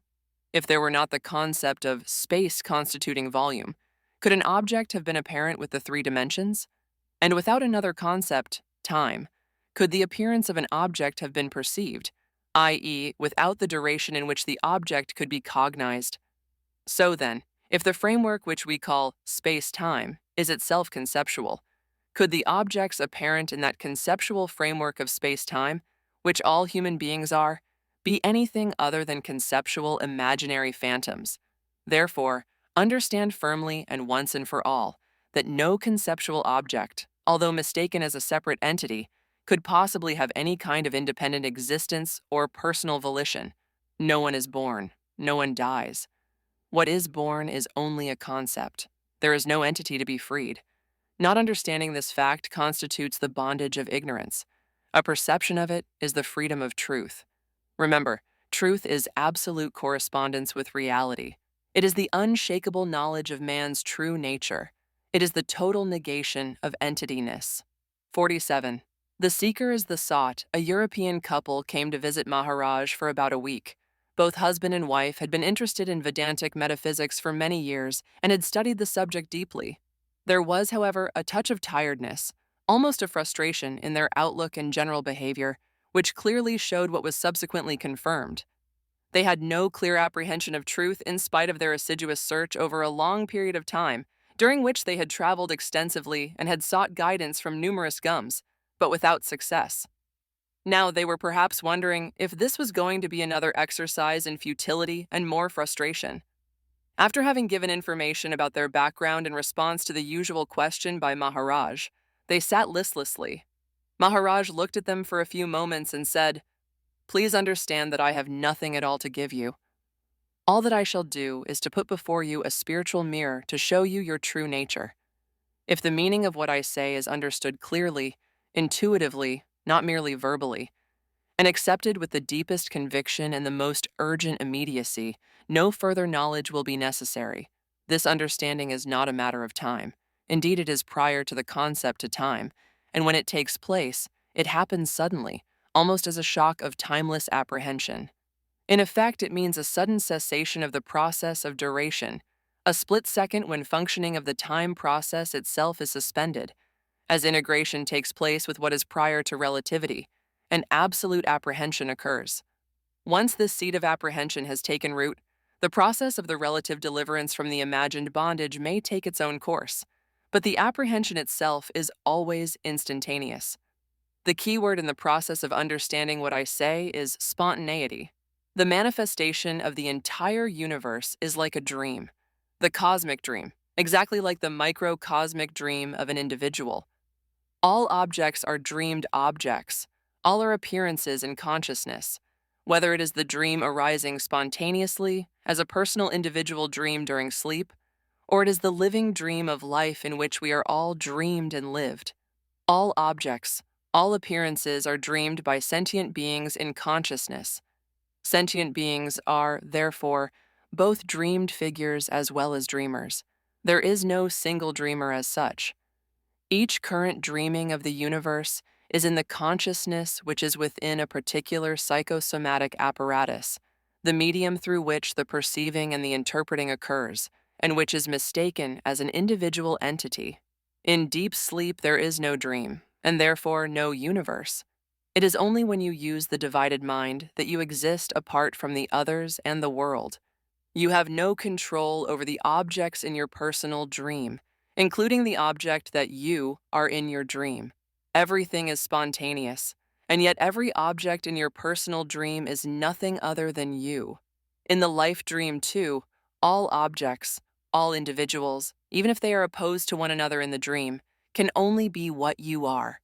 All functioning, all action in life, therefore, can only be spontaneous action, because there is no entity to perform any action. You are, I am, the functioning, the dream, the cosmic dance of Shiva. Finally, remember that all dreaming of any type must necessarily be phenomenal, an appearance in consciousness, when consciousness is awake, that is, when consciousness is conscious of itself. When consciousness is not conscious of itself, there can be no dreaming, as in deep sleep. At this stage, there was a query from the male partner of the couple. His point was, if all of us are only dreamed figures, without any independent choice of decision and action, why should we be concerned with bondage or liberation? Why should we come to Maharaj at all? Maharaj laughed and said, "You seem to have arrived at the right conclusion the wrong way. If you mean that you are now convinced, beyond a shadow of doubt, that the object with which you had identified yourself is really only a phenomenon totally devoid of any substance, independence, or autonomy, merely a dreamed appearance in someone else's consciousness, and that therefore, for such a mere shadow, there can never be any question of either bondage or liberation, and that consequently, there is no need at all for you to come and listen to me, then you are perfectly right. If this is so, you are not only right, but already liberated. But if you mean that you should continue to visit me only because you cannot accept that you are a mere dreamed figure, without any independence or autonomy, then I am afraid you have not taken even your first step. And indeed, so long as there is an entity seeking liberation, he will never find it. Look at it this simple way. What is the basis of any action? Need. You eat because there is a need for it. Your body evacuates because there is a need for it. You visit me because of the need of visiting me and listening to what I say. When there is need, action follows spontaneously, without any intervention by any doer. Who feels the need? Consciousness, of course, feels the need through the medium of the psychosomatic apparatus. If you think you are this apparatus, is it not a case of mistaken identity, assuming the burden of bondage and seeking liberation? But really, the questioner, the seeker, is the sought. Absolute stillness prevailed in the room as everyone pondered over what Maharaj had said. The visiting couple sat with eyes closed, oblivious of the surroundings, whilst the other visitors gradually filed out of the room. 48. The nature of deep sleep.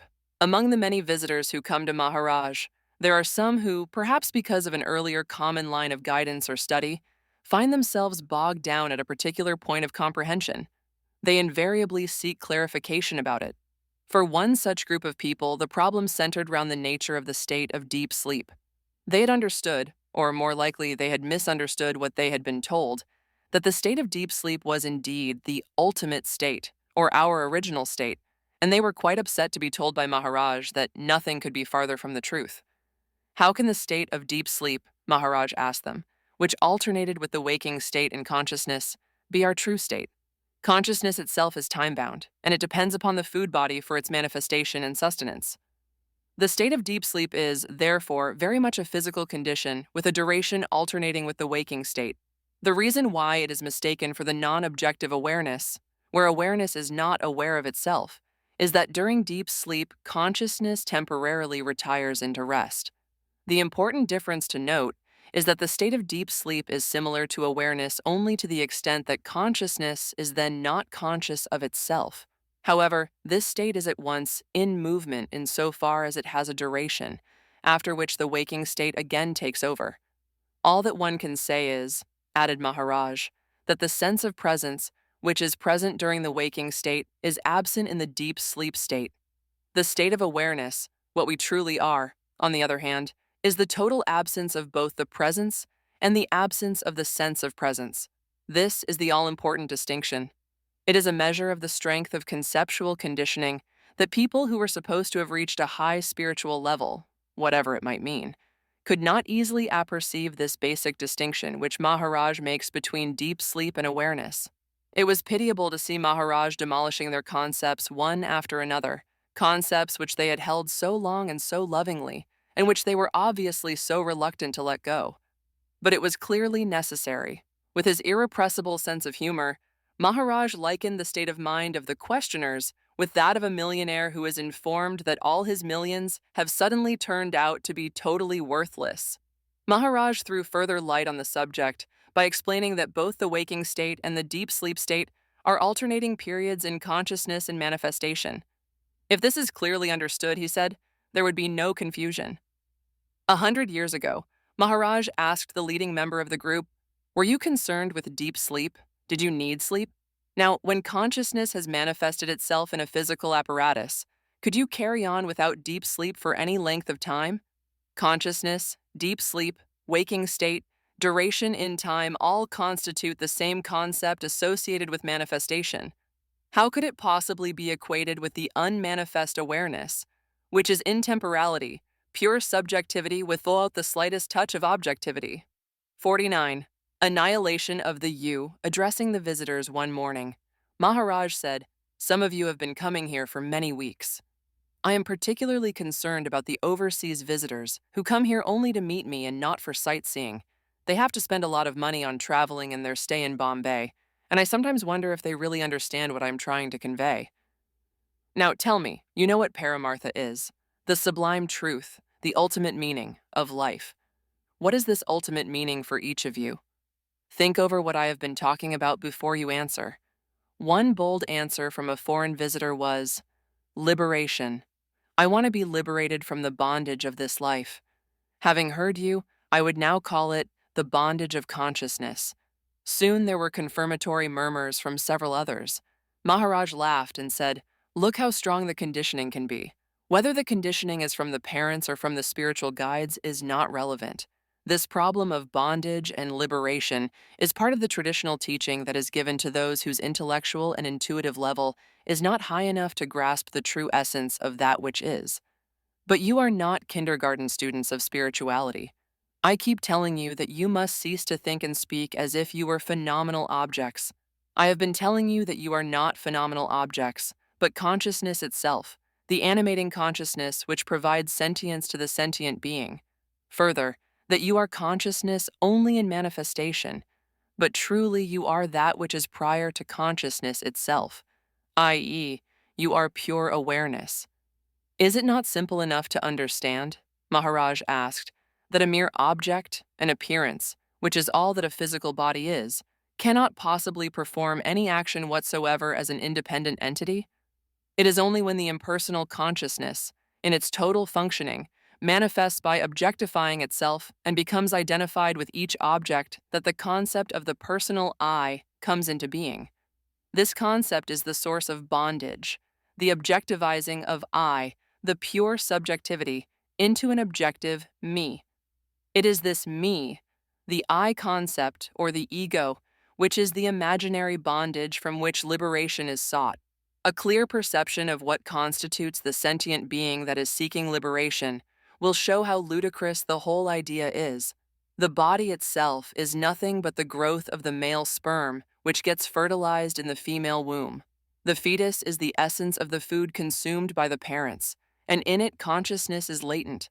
If it is now clear that what we appear to be is nothing but the essence of food, may I ask, said Maharaj, which particular grain of food you want to liberate?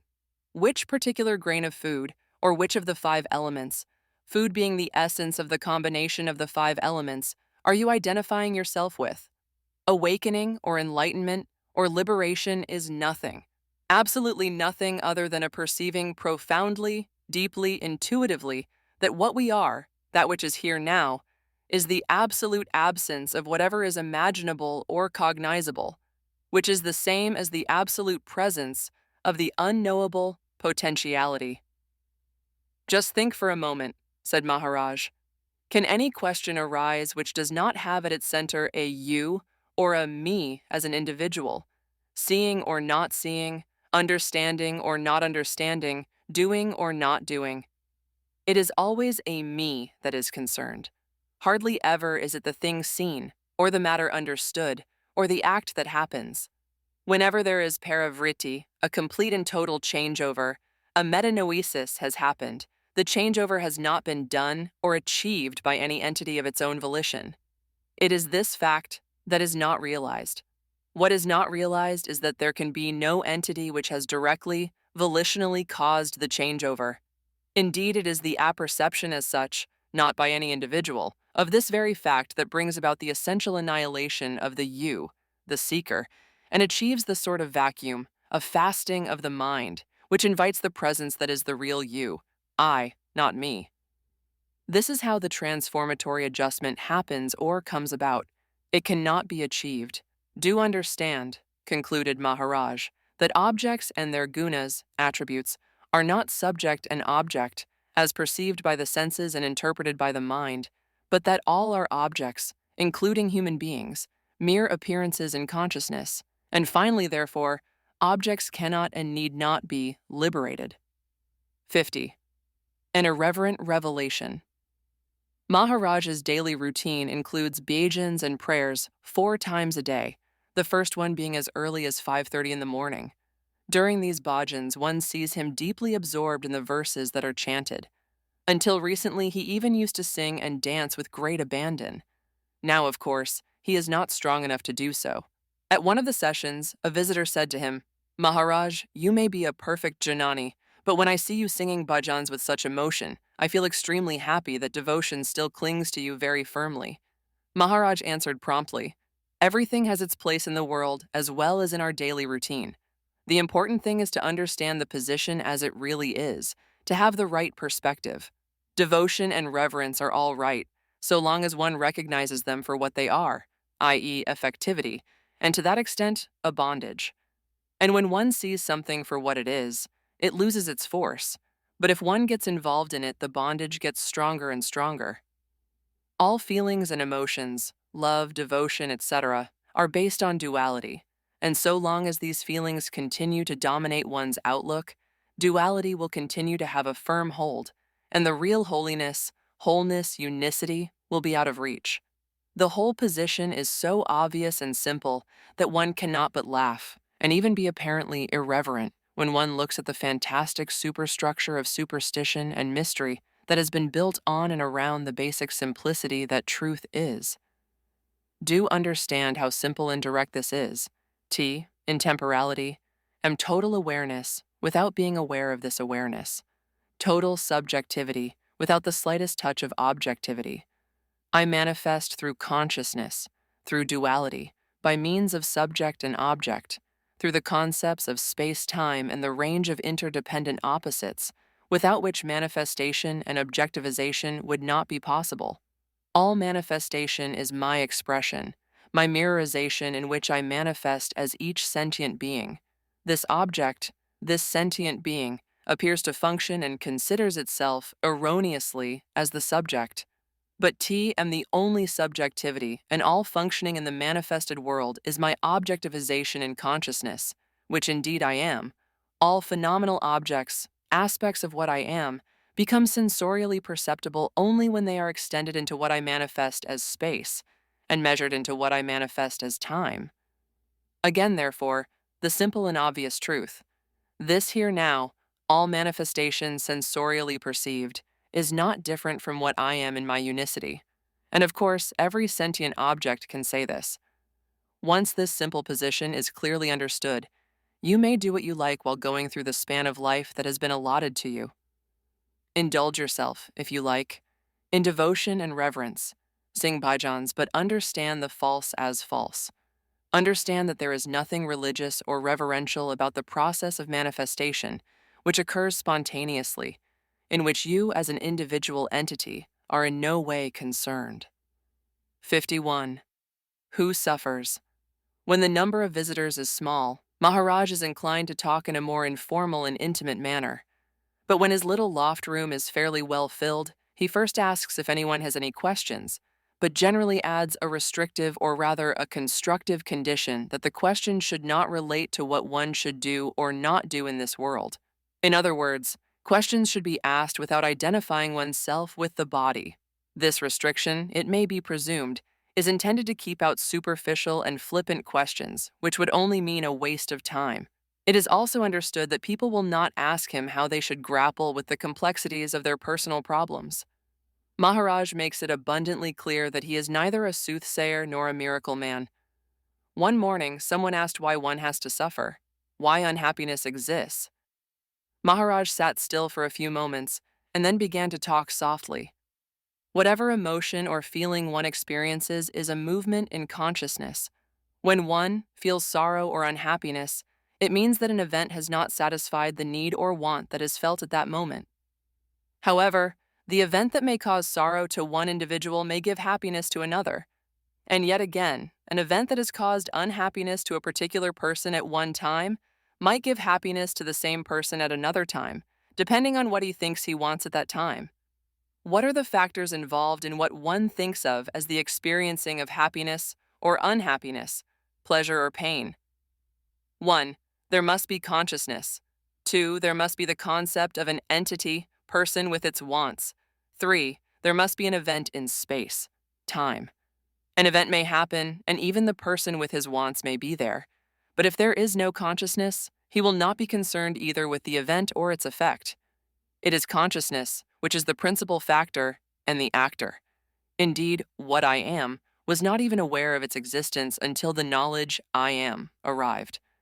In that original state, there was no possibility of any needs, wants, hopes, wishes, ambitions, pleasures, or pains. All of these came along with the body. Even after the arrival of consciousness, what was felt was a conscious presence as such. I am, not I am this or that. It is only after consciousness had identified itself with its outer form that the notional entity came into being. And this entity is nothing but a concept. It has no independent existence of its own. Along with consciousness comes the concept of space-time, without which manifested phenomena cannot be perceived. For manifestation to be sensorially perceptible, it must necessarily have a volume which is not possible without the concept of space. And manifestation to be extended as an event in duration needs the concept of time. Happiness and unhappiness and all the different interrelated opposites or contraries do not really exist on their own. They cannot do so because they are nothing but conceptual objectifications in space-time. And if these contraries are at any time superimposed, they would cancel out one another and restore the balance. What we are, absolutely, timeless, spaceless, unconditioned, totally without attributes or identity, pure being, cannot know what pain or pleasure is, because what we are has nothing at all objective about it, and only an object can suffer or have any kind of experience. What we appear to be as separate objects are manifested phenomena, time-bound, finite, and perceivable through the senses. We can suffer only through our mistaken identity with the separate objects. Should we not at least understand this? Stand back in your original state of wholeness, the state before you were born, when there was no knowledge I am and, therefore, no need and want of any kind. All suffering will end as soon as you stand apart in pure awareness of the false as false, the transient as transient. Once you see that the false and the transient depend for their very existence on the concept of space-time, you are nearer to your true being. Once you realize that it is the notional entity, which you imagine yourself to be, that suffers, you awaken into that wholeness of your true nature, in which holiness and healing are implicitly contained. In conclusion, Maharaj referred to the vile disease with which the doctors have charged me. The very mention of the disease, cancer, would normally put a patient into a state of shock. But my reaction is totally different. Who is ailing? Evidently, that which was born will die in its appointed time. In due course, the material which is the source of this particular psychosomatic apparatus will become moribund owing to deterioration and will be pronounced as dead, and the consciousness within the apparatus will be released to merge with the immanent, all-pervading consciousness. What about me? There never was a me, there never can be a me. I have always been present, absolutely. Indeed, my relative absence will be my absolute presence, and the moment of death will be the moment of the highest ecstasy, the last sensorial perception of the psychosomatic apparatus. 52. Progress in spiritual search. Maharaj is always ready to deal with the doubts and difficulties of the seekers.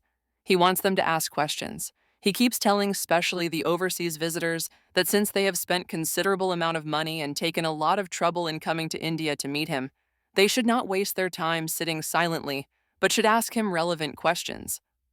If you really have no questions to ask, he says, it means that you have already had the perception of truth. Why waste your time? Why don't you go home? If, on the other hand, there is some area of inquiry which is not quite clear, clarification should be obtained right here and now. But, he warns, do not ask questions as a human being centered in a phenomenal object. Remember, I am not talking to individual entities, but as consciousness to consciousness about consciousness.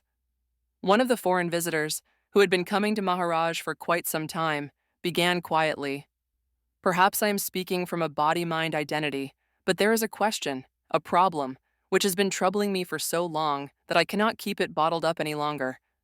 I have talked about it to some of the seekers here, and I know that they too have the same problem. However, now I am not speaking for them, but only for myself. The problem is, how am I to know if there is any progress in my spiritual search? Occasionally, particularly during meditation, I do have a glimpse of what I am searching for, but only a glimpse, and that too only on rare occasions. How am I to know if I am progressing? Maharaj understood the sincerity and earnestness with which the visitor had asked the question, but in spite of his sympathy for the questioner, he could not conceal the frustration he felt.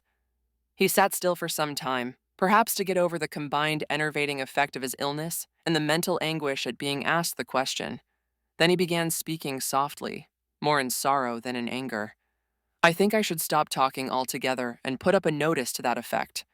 I find that many of you come here as a matter of habit, or for a new experience which your friends have mentioned to you. You don't really listen. If you did, such a question should not arise. And if at all it did, you could have easily dealt with it yourself, in case you had listened to me attentively and understood what I had been saying. Instead, I find that this question does disturb many of you. The problem apparently is about progress. Now, who is to make the progress, and progress towards what? I have said this repeatedly and untiringly that you are the conscious presence, the animating consciousness which gives sentience to phenomenal objects. That you are not a phenomenal object, which is merely an appearance in the consciousness of those who perceive it. How can an appearance make any progress towards any objective? Now, instead of letting this basic apperception impregnate your very being, what you do is to accept it merely as an ideological thesis and ask the question, how can a conceptual appearance know whether it is making any conceptual progress towards its conceptual liberation? Maharaj took a matchbox in his hand and held it up. He asked, "Is this you?" Of course not. Does it need time to understand this? Apperception of this fact is immediate, is it not? Why then should it take time to perceive that you are not the phenomenal object called the body-mind? Remember, you are the animating consciousness that gives sentience to the phenomenal objects. Please understand, said Maharaj, that apperception is prior to the arrival of consciousness, which is the basis of intellect. Apperception is not a matter of gradual practice. It can only happen by itself instantaneously. There are no stages in which deliberate progress is made. There is no one to make any progress. Perhaps one wonders, could it be that the surest sign of progress, if one cannot give up the concept, is a total lack of concern about progress and an utter absence of anxiety about anything like liberation, a sort of hollowness in one's being, a kind of looseness, an unvolitional surrender to whatever might happen? 53. The suffering of experience. One morning we could see that Maharaj was physically quite uneasy, obviously due to the pain from the cancerous condition in his throat. During the last few months his suffering had become acute, though he never complained about it. Even in this condition he was not bedridden and was found at his seat unfailingly every morning and evening. And he did talk too, though rather briefly and in a low voice. Visitors would have to listen to him very intently, and with that special receptivity which would enable them to grasp the true meaning of what he had to convey. In fact, Maharaj felt that speaking less in a few chosen words, as he now did, was better than long expositions. Those who were true seekers would understand him even if he spoke less, for they had the right receptivity and intelligence. So it is perhaps just as well that I am not able to speak at length, Maharaj would say. One of the visitors that morning, a lady, was very much moved by Maharaj's condition and the way he was bearing his pain stoically. She thought that physical pain could be even worse than death. She could not help telling Maharaj, "Sir, I am not afraid of death, but I have a dreadful fear of physical pain. Please tell me how I could get rid of this fear?" Maharaj laughed and said, "I am afraid I cannot help you there, but I am sure there are many others who know the methods of avoiding or lessening physical pain. All I can do is to explain to you what suffering itself is and who suffers. You must always go to the root of the problem." When did the experience of suffering first start? Do you have any memory of any suffering, say, 100 years ago? When did the experience start? Think about it deeply so that the answers to these questions would arise within yourself without any words.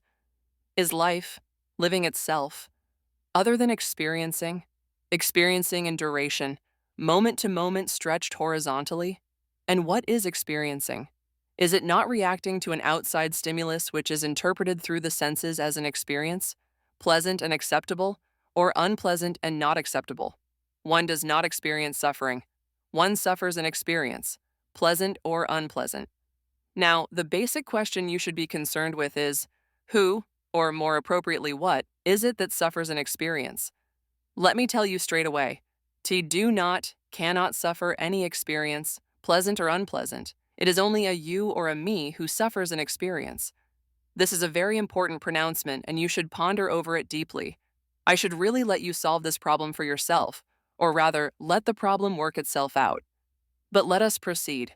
T cannot suffer any experience because T am pure subjectivity without the slightest trace of objectivity, and only an object can suffer. A me or a you is an object and therefore suffers experience. Also, like any other object, a me or a you can have no substance and therefore can exist only as a concept in consciousness. Further, never forget that it is only consciousness which can suffer, because any reaction to a stimulus, which is what experiencing is, can only take place through consciousness. Indeed, therefore, consciousness and suffering are identical, and not in any way different. Ponder over this very significant point. What I say you will find rather difficult to grasp, because you have identified yourself with the body, the psychosomatic apparatus through which an experience is suffered, the instrument in which the suffered experience is registered. You have lost your identity with pure subjectivity, the absolute that you truly are, and have mistakenly identified yourself with the objective me. Therefore you say, I suffer, and therefore you are bound. Do you understand what I have been saying? I am aware of my true identity as intemporality, infinity, subjectivity, therefore I do not and cannot suffer. I am aware that it is consciousness that apparently suffers an experience through the sensorial apparatus. You, on the other hand, believe that you are the sensorial apparatus, and it is this mistaken identity of yours that is the cause of your suffering and your bondage. So long as there is consciousness functioning, keeping the sensorial apparatus working, there will also be living, experiencing, suffering, positive or negative. But you, as I, are only the witnessing of it all. All functioning is the objective expression of what I am subjectively, and every sentient being can say this: what I am cannot suffer any experience, only an objective, you or me, can suffer an experience. 54 words, and their fulfillment. It was a morning when Maharaj was perhaps feeling his physical weakness a little more than usual. One could clearly notice the inexorable effects of the vile illness on his body, irrespective of his indomitable spirit. He looked frail and exhausted.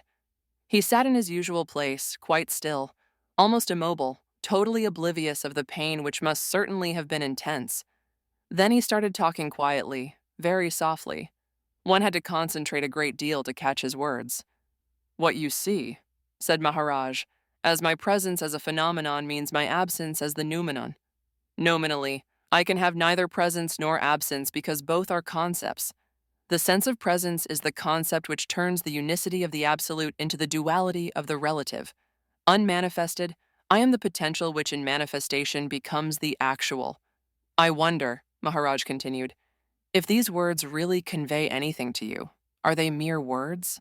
Of course, I don't doubt your sincerity. You have come here, many of you from long distances and at considerable expense, and spend quite some time sitting on the floor, which most of you are not used to, and you certainly seem to pay attention to what I say. But you must understand that unless there is a particular type of receptivity, words would only accomplish a very limited purpose. They might perhaps arouse your intellectual curiosity and titillate your desire for knowledge, but they would not open themselves up to reveal their true significance. Now, what is this special type of receptivity? Here again, one finds the endemic limitation of communication by words. Would it mean anything to you if I said that you, one, have come here to listen to me, but you must listen to me on the basis that this you is wholly illusory, that there is really no you who could listen to my words and get any benefit? Indeed, I must go so far as to say that unless you give up your role of an individual listener expecting some benefit out of what you hear, words for you would be mere empty sounds. The obstruction preventing apperception is that although you might prepare yourself to accept the thesis that everything in the universe is illusory, in this illusoriness you fail to include yourself. Now, do you see the problem? Or is it more a joke than a problem? When, let me not say if, you accept this basis for your listening, that is to say, you give up all concern for the listener wanting to be a better one individual by listening to the words and hoping to work towards a perceptible improvement, then do you know what would happen? Then, in that state of intuitive listening, when the listener no longer intrudes, words would throw up and expose their subtle inner meaning, which the fasting or open mind will grasp and perceive with deep and instant conviction. And then will words have achieved even their limited fulfillment. When the listener remains in a state of suspension without intruding on the listening as such, what in fact happens is that the relative, divided mind is automatically restrained from its natural proclivity to engage itself in tortuous interpretation of words, and is thereby prevented from maintaining a continuous process of objectification. It is then the whole mind that is enabled to be in direct communion with both the talking and the listening as such, and thereby to bring about the yoga of words, enabling the words to yield their innermost meaning and their most subtle significance. 55. Confusion about life and death. Ever since it became known that Maharaj has been suffering from cancer of the throat, more and more people have started coming to him, even those who otherwise would perhaps not have done so. Many of them look genuinely worried. Many express their astonishment that in spite of the fatal disease, Maharaj is cheerful and vocal as usual, albeit looking pale and weak. One evening, when people around him seemed distressed and sorrowful, Maharaj started talking about life and death. If you could only perceive the position as it really is, he said, you too, like me, would not be concerned about life and death. Indeed, there is no difference at all between the two. Were you not dead before you were born? What is darkness other than the absence of light? What is death other than the absence of life? And more significantly, is not life merely the absence of death? Life begins as an image in consciousness, and when the image ceases to exist, we call it death. The fear of death is actually a product of the desire to live, the desire to perpetuate one's identity with the elusive entity of I as separate from you. Those who know reality also know the falsity of life and death. Maharaj continued, the basic cause of the confusion is the mistaken belief that there is an entity, an autonomous, objective entity, to experience the happenings, called birth and death, and the duration between the two, called life. In reality, all these are mere conceptual images in consciousness, which have as much substance as images on the television screen or in a dream. Do try to understand, he continued, what phenomena are. All phenomena. They are only appearances in consciousness. Who perceives them? Consciousness itself, through the mechanism of the twin concepts of space and time, without which appearances would not have a perceivable form and could not be cognized. And the cognition itself takes place through a division of the mind being the content of consciousness, into subject and object, and the reasoning and selecting process based on the duality of the interdependent opposites, love and hate, happiness and unhappiness, sin and merit, etc. Once this process is correctly observed, it can be easily understood that there can be no actual individual to be born, to live, or to die. There is a manifestation, an appearance in consciousness, generally known as being born, an illusion in space. When this manifested appearance goes through its temporal span and comes to its end, there occurs another illusion in temporality that is known as dying. This simple process cannot be perceived as such, so long as one persists in the notion of a liver, of a life, and dyer, of a death. Maharaj then concluded that material, or chemical, which was conceived in the mother's womb and which spontaneously grew into the body of a baby, grows by itself to its maximum limit, then starts decaying and finally ends by merging into the original material. The breath leaves the body and mixes with the air outside. The consciousness within merges with the impersonal consciousness, and the process of that particular happening is over. What we are is neither born, nor lives, nor dies. 56. The Last Days, Last Teaching. Dark and dismal clouds overhung the horizon, and there was the distant rumbling of thunder and lightning. We knew the storm was coming. The inexorable finality, the relentless leveler who holds nothing as sacrosanct. Our beloved master's vitals had been consumed by cancer, and we knew his frail body would fall soon, perhaps sooner than we feared. But we were afraid of showing our fear to him, for he would be hurt to find that his teaching was wasted on us. He had taught us that human beings were mere conceptual forms, no more real than dream figures, that it is only the body that is subject to birth and death, and not the self, which is not only ageless but birthless and deathless. And he was the supreme self. Yes, we knew all this, and yet at the prospect of his passing away, we had started feeling like orphans, for we loved him too. It was difficult to rise above the human feelings and failings. During his last days, from May-June to 8th September 1981, when he dropped his mortal coil, his body had visibly withered day after day, but his spirit remained indomitable till the end. He continued to talk, though in a weak voice with inherent authority, and at his mere word, as it were, the listener's illusions and delusions shriveled.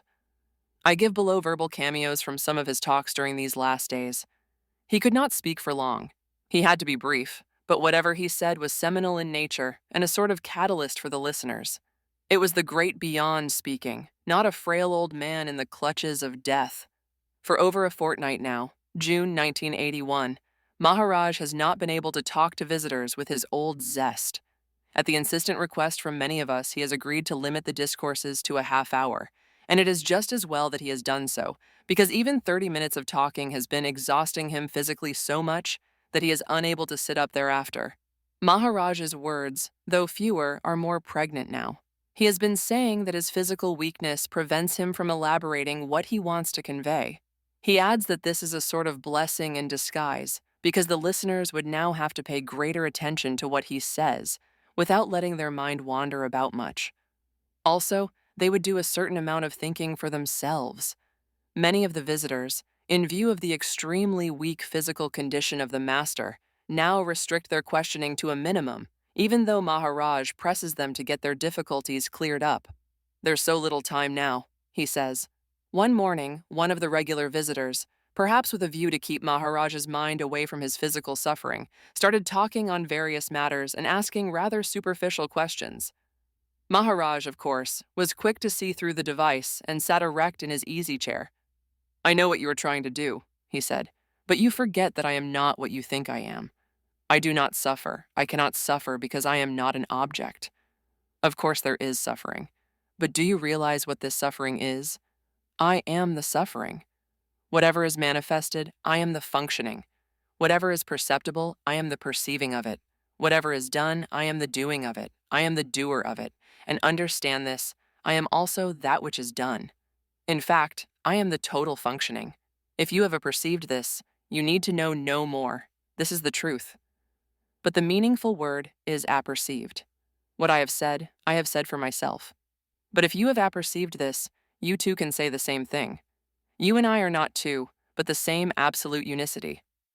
If this apperception prevails, you could not possibly have any quarrel with anyone, whatever he does or does not do. Why? Because you will then have realized that whatever happens is part of the general functioning in consciousness, and that no phenomenal object, which is in effect merely an appearance in someone else's consciousness, can possibly have any independence of existence or volition of action. Ponder over this deeply. Another morning, Maharaj sat half reclined in his bed, with his eyes closed. Visitors had arrived one by one and had quietly taken their seats. Seeing the master resting, they sat in meditation with their eyes closed. It is astonishing how easy it is to go into the state of the fasting mind in the master's presence. Suddenly, Maharaj started speaking, though, in a very weak voice. You people come here wanting something. What you want may be knowledge with a capital K, the highest truth, but nonetheless, you do want something. Most of you have been coming here for quite some time. Why? If there had been a perception of what I have been saying, you should have stopped coming here long ago. But what actually has been happening is that you have been coming here day after day, identified as individual beings, male or female, with several persons and things you call mine. Also, you think you have been coming here, of your own volition, to see another individual, a guru, who you expect will give you liberation from your bondage. Do you not see how ridiculous all this is? Your coming here day after day only shows that you are not prepared to accept my word that there is no such thing as an individual, that the individual is nothing but an appearance, that an appearance cannot have any bondage, and therefore there is no question of any liberation for an appearance. Do you even now realize that if the very basis of your seeking is wrong, what can you achieve? Indeed, is there anything to be achieved? By whom? By an appearance? This is not all. Whatever I say is being tape recorded by some people. Some others take down their own notes. For what purpose? To make the conditioning even more powerful? Do you not realize that there never has been any question of who? Whatever has happened, if at all anything has happened, has been spontaneous. There never has been any room for an individual in the totality of manifestation. All the functioning is at the level of the conceptual physical space, Mahadakash, which is contained in a conceptual speck of consciousness, the mental space of time, perception, and cognition, Chidakash. This totality of the known finally merges in the infinite potentiality that is the timeless, spaceless reality, Paramakash. In this conceptual manifestation, innumerable forms get created and destroyed, the absolute being immanent in all phenomenal forms. Where do the individuals figure as individuals? Nowhere, and yet everywhere, because we are the manifestation. We are the functioning. We are the life being lived. We are the living of the dream, but not as individuals. The perception of this truth demolishes the individual seeker. The seeker becomes the sought, and the sought is the apperception. At another session, Maharaj brought up yet another aspect of the same theme, i.e., people coming to him wanting knowledge. This time he asked, what is this knowledge that you want, this knowledge about which you take down notes? What use will be made of those notes? Have you given any thought to this aspect of the matter? The real point is, he continued, did you find any need of any knowledge 100 years ago? That which you do not know and cannot know is your true state. This, which you think is read because it can be objectified, is what you appear to be. Whatever knowledge you are now seeking about your true state is unknowable, because you are what you are seeking. All that you can get as knowledge is at a conceptual level, the knowledge that you would get as an objective appearance. Such knowledge is in no way different from ignorance, because they are interrelated counterparts at the conceptual level. In other words, comprehension at the mind level means only conceptualization and therefore is totally illusory. Do understand, please, the difference between such conceptualized knowledge and the intuitive apperceiving, which is not at the conceptual level. Indeed, a perceiving is whole seeing or in-seeing, which is vitally different from mere intellectual seeing. Once there is apperception, the duality of counterparts, the basis of mere intellectual comprehension, totally disappears. There is no question of pense any chose, one thinking that he has understood something by the use of reasoning and logic.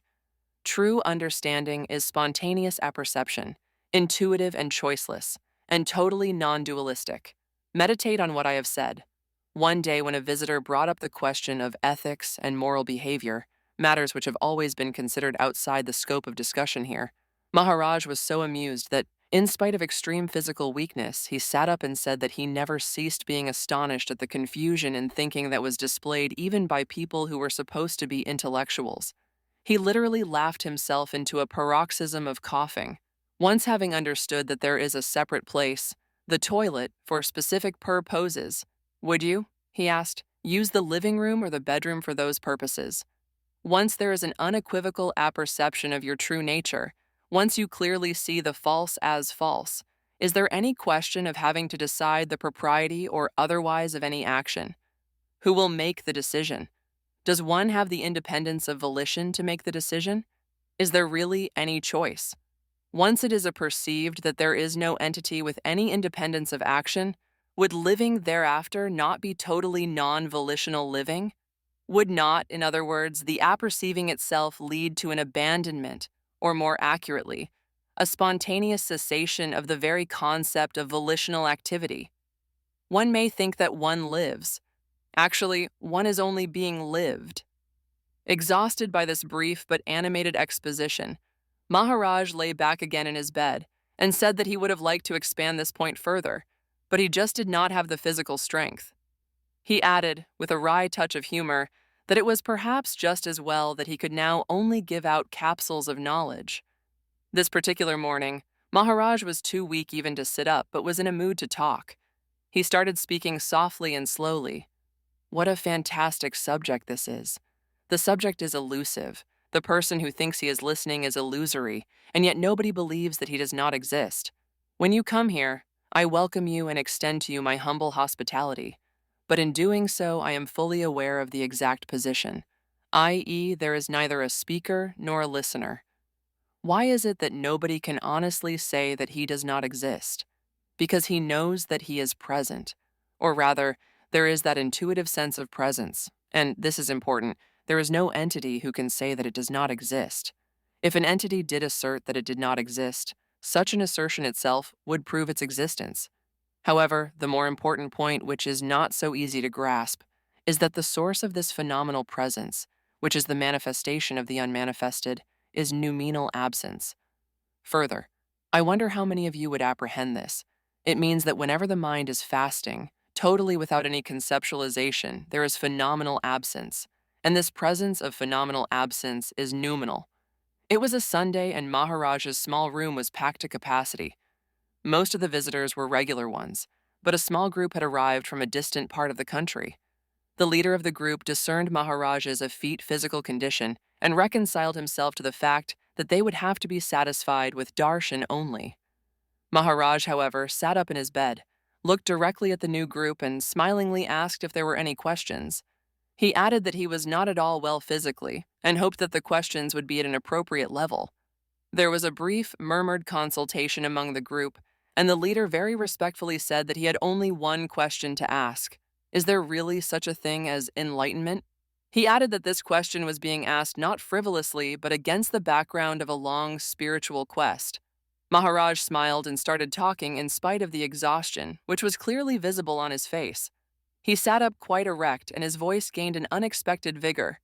Notwithstanding my repeating it constantly, he said, even the regular visitors do not seem able to accept the fundamental fact that it is sheer nonsense to think of an individual's need for enlightenment. Basically, there is only I. There is no me or you to be enlightened. How can a phenomenal object, which is only an appearance, be transformed by enlightenment into something other than what it is, i.e., a mere appearance? When enlightenment occurs, there isn't a perceiving that what we believe to be our normal condition, that of a phenomenal object, is merely a temporary condition, like an illness, which has come over our normal true state of the noumenon.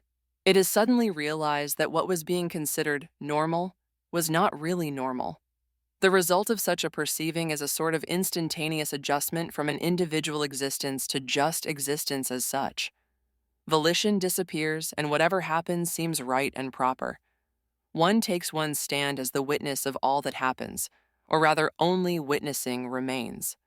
This morning, Maharaj lay in bed, obviously in the no-mind state. For several minutes, the visitors, not too many it being a working day, sat still.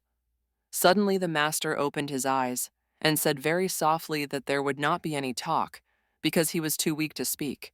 But he smiled graciously and added very slowly, "If you would only apprehend, deeply and intuitively, what you were before you acquired this body-come consciousness, say 100 years ago, even from within this physical prison, you would be seeing the world without the sense of duality, not from your identity as an illusory individual center. Conceptualizing would cease." Then the master waved a hand to indicate that the session was over, and the visitors dispersed. Sunday, 12th July, 1981. As is usual these days, Maharaj was lying in his bed, his legs being massaged by his faithful devotee and attendant Anna. His breathing was rather labored, mostly through the mouth, and he seemed almost fast asleep. Then suddenly he was struggling to sit up and was helped to a reclining position, leaning heavily against propped-up pillows. He started speaking, and his voice was surprisingly firm. "What I want to tell you is astonishingly simple, if only it would be apperceived. And the amusing part of it is that it can be apperceived only if the listener is totally absent. Then only a perceiving remains, and you are that apperceiving. What happens is that the unmanifest absolute expresses itself in manifestation. Manifestation takes place through millions of forms. Consciousness functions through each form, the conduct and working of each form being, generally according to the basic nature of the category to which the form belongs, whether it is a plant or an insect or a lion or a man, and particularly according to the nature of the particular combination of the basic elements in each form. No two human beings are alike. The fingerprints of no two persons are exactly alike, because the permutations and combinations of the millions of shades of the 8 aspects, the 5 basic elements and the 3 gunas, result in billions and trillions of forms, the nature of no two forms being exactly alike. Millions of such forms are constantly being created and destroyed in the process of manifestation. A clear perception of this process of manifestation comports the understanding, A, that there is really no question of any identification with any individual form, because the very basis of this manifestation show is duration of each form, and duration is a concept of time, and B, that our true nature is the witnessing of this show. It goes without saying that the witnessing can take place only so long as the show goes on, and the show can go on only so long as there is consciousness. And who is to understand all this? Consciousness, of course, trying to seek its source and not finding it, because the seeker is the sought. Perceiving this truth is the final and the only liberation, and the joker in the pack is the fact that even liberation is a concept. Now, go and ponder this. After speaking these few words, Maharaj felt totally exhausted. He lay back in bed. In a feeble voice, he added, "What I have said this morning is all the truth anyone need know." Tuesday, 14th July, 1981. A group of 3 was visiting Maharaj for the first time. Although languishing in bed and extremely weak, Maharaj asked the group if they had any questions. They had a brief talk amongst themselves and decided on asking only one question. "Maharaj, all 3 of us have done certain sadhana for some time, but the progress does not seem to be adequate. What should we do?" Maharaj said that the purpose of any effort is to get something, some benefit which one does not possess. What is it that you are trying to achieve? The answer was quick and positive. We want to become like you, enlightened. Maharaj laughed and sat up in bed. When he was made a little more comfortable with a couple of pillows to support his back, he continued, "This is where the misconception lies, thinking that you are an entity who must achieve something so that you can become like the entity that you think I am. This is the thought which constitutes bondage, identification with an entity. And nothing, absolutely nothing, other than disidentification will bring about liberation. As I said, you see yourselves in me as entities, separate entities. I see you exactly as I see myself. You are what I am, but you have identified yourself with what you think you are, an object, and seek liberation for that object. Is this not a huge joke? Can any object have independent existence and volition of action? Can an object be bound and liberated? The questioner joined his hands in a namaskar and most respectfully submitted that what Maharaj had said could not possibly be challenged as a theoretical ideal. But surely, he said, even though people may be fictitious entities, nothing more than mere appearances in consciousness, how are we to live in the world unless we do accept the different entities as real enough in life? This discussion seemed to give an extraordinary zest to Maharaj, and the feebleness in his voice gradually disappeared. He said, "You see how subtle this subject is. You have provided the answer in your own question, but it has eluded you. What you have said, in fact, is that you know that the entity as such is totally fictitious and has no independence of its own. It is only a concept. But this fictitious entity must live its normal life. Where is the problem? Is it so very difficult to lead a normal life, knowing that living itself is a concept? Have you got the point? Once you have seen the false as false, once you have seen the dual nature of what you call life, which is actually living, the rest should be simple. As simple as an actor acting his role with zest, knowing that it is only a role that he is playing in a play or a movie, and nothing more. Recognizing this fact with conviction, perceiving this position, is all the truth. The rest is play acting." Thursday, 16th of July, 1981. There were only a few regular visitors present. Maharaj, although visibly tired and exhausted, demanded that someone should ask some question or give a talk. So someone started with these words, "The consciousness that I have." If it were one of the occasional visitors who had said this, Maharaj would probably have ignored the implication of what was being said. But this was a regular who should have known better. Maharaj suddenly shouted, "Stop!" In spite of his debilitated condition, the word was like the sound of a gunshot. He glared at the speaker and said, "What do you mean by saying, 'the consciousness that I have'? Do you realize what nonsense you have uttered? How can you or anyone else have consciousness? Do you realize the unimaginable greatness, the holiness of what you so casually call consciousness? Give it whatever name you like. The word is not what it means. How can you ever forget the basic truth that consciousness is the very expression of what we are? It is through the stirring of consciousness that the unmanifest absolute becomes aware of its awareness through manifestation, and the whole universe comes into existence. It may be through inadvertence that you used these words, I don't know, but the very inadvertence displays the strength of the conditioning which makes you identify yourself with the body. You think you are the body and that the body has the consciousness. If you must consider the matter in terms of one possessing the other, surely it is consciousness that is in possession of not only the body that you think you are, but the millions of other bodies through which consciousness functions as prajna. Friday, 17th of July, 1981. It was the sacred day of Guru Purnima, and Maharaj must have drawn heavily on his dwindling physical resources to say a few words on this most auspicious day. He was sitting up in bed with a thick pullover on, in spite of the small room being quite warm due to overcrowding of devotees. He started talking very feebly, but soon his voice seemed to gather a new strength. "You people have been coming here hoping all the time that I would give you a program of what you should do in order to get liberation. And what I keep telling you is that since there is no entity as such, the question of bondage does not arise, and that if one is not bound, there is no need for liberation. All I can do is to show you that what you are is not what you think you are. But what I say is not acceptable to most of you, and sorty of you go elsewhere, where they are happy to be given a list of do's and don'ts. What is more, they act on such instructions with faith and diligence.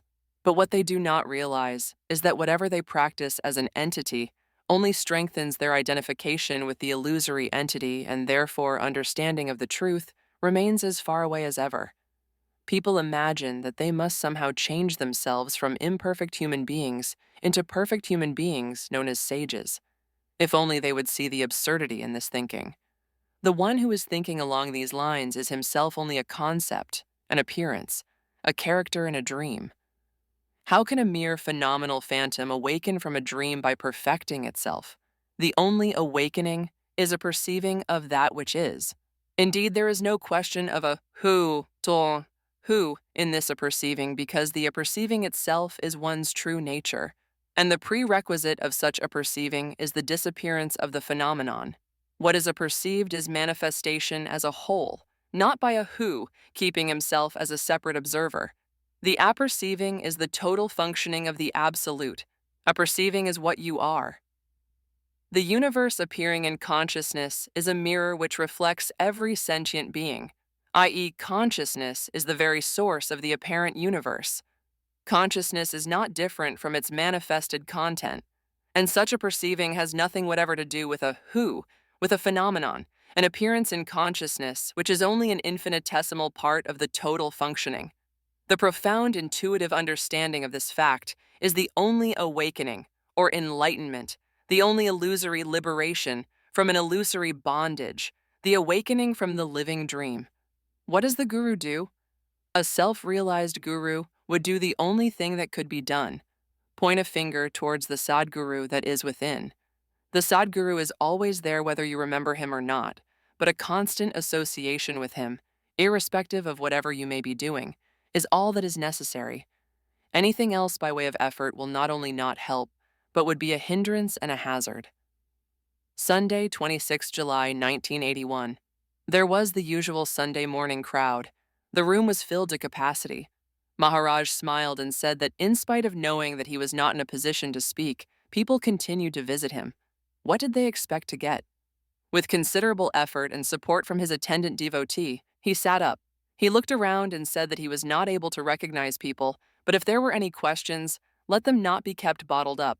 Do try, however, he added, to keep in mind that at the intellectual level there could be no end to questions. One visitor asked, during the course of the search for one's true nature, the world without and the mind within create numerous obstructions. Why? And what should one do? Maharaj quickly answered, hang on to the one who is searching. That is all you need do, and indeed there is nothing else you could really do. If you do this, i.e. never leaving the one in search to escape you, you will ultimately find that the seeker is none other than consciousness seeking its source, and that the seeker himself is both the seeking and the sought, and that is you.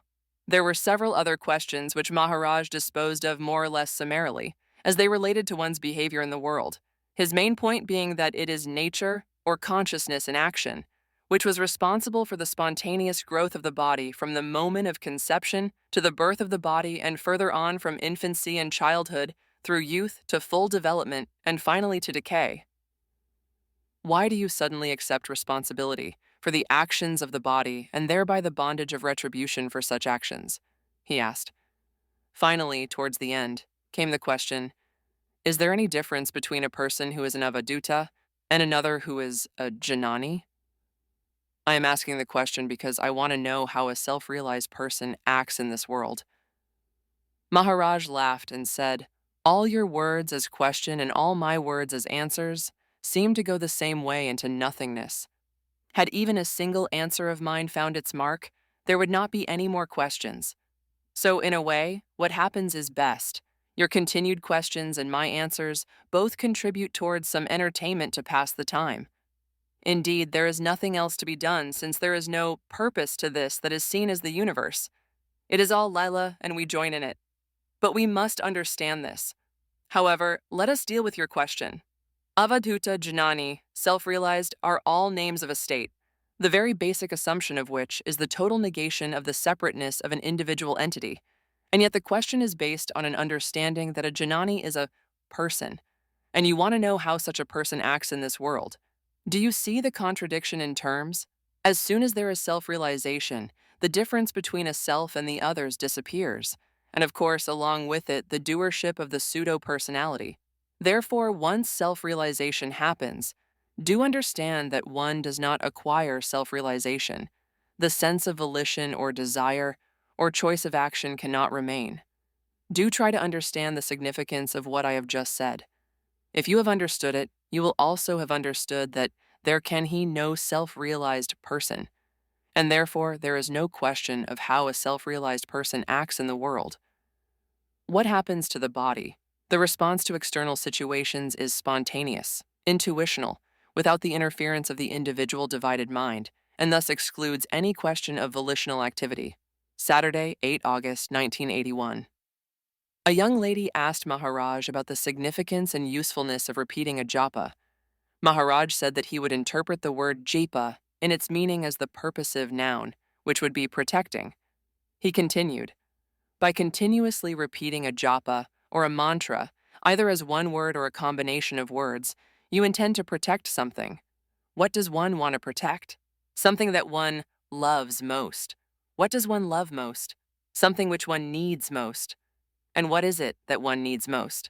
Something without which nothing else has any meaning, any value. Is it not the animus, the sense of animating presence, the consciousness, without which you cannot know anything or enjoy anything? This most precious need is consciousness which you want to protect at any cost, and the best way to protect anything is not to be away from it at all. Is it not? So, the main purpose of repeating a japa continuously is to remain one with consciousness all the time. But you must understand that this practice will enable you to achieve your purpose only for the limited duration while you repeat the japa. A clear apperception of your true nature, on the other hand, is not at all based on the concept of time. Apperception is in temporality. Sunday, 9th of August, 1981. The same young lady wanted to know whether the practice of observing a day every week as the day of silence was a good one. Maharaj smiled and said that it would be an excellent practice if the significance of the word silence was clearly understood.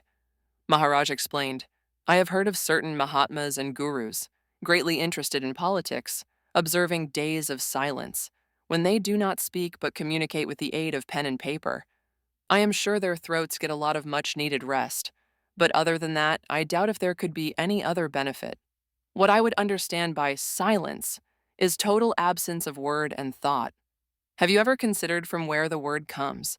Before a word becomes vocal, it has to be a thought, a movement in consciousness, and therefore, the source of the word as well as the thought is consciousness. Once you understand this, you will also understand that perfect silence can only be in the absence of thought, only when thought ceases, and conceptualization and objectivization are also suspended. When conceptualization ceases, identity, which is the basis of conceptualization, cannot remain, and in the absence of identity, there is no bondage. Tuesday, 18th August, 1981. This morning, Maharaj was too weak to speak. The suggestion that one of the recorded tapes of his talks be played was approved by him. After about 20 minutes of this, he asked that the tape be stopped. He sat up in his bed with some difficulty and whispered a message. Think on what you have heard just now. What you heard, and infinitely more important, who heard it. After this brief whispered message, words failed the master. His throat got choked. He closed his eyes, his frail physical resources grappling with an excruciating pain, and we watched helplessly. 57. The Last Moments. Mahasamadhi, Tuesday, 8 September 1981. Sri Nisargadatta Maharaj today attained Mahasamadhi at 7:32 p.m. at his residence ashram. When I arrived in the morning at his residence as usual, a little before 10 a.m., I thought Maharaj appeared considerably better than he was the previous day. His face had better color and his eyes were more alert, but I gathered from his son that the doctor had observed that, as his chest was heavily congested, an administration of oxygen was necessary. An oxygen cylinder had been arranged. By the time I left at about 11 a.m., Maharaj had accepted first a cup of milk and a little later a cup of tea, and it appeared that he was feeling more comfortable. But when my friend Malarpatan and I were leaving together, Malarpatan told Maharaj that he would come again later in the afternoon as usual. Maharaj knew that generally I visited him only in the mornings, but today he specifically asked me when I would come again. I was a little startled at this question, but sensing his intent, I said I would drop in again in the evening, and he seemed pleased. As we were leaving, Maharaj said that he was feeling sleepy and would rest a while. I had a visitor in the afternoon. He stayed on a bit longer than I had expected. At about 6:30 p.m., as I was about to leave for Maharaj's residence, there was a telephone call from Mullah Patan to say that Maharaj's condition was causing serious anxiety. I rushed to Maharaj's residence and found oxygen being administered. His eyes were open, but with a blank expression which indicated that he was perhaps in the no-mind state. His breathing was labored, and it seemed that the end could not be far away. His breathing, which was getting shallower and shallower, finally stopped altogether at 7:32 p.m. Maharaj had made the transition from the relative to the absolute with the greatest ease and peace. Mullah Patan and I were there when the end came, along with the members of Maharaj's family and two of his personal attendants. It was decided that the funeral would take place the next day, Wednesday, 9th September, 1981. Maharaj's body was placed in a reclining position in the special medical chair, which a Belgian devotee, Joseph Noalerts, had personally brought over to Bombay only 5 weeks ago. Then we proceeded to the Banganga cremation ground in a procession which comprised several hundred devotees. The samadhi of Maharaja's gum, Sri Sitaramshwar Maharaj, is located on these grounds. The funeral procession started at about 12:15 p.m. Maharaja's body was carried in a truck profusely decorated with flowers, and apart from the hundreds who joined the procession on his last journey, many others paid their respects to him along the way. We reached the cremation ground at 2:45 p.m. The funeral pyre was lit by Maharaja's son at 3:40 p.m. at the end of a simple but moving ceremony, which started with the usual arati before Maharaja's guru's shrine, as this was his practice before starting on a journey. The physical form of the master got merged into the elements of which it was made. Saying anything further about the master would be both superfluous and inadequate, and wholly against Maharaja's teaching. Truth must be apperceived. It becomes a concept when given expression to. Appendix 1. The core of the teaching. The core of Sri Nisargadatta Maharaj's teaching is the knowledge of one's own true identity. This knowledge is indeed the pivotal point around which moves everything. It is the crucial truth, and the apperception of this truth arises only from intense personal experience, not from a study of religious texts, which, according to Maharaj, are nothing but hearsay. Taking his stand on the bedrock of incontrovertible facts and totally discarding all assumptions and speculations, he often addresses a new visitor in the following words: "You are sitting there, I am sitting here, and there is the world outside. And for the moment, we may assume that there must be a creator, let us say God. These 3-4 items are facts or experience, not hearsay. Let us confine our conversation to these items only. This basis automati, Kali excludes along with the hearsay, the traditional texts too, and therefore there is always an exhilarating sense of freshness and freedom to Maharaj's talks. His words need no support from someone else's words or experiences, which, after all, is all that the traditional text can mean. This approach completely disarms those educated people who come to impress the other visitors with their learning, and at the same time hope to get a certificate from Maharaj about their own highly evolved state. At the same time, it greatly encourages the genuine seeker who would prefer to start from scratch. On this basis, a visitor usually finds himself without too many questions, because all his pre-planned questions generally happen to be based on hearsay. Maharaj usually helps such a visitor by prompting a query such as, "What is it without which no one would be able to perceive anything or do anything? Without which you would not be able to ask any questions and I would not be able to answer. If you and I were not conscious, could we have had this conversation? What is consciousness? Is it not the sense of being present, being alive? This sense of conscious presence does not really have reference to any individual being present. It is sense of conscious presence as such. Without this consciousness, when, for instance, consciousness leaves the body at death, the body is quickly discarded, buried or cremated, because otherwise in no time the putrefied flesh would start stinking. Where, then, is the individual who, when consciousness was there, might have been considered a genius? He is said to have died. Consciousness, the basis of all manifestation. Maharaj tells the visitors that it is only about this consciousness or LM-ness that he always talks. Any inquiries about anything else would be useless, because this consciousness must be there before anything else can be. If I am not conscious, he says, the world is not, as in deep sleep. It is only when I am conscious that the world exists for me. All inquiries of the seeker, Maharaj asserts, must therefore relate to this consciousness. How did it arise? What is its source? What sustains it? What is its nature? The answers to these queries lead to true knowledge. Without consciousness, there can be no phenomenal existence, and therefore consciousness is the highest God that an individual in his individuality can conceive, although he may give it any name: Krishna, Ishwara, Shiva, Christ, etc. When consciousness leaves the body, there is no individual, no world, no God. The relationship between the physical body and consciousness, says Maharaj, must be very clearly perceived. Consciousness can be conscious of itself only so long as it has manifested itself in a phenomenal form, a body, whether it is that of an insect or a worm or an animal or a human being. Without the body, in unmanifested state, consciousness is not conscious of itself. Without consciousness, the body is merely dead material. The body, therefore, says Maharaj, is the food that sustains consciousness and the instrument through which consciousness functions. In fact, he says, consciousness is the nature, or suchness or taste of the physical body like sweetness is of sugar. After we have understood this intimate relation between the body and consciousness, Maharaj asks us to find out the source of this body consciousness. How did it come about? The source of the human body is the male sperm fertilized in the ovum of a female womb, and when conception takes place, consciousness is latent therein. It is this, the fertilized male sperm with consciousness latent in it, that grows in the mother's womb, is delivered in due course as a baby, grows into infancy, and thereafter through its span of life. What is the force behind this natural growth? Nothing other than consciousness, which is latent in the male sperm, the latter itself being the essence of the food consumed by the parents. It should be clear then, says Maharaj, that consciousness is the very nature of the physical body, like sweetness of sugar, and that the physical body is made of and sustained by food, which is the essence of the five elements.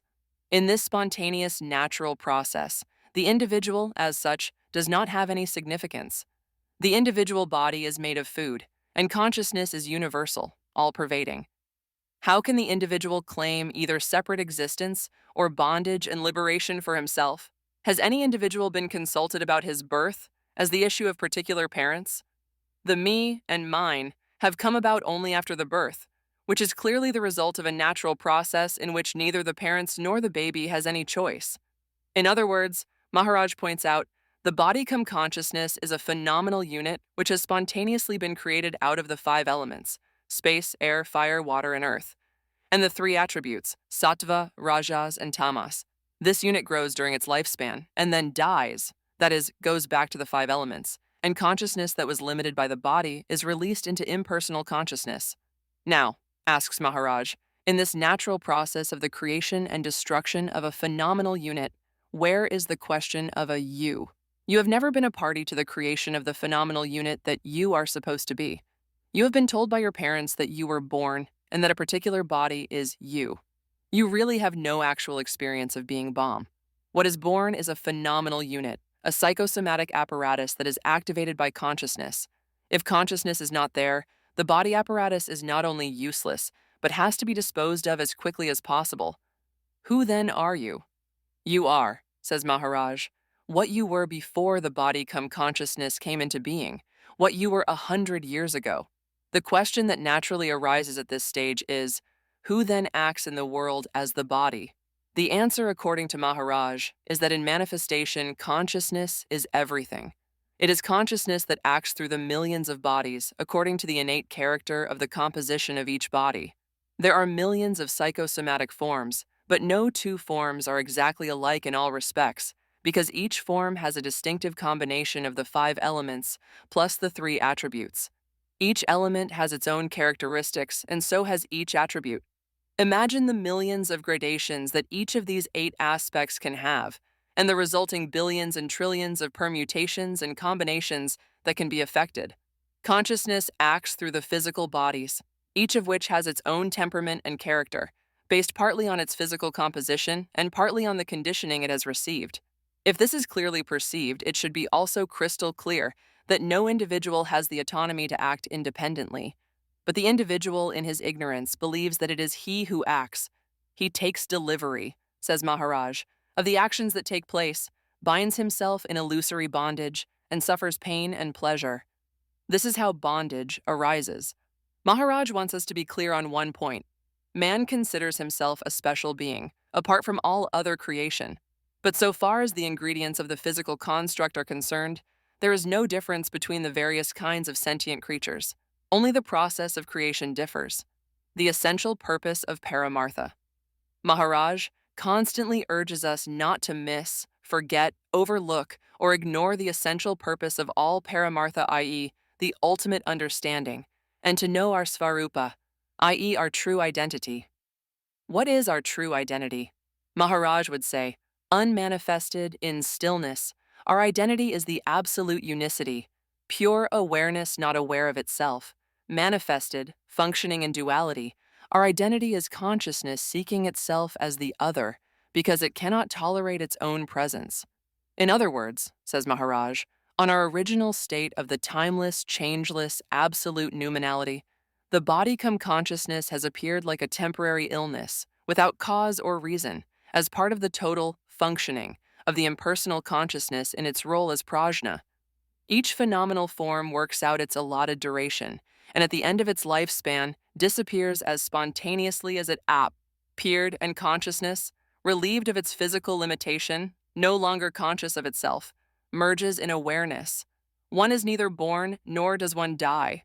Consciousness, in order to manifest itself, needs physical forms for its functioning and is constantly creating new forms and destroying old forms.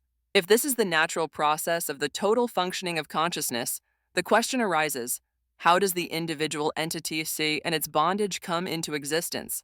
A brief answer, says Maharaj, would be to say that consciousness, limited by the confines of the physical form and not finding any other support, deludes itself into an identification with the particular body and thus creates a pseudo-entity.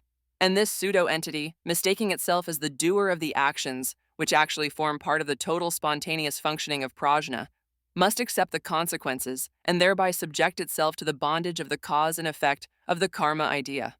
The question of rebirth. Maharaj rejects the idea of rebirth or reincarnation out of hand, and the basis for such rejection is so simple that it humbles us.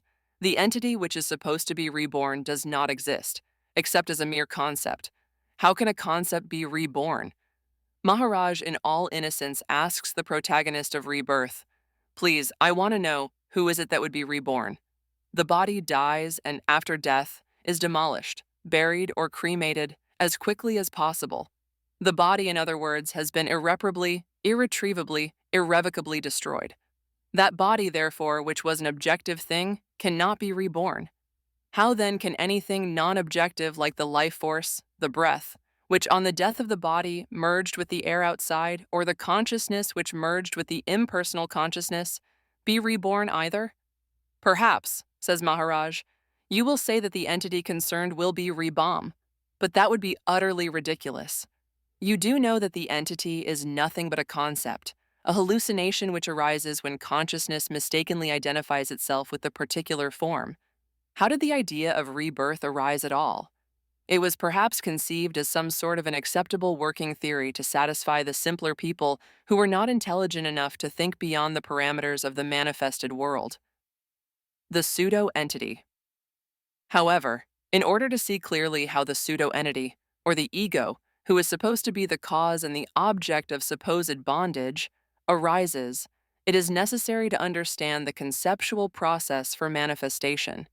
What we are, absolutely noumenally, is unicity, absolute subjectivity, without the slightest touch of objectivity. The only way this that we are can manifest itself is through a process of duality, the start of which is the stirring of consciousness, the sense of I am.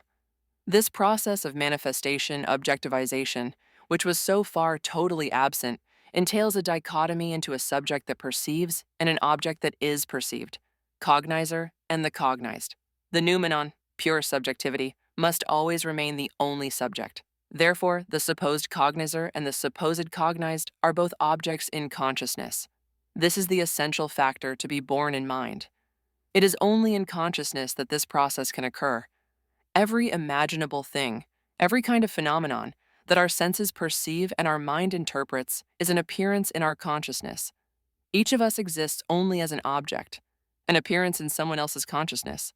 The cognizer and the cognized are both objects in consciousness, but, and this is the important point regarding the pseudo-entity, that which cognizes the object assumes that it is the subject of the cognition for other objects in a world external to itself, and this cognizing subject regards its pseudo-subjectivity as constituting an independent, autonomous entity, a self, with the power of volitional action.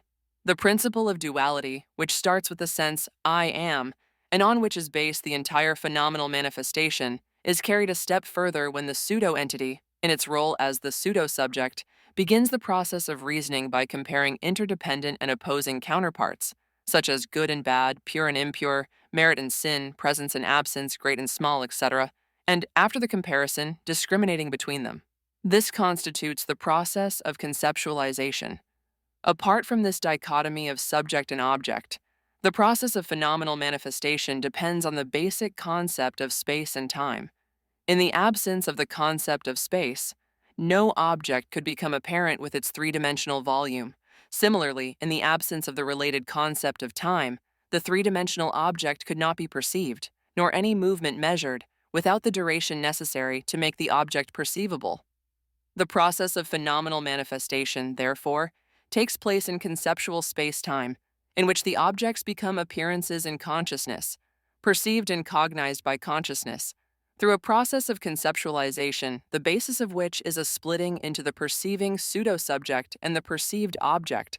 The result of the identification with the cognizer element in the process of manifestation is the conception of the pseudo-personality with personal choice of action. And this is the whole basis of the illusory bondage.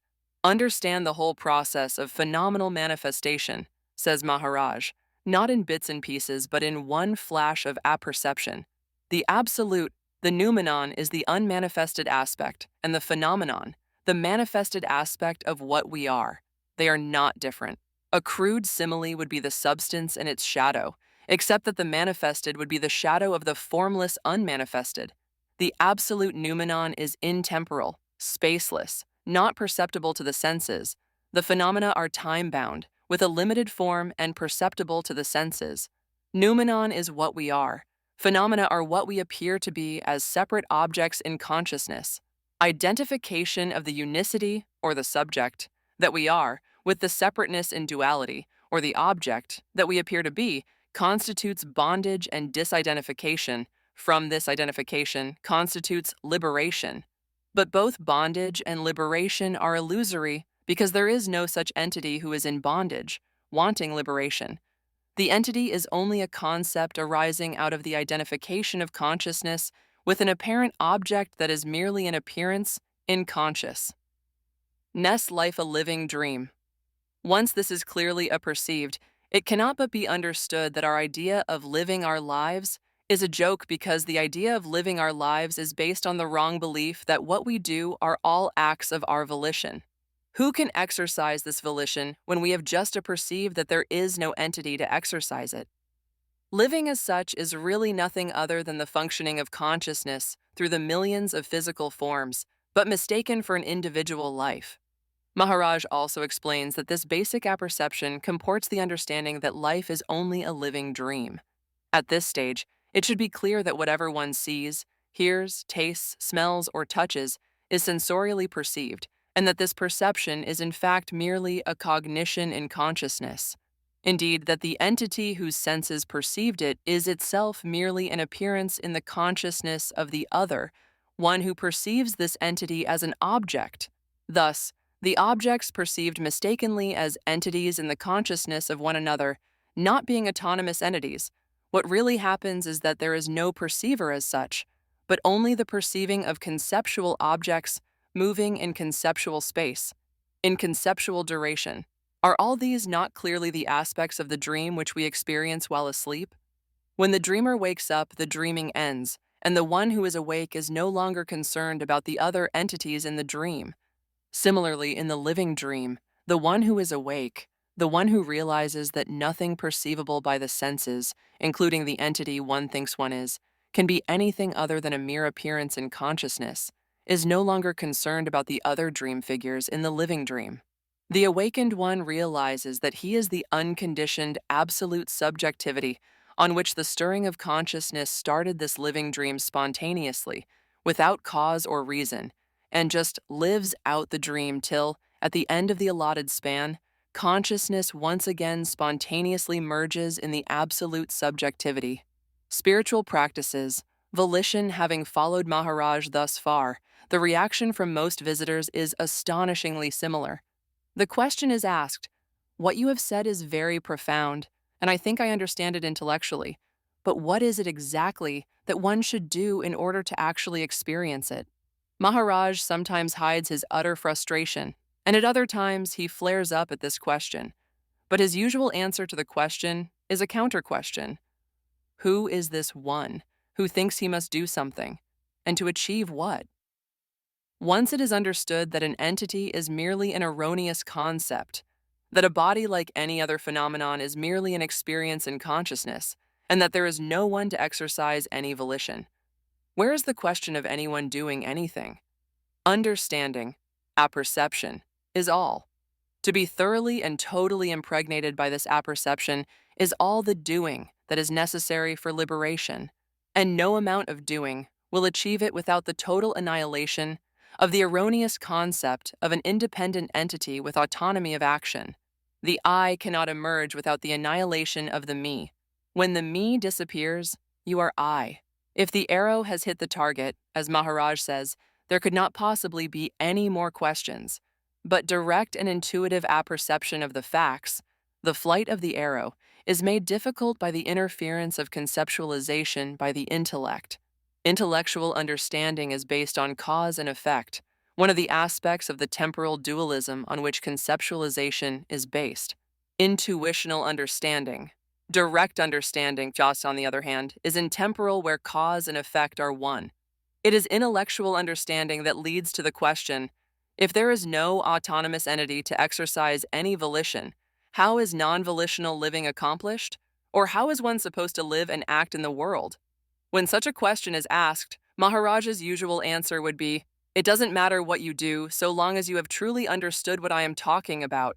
In another way, it also does not matter if you have not understood what I am talking about. Obviously, the point is that all our past experiences, if carefully analyzed, would clearly show that our lives, instead of being lived by us as we seem to think, are in fact being lived for us like all the characters in one's dream, and that, therefore, volition is really not a significant factor in our lives. A little thought would show us what an infinitesimally small part of our total physical or organic functioning depends on our volition. Maharaj asks, how long can you live without sleep, without food or water? How long can you go along without the excretory movements of the body? How long can you remain without breathing? Do you have the absolute volition to remain alive even for the next live minutes? Did you exercise your volition when you were conceived? And when the conceived material grew in the mother's womb? When Maharaj tells us that it really does not matter what we do, he obviously wants us to comprehend that there cannot be any entity to exercise any effective volition, either doing or not doing, that what we take to be the result of our volition is only the inevitable. When it corresponds with what we consider to be agreeable to us at the time, we take pride in our volitional action and consider it a personal achievement, and when it is not, it becomes a matter of anger, unhappiness, and frustration for us. Indeed, says Maharaj, accepting the doership on the basis of volition of something that is part of the total functioning of consciousness is the chain that binds the phenomenal individual in apparent bondage, apparent because there is no entity to be bound, and the realization of the very absurdity of the pseudo-subject trying to act independently of the prajnaic functioning is the awakening. Only such realization can lead to a perfect acceptance with equanimity of whatever events may occur until the duration of the lifespan is over. And while life is thus being lived, there would obviously be a definite sense of an all-enveloping unity, because the others would be perceived not as objects of a pseudo-subject, but as the manifested aspects of the same noumenal subjectivity that one is. In other words, living would be free living, where neither the positive doing nor the negative non-doing of a pseudo-entity would prevail, since, in the absence of any intentions, there is no volition. Without conceptual intentions, all actions would be spontaneous, the actor playing his part in this life play or living one's living dream, taking life as it comes. Once there is apperception of that which is, says Maharaj, all life becomes what it has always been, Lila, an entertainment. When asked what he would do in a given set of circumstances, Maharaj has answered in absolute innocence, I do not know. This is exactly correct because, in what might seem to be identical circumstances, on different occasions his actions might be unpredictable, but on each occasion the action would be spontaneous. Maharaj often says that whatever is spontaneous is correct because, in the absence of conceptualizing, The spontaneous is natural and therefore correct without any reasoning, comparison, or any cause-effect. Listening to the words of the Guru gets top priority from Maharaj. He says that the quickest way towards self-realization, although he makes it amply clear that there is really no way and no one to go anywhere, is listening, shravana, reflecting, manana, and meditating thereon, nididhyasana. Even these words, Maharaj urges repeatedly, have to be used merely for communicating, and once the intention and meaning is grasped, the words, all words, must be thrown away in order to prevent intellect from raising conceptual structures thereon. Maharaj repeatedly asserts that his words are not addressed to any individual entity, but to consciousness. Words arise from consciousness and are addressed to consciousness. It is consciousness which should listen to the words, and after the meaning is intuitively grasped, the words should be allowed to merge in consciousness. If the listening is done by an individual with the intention of getting some benefit with the aid of the intellect, Maharaj warns, all would be lost. Indeed, it is exactly the interference of the intellect that should be avoided. As has been made clear earlier, it is the emptiness of the pseudo-entity that must be apperceived. So long as it is an entity that is listening to words, how can the words achieve even the limited purpose of pointing in the right direction being away from phenomenality, which is the source of both the entity and the words themselves? Words can throw up their deep and subtle meaning only if they are accepted intuitively without the interpretative interference of the intellect. Otherwise, the result would be a mere intellectual understanding of the world outside by an entity that keeps itself separate from what it understands to be illusory.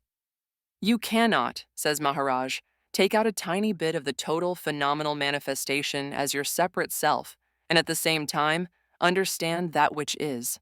It is only in the total annihilation of the pseudo-entity that true apperception can take place. The magnificent fraud consciousness, says Maharaj, is the beguiling, bewitching Mahamaya, the most magnificent fraud ever. This enchanting sense of presence is only a sense, a concept which comes upon the unmanifest absolute like an unwelcome guest who takes over the household so insidiously that the host is lulled into a sense of false security and well-being. Maharaj also calls it a temporary illness that produces delirium during its currency. This sense of being alive, being present, is so intoxicating that one is enchanted by the manifestation that it presents. One gets so involved in the spectacle that one rarely cares to find out if the spectacle really exists or is merely a vision, a hallucination, a dream, a mirage. One sees the tree and is so enchanted by it that one forgets that the tree is nothing other than the growth of the seed which is the true source of it. The aim of Paramartha, Parama Artha, the core meaning, is to seek the source, the seed. What is the seed of this manifestation? If you are not conscious, asks Maharaj, is there any manifestation at all of any kind? If you are not conscious, does the universe exist for you? It is only when you are conscious that the world is. So obviously the universe is contained in the speck of consciousness that is supposed to exist in the tiniest aperture in the center of the skull. Consciousness cannot manifest itself, cannot be conscious of itself, unless there is a psychosomatic apparatus, the body. What is the source of the body? Obviously, the male sperm fertilized in an ovum of the womb of a female. What is the source of the sperm and the ovum? The food consumed by the parents. Now, asks Maharaj, what is the conclusion we arrive at? The absolute, the ultimate potential, the source of everything could not possibly be so mundane as food. Therefore, this I amness, the consciousness, this sense of presence cannot be anything but a concept, a vision, a dream, a hallucination. And this consciousness is the source of all manifestation. Indeed, it is manifestation. There is a basic fundamental question at this stage. Who has come to this conclusion? Who else can it be but I? I, who am responsible for every kind of manifestation. I who am every kind of manifested phenomenon. I who was present 100 years ago. I who was present before time was conceived. I who am intemporality. I who am awareness not aware of itself, because in that, my true state of wholeness, unicity, there is neither presence nor absence. Absence of the presence of presence, absence of the presence of absence, is what am. And every sentient being can say this, not as himself, but as I. Do we need it all again? briefly? Here it is. 1. Manifested existence is phenomenal, and phenomena being appearance sensorially cognizable and time-bound is a vision, a dream, a hallucination, and therefore untrue. Unmanifested existence is absolute, intemporal, spaceless, not aware of existing, sensorially not cognizable, eternal, therefore true. Who says this? Consciousness, of course, trying to cognize itself and not succeeding because cognizing, there is no cognizer as such, cannot cognize that which itself is cognizing. An eye cannot see itself although it sees everything else. The seeker is the sought. This is the basic, all-important truth. 2. I, unmanifested, am the total potentiality, the absolute absence of the known and the knowable, the absolute presence of the unknown and the unknowable.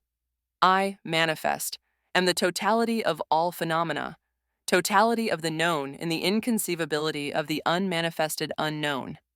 3. There can be only I, the eternal I, totally unconditioned, without the slightest touch of any attribute, pure subjectivity. The mere thought of me is immediate and spontaneous, but illusory bondage. Let the me disappear and immediately and spontaneously, you are I. 4. Phenomenally me, and you and he, is only an appearance in consciousness. How can an appearance be in bondage? Nominally, how can I, pure subjectivity, need any liberation? Liberation is only being rid of the idea that there is any one who needs liberation. 5. How is one to know if one is making progress spiritually? Could it be that the surest sign of progress is a lack of concern about progress and an absence of anxiety about liberation in the wake of clear apprehension? An instant apperception of the total functioning of Nisarga, nature, in which there is no place for an autonomous entity. Appendix 5 Glossary, Advaita Non-Dualism, the doctrine of monism which contends that only the ultimate principle, Brahman, has existence, and all phenomenal existence is illusion, Maya. It is the most important branch of Vedanta. Negjamus participle A without plus Dvaita. Dualism, Tunes, FCI, 2. Akasha sky, the expansive acuity for Apreptade to plus Kasha appearance. Ether as an element. Ananda bliss, joy, one of the three elements of the ultimate principle. Sat, Chit, and Ananda. Prep, A, to Pnand, to rejoice, be pleased. Antakarana, the internal doer, the psyche, compounded of antar, internal bakarana, sense organ, yikar to do, make. Hence mind in the kolek, tiva sense, including intelligence, buddhi, ego, aham, and mind, manas. Apsara limitless, not having the opposite shore. A, negative prefix plus para, across. Arati worship in praise of a deity, or arianti, to praise. Asana sitting, posture, one of the 8 stages in the practice of yoga, vas, to sit. Atma, ampa, Atman the soul, self, ATM, belonging to oneself. Atman is beyond the gunas of Prakriti, Sattva, Rajas, and Tamas. Atma is pure awareness. Atma jnana, knowledge of the self. ATM, self for jnana, knowledge. Avadhuta, one who has shaken off all worldly feelings and obligations. Philosopher, to shake off plus to suffix. Avatar incarnation, descent of a deity. AVA, off, down plus VTR, to pass across, to descend. Om, this word and its sound denote Brahman, the ultimate principle. Om is the symbol of the supreme self. It is believed to be the most sacred mantra. The significance of Aum is discussed in Mandukya Upanishad in terms of supreme consciousness. The Latera stands for consciousness of the world of senses, U stands for the subconscious mind, and M stands for prajna, the state which is beyond mind. Also called pranava, it is accepted as a symbol of God. Avyakta, the unmanifest, neganush part A, un plus vyakta, manifest. It is the apo, sight of vyakta. Bhajan, devotional practice, prayer. Paj, to adore. Bhakti, bhakta, devotion, adoration as a way of salvation. Paj, to adore, worship, love. Bhakta is one who is devoted to his adored deity. Bhoga, experiencing worldly pleasures as well as sorrows. Bhuj, to enjoy, to endure. Brahma, one of the gods of the Hindu Trinity. Brahma, die-creator, Vishnu the preserver, and Shiva, or Maheshwara, the annihilator, or to increase, to create. Brahma creates and increases his creation. Brahman, the absolute, the ultimate reality, which is self-existent, BRH, to grow, increase.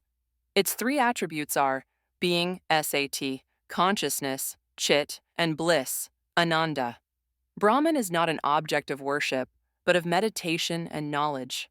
Chitans, consciousness, the inner awakening, Chit to perceive. Chitakash, the expanse of inner awareness, Chit to perceive plus Akash, expanse, Kai. Chit, universal consciousness, Chit to perceive. Chitta, individual consciousness. It is a combination of Purusha and Prakriti, objective consciousness, subjective consciousness, and the unconscious. Darshana, viewing, seeing, meeting. Dars, to see. Darshana also implies a philosophical system that gives insight into the reality, also written as darshan. Dharma, that which sustains, a firm code of conduct and duty. Dur, to hold, bear, support. In a metaphysical sense, dharma means laws of nature that sustain the operation of the universe, inherent properties of elements, like the dharma of fire is to bum. Dhyana, meditation. Dhyai, to think of, to meditate. Gunas, attributes, qualities. The three attributes of the cosmic substance, Prakriti, are Sattva, Rajas, and Tamas. Vigraha, single thread or strand of a cord. Gunas are fundamental attributes of all physical, mental, and psychic manifestations in universe. Gunatilta, beyond the gunas. Guna, attribute, Fatita, past, beyond. D. Guru. Guru Pumima, preceptor. Spiritual preceptor. Guru, large, weighty, superior. Guru Pumima is the festive day on which the disciples rededicate themselves to their preceptor. It occurs once a year on a date when the moon is full. Pumima, Ishwara. The Supreme Lord, Ish, to be master, plus Vara, supreme. The word stands for God as the Lord and Master of the universe. Japa, muttering of a certain mantra as invocation to a deity, generally on a rosary. Jetva, Jivatman, the individual soul, to live. According to Vedanta, Jiva comes into being as a result of false identification of the Atman with the body, the senses, and the mind. Atman plus doership is Jiva. Without doership, Atman is supreme awareness. Jnana is knowledge, especially the higher knowledge derived from meditation. Jnane, to know. Jnant is the knower, also pronounced as Gnana and Gnat. Ksma, known as Kamadeva. Karma, karman, action, especially responsible action, good or evil. The principle of causality, popularly known as the law of cause and effect, kara, to do. Lila, play, sport, the cosmos looked upon as a divine play, la, play. Lila does not represent the absolute truth of Brahman. It is only partial truth, not different from untruth. Mahat, great. Maha, great. Mahat stands for the great principle. Cosmic intelligence. Mahadkash, the great expanse of existence, the universe of matter and energy. Mahat, great plus Akash, expanse, sky. Mahadurj, an honorific term used for spiritual preceptors and kings. Other words qualified by Maha are Mahavakya, Mahatattva, Mahakavya, etc. Mahatma, an honorific term used for spiritual teachers. Maha, great plus Atma, soul, indicating great soul. Mahasamad, a term used for the death of a spiritual preceptor, indicating that by dropping the physical body, he has attained the great and the final samadhi, a superconscious state from which there is no return. Mahavakya, the sublime pronouncement. Maha, great plus vach, word sound. Vakya, speech, sentence. Maheshwara, name of Shiva, one of the gods of the Hindu Trinity. Maha, great plus Ishwara, Lord, the great Lord. Mana, manas, the mind as organ of cognition, perception, and understanding. Man, to think, conjecture. Its main functions are perception, attention, selection, and rejection. Manana, meditation, reflection, the act of thinking. Man, to think. Manana is discriminative understanding through thinking. Mantra, instrument of thought. Hymn, incantation. Ideal sounds visualized as letters and vocalized as syllables. Constant repetition of a mantra produces the desired specific results by unfolding the latent psychic and occult faculties. Maya delusion, the veiling power discussed in the Vedanta philosophy. It is the finitizing principle which creates forms in the formless. It conceals the real and projects the unreal, creating illusions. Maya ends where pure mental awareness begins. Moksha emancipation, liberation from worldly existence. Mok, to set loose, free, release. One who is emancipated is the mukta. Mumukshu, one who is anxious for liberation from mundane existence. Emuk, to set loose, free. Mumukshatva earnest, desire for liberation from the world and knowledge of the truth. Muk, to free. Not a loud sound, not sound roaring. Nama mantra, a mantra based on the name of a deity. Namarupa, the phenomenal world of name and form. Nama, name plus rupa, form. Namaskar, bowing in obeisance or homage. Namas, to bow. Needed haidsana, profound and repeated meditation. Ni prefix plus dhyayati, to meditate. Nirguna, the unconditioned without the three attributes. Sattva, rajas and tamas. NTR, without plus guna, attributes. Nisarga, natural state. Preposition ni plus srij, to create, to let flow, uninterrupted. Nivritti, stopping of the ramifications of mind, eschewing the worldly con. Surns nar, without pla vritti, vart, to turn, revolve, the rut of life. It is opposite of pravritti, which means indulgence in worldly life. Para, beyond, distant, ulterior. Par, to pass. Parama is the superlative form of para. It means most distant, most excellent, the supreme. Parama Brahman, the supreme spirit, compounded of Parama, most excellent, plus Brahman, the ultimate reality. Also written as Parabrahman. Paramakash, limitless expanse of the sky, the timeless and spaceless supreme reality. Parama, highest, greatest, plus DKDSH, the void, sky. The ultimate absolute Paramartha, the greatest good, the sublime truth. Parama, the highest, greatest, plus Artha, purpose, knowledge. Paramatman, Paramatmdi, the supreme self. Parama, superlative of para plus Dietman, the self. Paravriti, the highest conduct. Para, the highest, plus vritti, fear. Vart, to turn, revolve. Vritti stands for course of action, especially moral conduct. Prajna, unself-conscious knowledge, pure awareness. Prajna, wise, high plus jnai, to know. Prajna stands for the higher consciousness, also pronounced as pragna. Prakriti, cosmic substance, primal nature, the original uncaused cause of phenomenal existence, which is formless, limitless, and all-pervading. Para, before, first plus kranas, to make. Prakriti comprises three gunas, sattva, rajas, and tamas, and also the five elements, tattvas, dikadisha, vadyu, tejas, dipas, and prithivi. Prakriti means that which existed before anything was produced. Prana, the breath of life, the vital principle. Pra, before, ana, breath. Premakash, limitless love. Prem, love plus dikets ash, sky, expanse. Prithivi, earth as one of the five elements, the principle of solidarity. Its special property is odor, gund. Prathu, to spread, extend. Prithivi is a vast extension. Puja, worship, adoration. Puyati, pita, to purify. Worship purifies. Puja is one deserving puja. Pumima, full moon night. Purna, full. Participle of par, to fill. Purusha, the cosmic spirit, the eternal and efficient cause of creation that gives consciousness to all manifestation of matter. Prakti. It is the background of all that is or shall be. Also used for male human being. Etymology uncertain. Ardha, desire. Attachment. Or ranji, to be colored. Rajas, motivity. Activity. Energy. Ranj, to be colored, affected, moved. One of the three kunas of Prakriti, sattva, rajas, and tamos. In yoga, it refers to the activating aspect of nature without which the other constituents could not manifest their inherent qualities.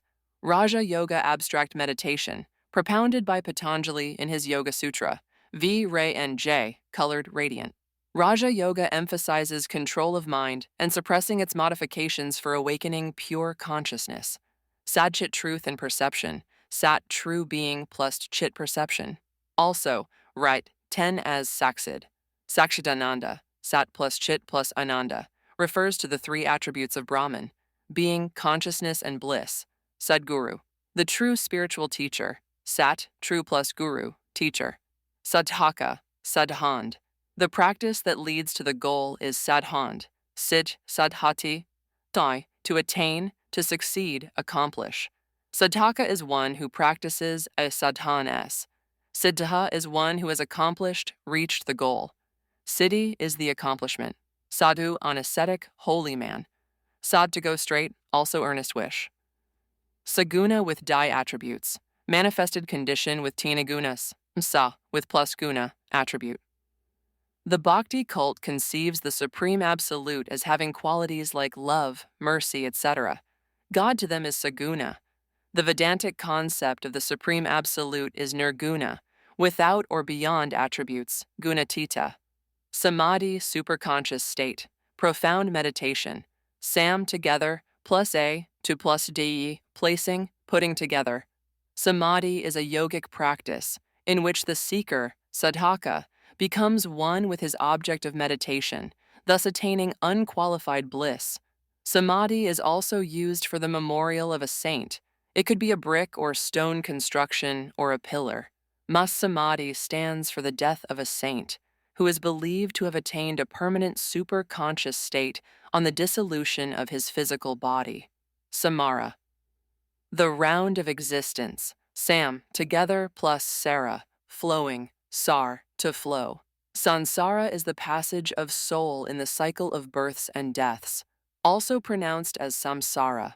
Sannyasin, sannyast, one who has abandoned all worldly concern. Sam prefix plus nyasa, abandoning, laying aside. Also written as samyasin. Sattva being, existence, reality. Sat, real plus abstract formative TVA. One of the three constituents of the cosmic substance, Sattva, Rajas, and Tamas. Sattva is the quality of purity and goodness. It stands for equilibrium and manifests itself as light. Shakti, power, energy, capacity. Fur via sake, to be strong. Shakti is portrayed as the female aspect of the ultimate principle and deified as the wife of Shiva. Shravana, hearing, listening attentively. Sru, to hear. It is the first stage of self-culture, followed by manana, chintana, and nididhyasana on what one has heard. Svarupa, one's own form, nature, character. Sva, one's own plus rupa, form. Tamas, darkness, inertia, passivity, restraint. One of the three constituents of the cosmic substance. The other two are sattva and rajas.